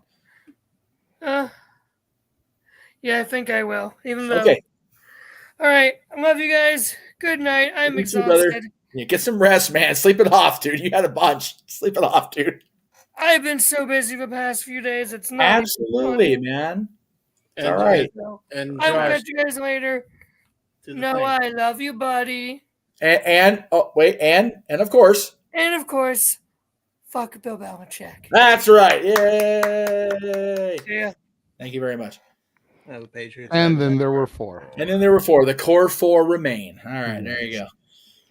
As Jeff alluded to earlier when we saw his big ass graphic. Yes. Lordy. Throwback Thursday every Thursday featuring content from NoDQ.com's YouTube channel, the Simple Man brand, the J. Hebert Studios, the Jeff Meacham Network, and of course, the Casa D18 Studios. Yes. This past week, I believe. It's going to be this coming week. Oh. This coming week is the final episode of a Hardy Conversation that's going to air. Yeah, it's week 9. Yeah. So starting week 10, a Hardy Conversation will be replaced with Double Down with Double A. And that'll run in that slot for however many episodes Aaron's show ran. Aaron Austin. Aaron Austin, not Aaron Rift. Yeah. It was interesting. It was different. Yes. It was a lot in the similar vein of Stat Boy rants early on, where he would just kind of talk about whatever. Sometimes it was wrestling related. Sometimes it was sports. Sometimes it was political. Whatever kind of floated his boat that particular week, if you will. You know, he's a Detroit native, so lots of lions and tigers talk. No bears. Those guys are from Chicago. But sorry about that. Freaking air kicked on. I thought I turned that shit off. That's all good. Heard me. So that'll be coming not this coming week, but the week after week 10. Yes, sir. But week 9 will be the final episode of A Hearty Conversation for those of you that have enjoyed reliving those episodes. They are an experience. There's no doubt about that. Oh, yeah. You talk about a person that lives a gimmick. That was Chris Hardy. Chris is a walking gimmick, brother, and he lives it to this day. By the way, on Throwback Thursdays, you could also see the debut on at least the Casa of the Indie Force intro, A-Team. Yes. A-Team intro rules. Yes. Have you guys seen that? Have you guys seen that? Mm-hmm. Oh yeah. So good. I appreciated it. Thursdays are fun, man. Just sit back and just go, man. We had fun, but man, we're doing great things now. But Lord Almighty, what the hell was I doing in 2020 in that room corner? For real. Oh, we were all way too punch drunk in 2020 for our own damn good. Then of course on Sunday, the War Zone, the weekly acquisition report, where I show off my latest additions to my ever-growing movie library. This week, it'll be more DVDs from Dollar Tree that were 50 cents. Jeez. Oh, damn. Yeah, I don't know if they're just clearing out all kinds of backstock or if they're getting rid of movies completely. Right? But for about 2 weeks there, all their movies were 50 cents. Yeah. And so I just went through and I cleaned up stuff that I had looked at in the past. And I was like, maybe another time. Right. You know, if you're saying that for $1.25, it's like, okay, whatever. But for 50 cents, it's like, yeah, I'll take the chance now. Yeah. Get 2 movies for $1 instead of 1 movie for $1.25. Right. Yeah, make your dollar go further. Worst case scenario, if you absolutely don't like it, you can sell it as a used copy on eBay. Make your money back and then some. Shit. Right? Yard sale giveaways. Yeah, for real. Do people even do yard sales anymore in this post-pandemic? Yeah. Oh, yeah. Yeah. I see yard sales all the time up here. Some of them starting on like Thursdays. Like they'll do like a Thursday, Friday, Saturday. Interesting. All right. It started, I'd see some people do them on like Fridays. Then I started seeing them on Thursdays. There's one house up here, and I forget what street it's off of. I want to say it's off of Apple Valley Road. Oh, okay. Going from the 18 down towards Bear Valley. Okay. And sometimes it'll be just like a random Tuesday, and they'll have the yard sale setup going on. I think they just kind of do it sometimes when they're home and they're bored. Maybe they have a day off of work or something. Side hustle. Rather than trying to do it on the weekends. Just, I've got a random Wednesday off. Let me pull my shit out and see if I get some sales here. Interesting. Weird, but you know, it happens. Hey, we live in a world that's not a Monday through Friday workforce anymore. No, definitely. So sometimes people got to just take advantage of the days they got.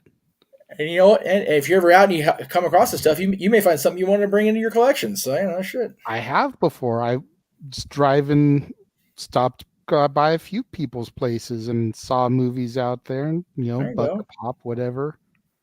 There you go. The No DQ folks, of course, the review generally on Sundays. Of course, it was today because Aaron is going out of town, correct? Yeah, Aaron will be actually catching a plane either late tonight or first thing in the morning. So yeah, he'll be gone for a bit. I'll be filling in on the Raw recap and the SmackDown. The Dynamite. I always get mixed up. I don't know why. I'm so damn tired. The Dynamite recap on Wednesday. There are graphics that I just didn't send to JJ because I forgot we were plugging no DQ because I'm that out of it. But well, they're part of the multiverse of media, so we always try to give them our shills. Yes, so I'll be doing the Raw and Dynamite recaps as well as my usual talk wrestling on Tuesday nights, and so yeah, we'll have a presence on NoDQ.com throughout most of the week, and we'll also have NoDQ classic content on Throwback Thursday, and then he's covering the draft. God bless him on Friday and Monday Friday this week and Monday next week. So no DQ is far from lacking in production. That's for damn sure. So yeah, exactly right. And then since Jeff completely failed and disappointed Yoda this past week, you can currently go to the Casa channel. Yes. Oh, and check out the top 10 TV villains that aired yesterday. I literally realized that right now. I'm like, oh shit, because it's sitting here on my damn desktop waiting to upload, and I just completely blocked it. Oh, I'm so sorry, dude. Fuck me. Yeah, it's a great show. Like I keep saying, we had so much fun doing it and surprised each other in what we disclosed, and the ones we shared were even like, oh, all right, that was interesting. So please go back and watch it on the Casa. Give the Casa the love and all the super thanks, because damn it, JJ's earned it for just the editing of this show alone. And we got done under an hour and a half. So I'm proud of our goddamn selves for that. Yeah, for real. Because that could have gone a lot longer. As challenging as it ultimately became, it was like, it shouldn't have been, right? But like we don't watch dramas, so it's not a whole. There's the antagonists, just not villains. So and there is a difference. There is a difference. There are two different words in the dictionary. So yeah, we did very good in our lists. I'm actually wearing the shirt of one of my villains. Yes, I knew that had to be a villain. Which, by the way, as botchy of a Saturday as it turned into, you did review that this week. So I did. Yes, and he and I completely disagree on it. To be honest with you, he enjoyed the new Power Rangers. I guess a tribute movie, for lack of a better term. Yeah, it's being called a 30th anniversary special. Yeah. JJ enjoyed it. I didn't, and I think I can go back and watch it again because I did watch it rather late in the day. So I may have just been like, I don't want to deal with shit, and then I had a bad perspective on it. But when I watched it, it was like. I didn't enjoy it, and maybe it was just my I loved the original Mighty Morphin so much that the lack of, and again, it's not a spoiler that 3 people aren't involved because it's been well out there in the media, and one of them's passed, two of them are passed, although one has been gone for many years. So one of them recently passed. One of them has been recently incarcerated and is on probation. And the Pink Ranger just didn't want to do it. That's Jason, right?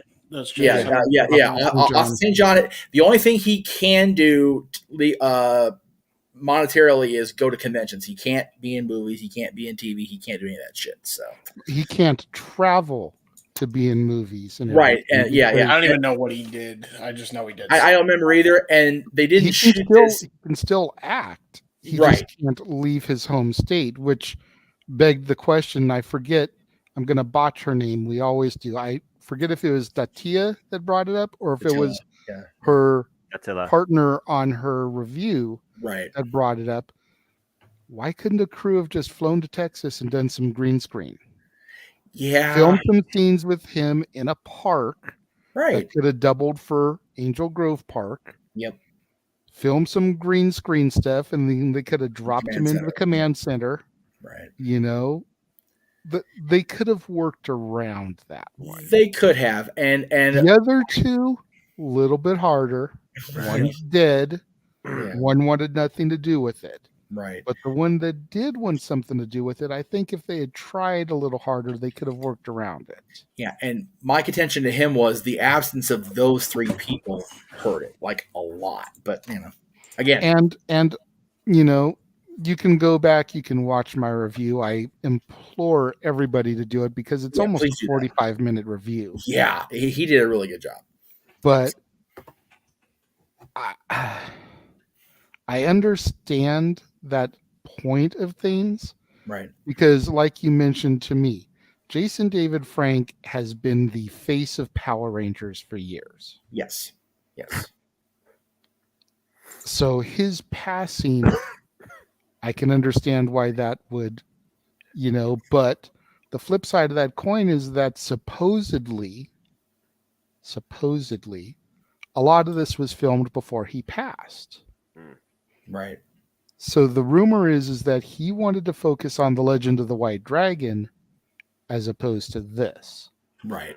A rumor I heard is that when Saban came at him for this special, it pretty much was the Legend of the White Dragon storyline. Mm. And he was like, that's kind of fucked up that you're trying to bite the shit that I'm doing over here independently. Right. Which, so again, just for principle, yeah, he stuck with what he'd already committed to, the independent full-length film, as opposed to the cash grab 30th anniversary special. And Jason's a proud man. He always was. So I feel like Jason is the type of guy, though, that once the Legend of the White Dragon stuff was done, he would have still popped up for this had he not passed. Yeah. Right. No. He would have done a cameo. He would have done like Adam and Aisha, a video message or something. Right. For those that have seen it or haven't seen it, he would have just done at least something like that to at least had a small presence on the show. Right. Kimberly, Amy Jo, and this is where I question about it being all filmed before his passing. Amy Jo and Jason David Frank were always like that. Yep. And to the point where in the Power Rangers reboot movie, the one scene that they had in there, they were together. Yep. So it makes me wonder if she didn't do it because he didn't do it, or because she didn't do it because it would have been too hard to been on set after his passing. I think both are very viable options, honestly, at this point. Yeah. Some people are saying that she was money grubbing, that she knows her worth and she wanted enough money for it. There's no way. The offer they came at her with wasn't what she felt she was worth, knowing her name and her value to the franchise. Some people are saying that she's become so well versed behind the scenes that maybe she wanted to co-produce or direct the episode. That could be. And they didn't want to give that to her, so she was like, well, I'm out then. Yeah, it's so there's a lot of things that go into why those three weren't there. Yeah. So I think the way they handled the situation by having those three be the captured Rangers worked. Yeah, the flip side of that coin is if you watch Power Rangers religiously like I did, what are the odds that Jason and Tommy are going to be the two Rangers you catch? Right? No, you're going to catch Zach and Billy. Yeah. And it's going to be Jason and Tommy trying to save the fucking day. Yeah. At the worst, you get one. Yeah. Yeah. Kimberly was always kind of the damsel in distress. Right. And maybe that's another reason Amy Jo didn't want to do it. She was tired of being that damsel in distress. Right. She's like, I'm 40-something years old. I want to be a hero. I want to be Mulan. I don't want to fucking be Sleeping Beauty. There's so many empowered women characters in television and film that she's probably going, the hell, do I get an upgrade now? I got to be a badass. Why can't I be? Why can't I be? Please be. What about me? What about Amy Jo? Right. True. But anyway, I will watch it with a good night sleep or two underneath me, and I'll give you a proper review later. That's fair. But yeah, so again, check that out on my channel since Jeff didn't upload it. Hopefully he'll upload it tomorrow so you can watch it on his channel. Well, I mean, it's one of those. If I put it on my channel, then it takes away from your views. But I feel like people that were going to watch it on my channel have watched it already. Okay. I'm sitting at like 26 views at this point. So okay. I will definitely throw it up there. It's just a matter and of then this coming Tuesday, Jeff and I are going to enter the studio. Yes. To discuss our top 10 characters from a galaxy far, far away. Yes. So hopefully Jeff will do an awesome scroll like he did when we first came back. Well, of course. Of course. Because if you go back and you watch us rank the Star Wars franchise, he gave it the epic Star Wars crawl. Can't make money on it now, but it's it is what it is. Yeah, I'll have to re-upload that on Twitter since you don't give a shit. We'll just put different music to it. Find something that sounds Star Wars-y without using the official thing, but the crawl, people are going to know what the hell it is. Well, what I may do, I'll think of something. But yeah, since I'm going to be at Disneyland the day before, I won't have time to actually get it into the show proper. What we'll do is on Open Mic Night after Backlash, we'll have some Star Wars Day footage. Yes, to throw in there since May is Star Wars anyway, and Aaron didn't give a shit. I'm going to use the multiverse for it, huh? It's gonna be May. Well, I don't want to include that in karaoke because reasons of trauma. Anyway. Well, luckily it doesn't fit into any of the themes we've got coming up. Which, speaking of those. Oh, yes. Yes. Heck of it. Yay! Like game night. This one will be good. This one will be fun. With what Jeff has been putting out there in the Twitterverse. Yes. And all free platforms. Surveying people to have the top answers on the board. Ding. Yeah. I'm thinking May 13th or May 20th, gentlemen. I'm Richard Dawson. I'm okay with that. Because the 6th is Backlash, and then the 20, whatever it is, 7th is Memorial Day weekend. Yeah. It's crazy. That's really? Under Siege. That's Night of Champions. That's Double or Nothing weekend. So I'm saying the 13th or the 20th. For Family Feud edition of Open Mic Game Night. I would say the 20th in case Mikey and Dory want to be included because the 13th they won't be here. That's true. They'll be at Legends. So that's true. That's awesome. We're going to try to figure out how to do that. I think we should do teams of 3 instead of 5. Okay. Since we can only fit 10 into a stream anyways. And you're probably going to have to screen share the actual board. Yeah. So I'm thinking we'll do teams of 3. Yeah. And then Noah wants to be Richard Dawson, so that's cool. He can be the host. Since I'll probably be helping putting together the technical stuff, I'll host it. Why the heck not? I was going to say Jeff won't be able to be part of the team because he's the one gathering the surveys, so he knows the answers. Exactly. Right. So I'm thinking it can be me, James, and Mikey. Or me, James, Mikey, and Dory. We can do 4-on-4. And then let's maybe try to bring in 4 fans that super chat for their way onto the show. I like that. Essentially buy their spot. Yeah. To play against us. I like that. That's a good idea. See which team wins, whether it's the Open Mic Night regulars or the fans.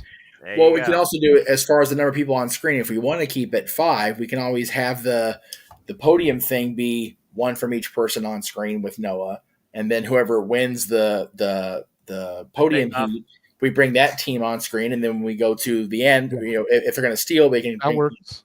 It's a little. That would definitely be a show. It's definitely a show you would have to be producer man on. Right, of course. Since you know the answers. Yes. But yeah,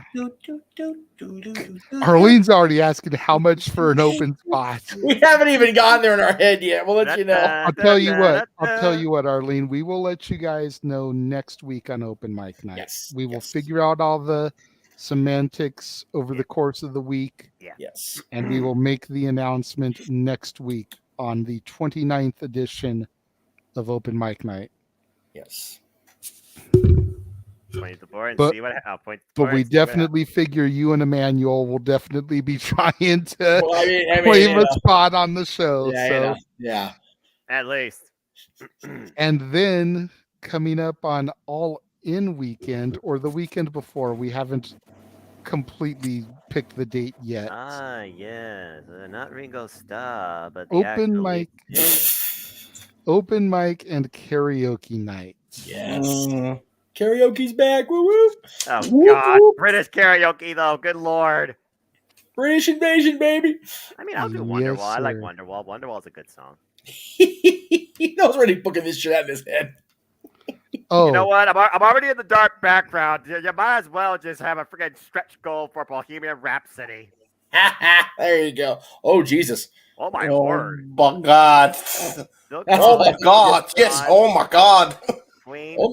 Oh, Jesus Christ. Oh my. Oh, dear. As Adam Blopie said, Jesus wept. A lot of Shoot names me. there. Oh, Yeah, hell sure. no. I am not doing Adele, One Direction, or the Spice Girls. Yeah, you are. You will if God. they come up, bro. If it lands on it, you will that. do. You'll do it with gusto. Damn it. Hello. Hell no. Me.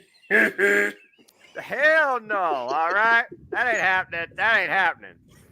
If you want to be his lover. But yeah, I with mean, his in case you friends. couldn't read the names, we've got George Michael Wham, we've got the Beatles, we've got Phil Collins Genesis, we've got the Rolling Stones, we've got Elton John, The Who, Rod Stewart, Queen, David Bowie, Led Zeppelin, Ozzy, Black Sabbath, Oasis, Eric Clapton, the Bee Gees, Peter Gabriel, Damn. Duran, Sting, the Police, the Spice Girls, Adele, One Direction, Seal, and Motorhead. Gee, Motorhead. There we go. I'm gonna do it. I can do that one.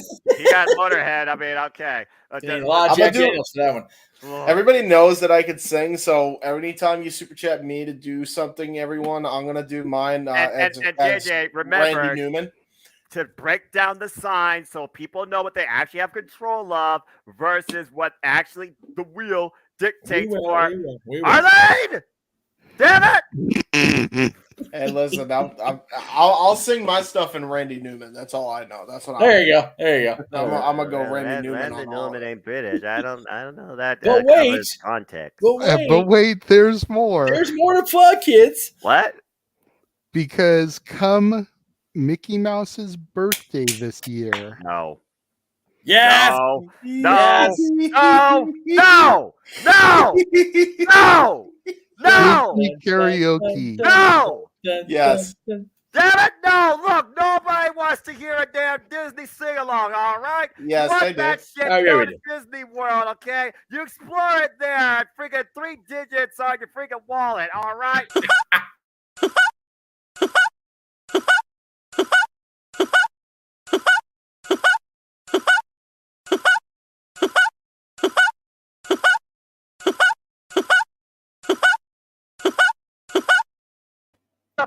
And I don't give a damn what you tell me. That's all I gotta say about that.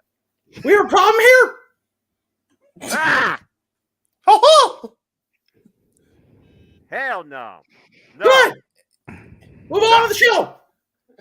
No. No. No. No. No. Candy Field, I like that. I'm down for that. I love that song. That line, little freaking Disney song. Can't you feel the love? Sorry, I'm already getting ahead of myself. You're not showing Elton John singing, damn it. Anyway, that's it. Noah could have to sing that twice because the British invasion part, he could sing Elton John, Can You Feel the Love Tonight? And then for Disney, too. Hey, they don't dictate the song I have to sing for Elton John, all right? I don't have to sing that. I could just do William Shatner, Rocket Man, and be fine. Mm-hmm. Sure you can. James, don't do it.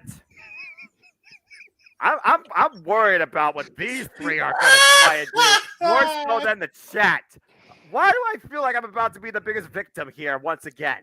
Because you're on the club Noah, that's made for you and me. It's a small world after Oh, all. no, anything but Damn that. it! No, hell no, not that. No. I've got a lovely... Oh, sorry, that's not Disney, but go ahead. It's in the Lion King. That's an actual song? It Don't worry about it. It's not a plan someone for you. The thing is, Daniel, again, these yahoos ain't a damn punishment. Bah! No, I make an ass out of myself for sometimes a living, kind of. Damn it, James. Just remember, Noah, Freaking when you wish idiot. upon a star, your dreams will come true. And you wish upon a star. All right, sorry. Oh, I know you ain't shitting on that song. I will be Noah. Let it go. Let go. Let JJ, go. there is not enough money of a stretch goal in the world to get me to sing that song. That ain't happening. I'm not even going to say a number. That ain't happening. I ain't setting myself up for nothing. You all got the best of me, the worst of me, whatever the fuck you want to call during the damn WWTNA NXT AEW nonsense. You all ain't getting me for nothing on this Disney thing. No. Daniel's appealing to the freaking masses up in this bitch right here. It's Dark Green Judge. You and I will take that shit and run with it. Are you kidding me? That's not a Disney movie. That's my childhood. And to be fair, Disney cartoons had the best opening themes. Bite me if you think otherwise. I agree. Oh, I will 150% co-sign on that, dude. The best thing about Phineas and Ferb is the fucking opening theme song. Hell yes. Yeah, damn right. Garbage. Yep. The show is garbage after the intro. Carry the plot. Was that the only New Age? Was that the only New Age Disney cartoon with an actual decent theme? No, because Mickey Mouse Clubhouse had a cool little update to the original beat of but the that Mickey was Mouse prior Club. to Phineas and Ferb. Oh, that's true. I mean, let's be real. It's better than anything Turner Network. Was Cartoon Einstein's the same era as Phineas and Ferb, or is that more Mickey Mouse Club House? Okay. One of the weirdest shows ever, cartoon wise. Is Which one, Einstein's or Phineas and Ferb? Well, yeah, that Yes. too. But I mean, I'm thinking. Anybody remember frickin' Flapjack, Marvelous Misadventures, or whatever the Flapjack or whatever his name was? That's the weirdest ass acid trip cartoon. Weirdest ever. ass acid trip. That was a fun It's phrase. so bad. It's such a weird ass show. Like if you've never, I just realized what you're talking about. He's talking about the damn dynasty age of Cartoon Network when it was bad. when it was pretty, yeah. I mean, it was like I it was haven't Chowder touched Cartoon and Network since Ed and reruns. This is the Dark Ages, more like reruns of freaking Chowder and Flapjack every day on Cartoon Network. It made me stop caring about Cartoon Network. That's how much they aired that shit. It was That's so tremendous. bad. And the only time I actually enjoyed Chowder's theme opening is when they turned it into a meme and he just kept saying, "And you take the moon, and you take the moon," and it's like, all right, yeah, cool. Everything else sucked about it. It was just This is the weirdest close to an open mic night I think we've had yet. Like, for real. I could have been fucking Chowder. Just make me the live action Chowder. I could have done that. Oh Some God! annoying-ass Don't give him acting. ideas. Every damn cartoon has to be made into a damn CGI live remake on your local streaming You know what, service. though? Stop the madness. You know what? In that vein, though, the cast for the live action Hunchback looks fucking awesome. Yeah, that's fair. To be fair. That's not a cartoon. That's a friggin' movie. No, but it was a Disney Well, it's movie in cartoon. 1995 that they're turning into a live action presentation. Yeah, well, what else is new when it comes to recreating the Disney one and trying to make it better? Only darker for We are a company. We enjoy making the fans happy with presentations. We're not trying to make extra money off stuff we've done before. Oh, intellectual property. There you go. Just reuse it. I love how you ran the hat too. And just so you know, folks, Google has proven. I am Jeff not an Meacham- animatronic. Just so you know, folks, Google has proven Jeff Meacham is not a motherfucking robot. That being said, that concludes this conversation on this generation's cartoons versus last generation's cartoons. This generation's cartoons fucking suck. Thank you and good night. I agree. Taking over the But show it on has camera. not- Okay. But it has not concluded the conversation on this episode. Hey, because- what's that? I ain't singing no damn Because- Disney karaoke movie. Bah! because my daughter has told me that she will be on this show to be a participant. Yes! Yay. That's awesome. That's cool. My kid won't. He sucks. I already asked him. He sucks. Oh, God. And then at some point next year, since we've already got this year pretty much booked out, Yes. we will be having the open mic night karaoke beach party. Yikes. I We don't should do know. that for Memorial Day weekend next year. I was going to say, I don't know if I'm trying to theme it for around spring break or around Memorial Day, 4th of July, somewhere in that area. But definitely something that's going to be coming next year. I got on a kick in making these graphics, and I just went with every theme I could come up good, with. man. So. Yeah, they look really good, man. I'm impressed. It's a nice graphic. As far as Elizabeth's comments, I don't hold on, let me remember go to the Parent those. Trap. I remember the Parent Trap theme song. I'll have to go back and look that up. Parent Trap. There you go. What? No, let's sing It's a Small World. For I'd rather sing Mad World. Hell no. Which Mad World? We talking like the typical memeified Mad World, or are we talking like It's a Mad World from the Wii game? I don't know what the fuck you're talking about. This damage your meme. rules. You doggone generational teenagers turn everything into a digital comedy skit. When did me become an actual legitimate thing? Like, seriously, you first tell me you don't know how to spell simple and you turn into simp, and now me's become the new way to communicate on everything. What the fuck is wrong with this generation? Let's see. That makes rant 4, 5, 6. I lost count a long time ago. Buy the shirt over at ProSteamTees.com. We've gone exactly 0 days without a swear word on the show. There you go. Oh, sweet Jesus. Sweet dreams are made of this. That's it. Sweet dreams. Melodies. Who had a mind to disagree? Hey, don't you be mocking your reef mix. I listen to that shit. There you go. Shoot. Hey, Noah, we're on your plugs, by the way. Oh, yeah, this thing. Yeah, people actually want to, try and see I actually engage on social media, then follow the things down there. It's Adam Foster 1916. I don't make it any simpler than that. Instagram, only go there when there's an actual picture needed for a story. The Twitter, find me saying hi and talking wrestling live when it's live. And, of course, YouTube. Well, YouTube, you're about to see what that's all about, the heart of it. Because my simple YouTube channel, by the way, James Hebert, thank you for the remarketing. Great job as always. Appreciate you. You'll always find stuff regarding videos, prediction leads, prediction forums, and all type of stuff there underneath the community tab. And secondary, it's on the Twitter. That's also the home to the ATW View. And of course, the brainchild of my channel, Simply Predicting. And Lord help me, I'm crazy. But you know what? I am what I am. For I am just a simple man and a lifelong fan of professional wrestling. Damn it! But I digress. So again, you see what the brainchild is of my simple YouTube channel. Bam, there it all is. AEW, Impact Wrestling, WWE, NXT, even if it is not my NXT. But I digress. And I'm sure there'll be a Ring of Honor thing in there at some point too. Damn it. But they'll be sitting predicting for all of those shows, starting, of course, with WWE Backlash, and we go from there too. And of course, other content that's to come. You saw the little tease on the banner, Honor Hub. I'm going to try to bring something up with the Ring of Honor brand. I haven't decided how or when yet. And, of course, I'll be continuing weekly coverage now that I'm a little bit better for all things All Elite Wrestling. Coming back onto AEW Spark. Great job, by the way, this week, James. So stay tuned for that, of course, as partners of FTW Productions. And as we draw closer to the summer, stay tuned, as always, for my annual coverage of the G1 Climax 33, as I always love to do, too. But as always, let it conclude, there are no winners, there are no losers, there are no betters. They're just fans with no opinions for this passion we all share. At the end of the day, folks, support one another, respect each other, protect your mentality too, treasure your families, and just enjoy life and enjoy professional wrestling. It's as simple as that. And there you Yes, have it. I agree with Emmanuel's. I don't know if you put that up or Jay, because I was looking down at this message I got. Sorry, from work. Yeah. Be prepared. If that comes up, I will gladly sing that one because I love that song.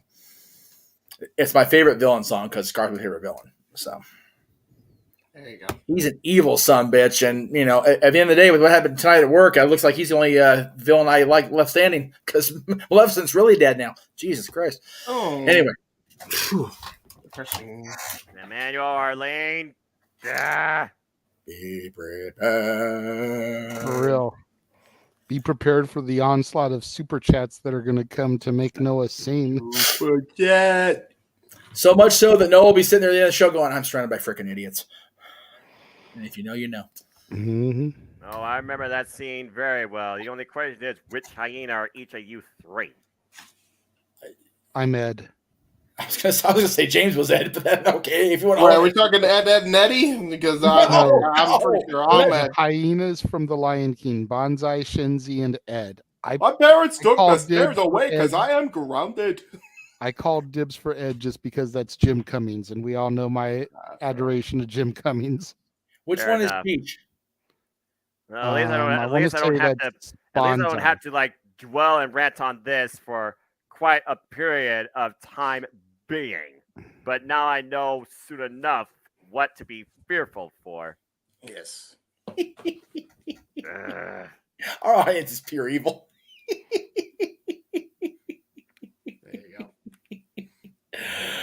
So so fine. You can be Ed because Jim, and I know we all know you love Jim. Since Cheech is Bonsai, we'll give it to James because Cheech, and I'll just. Oh wait, that means it won't be Goldberg. God damn! Wait a minute. We'll talk about. Wait a minute. We'll talk about it later. I don't know what to do. Yeah. All right. Enough with the nonsense. The nonsense. There's freaking 2023. There's no room in this business for offbeat shenanigans. So said Lance Storm. All the shenanigans. All the shenanigans doesn't mean it has to involve that shenanigan. Always. It should. Always. It's that away. You will not disrespect the boss on his birthday. Yes, that is true. The Masca Mafia will find you. And they will ruin you. Dude, somebody actually replied Jimmy King in my W. I'm like, that wins. I don't even care if it only gets one vote. It's going on the fucking survey board. There you go. Anyway. The most obscure answer, top 8 answers on the board. Jimmy King. Oh my God. So that is this week's installment of Open Mic Night. Oh, crazy as it was. Now it's time to say good goodbye night to all our company. JMN. See you on Monday. Multiverse. Why? Because Aaron's on vacation. Of media.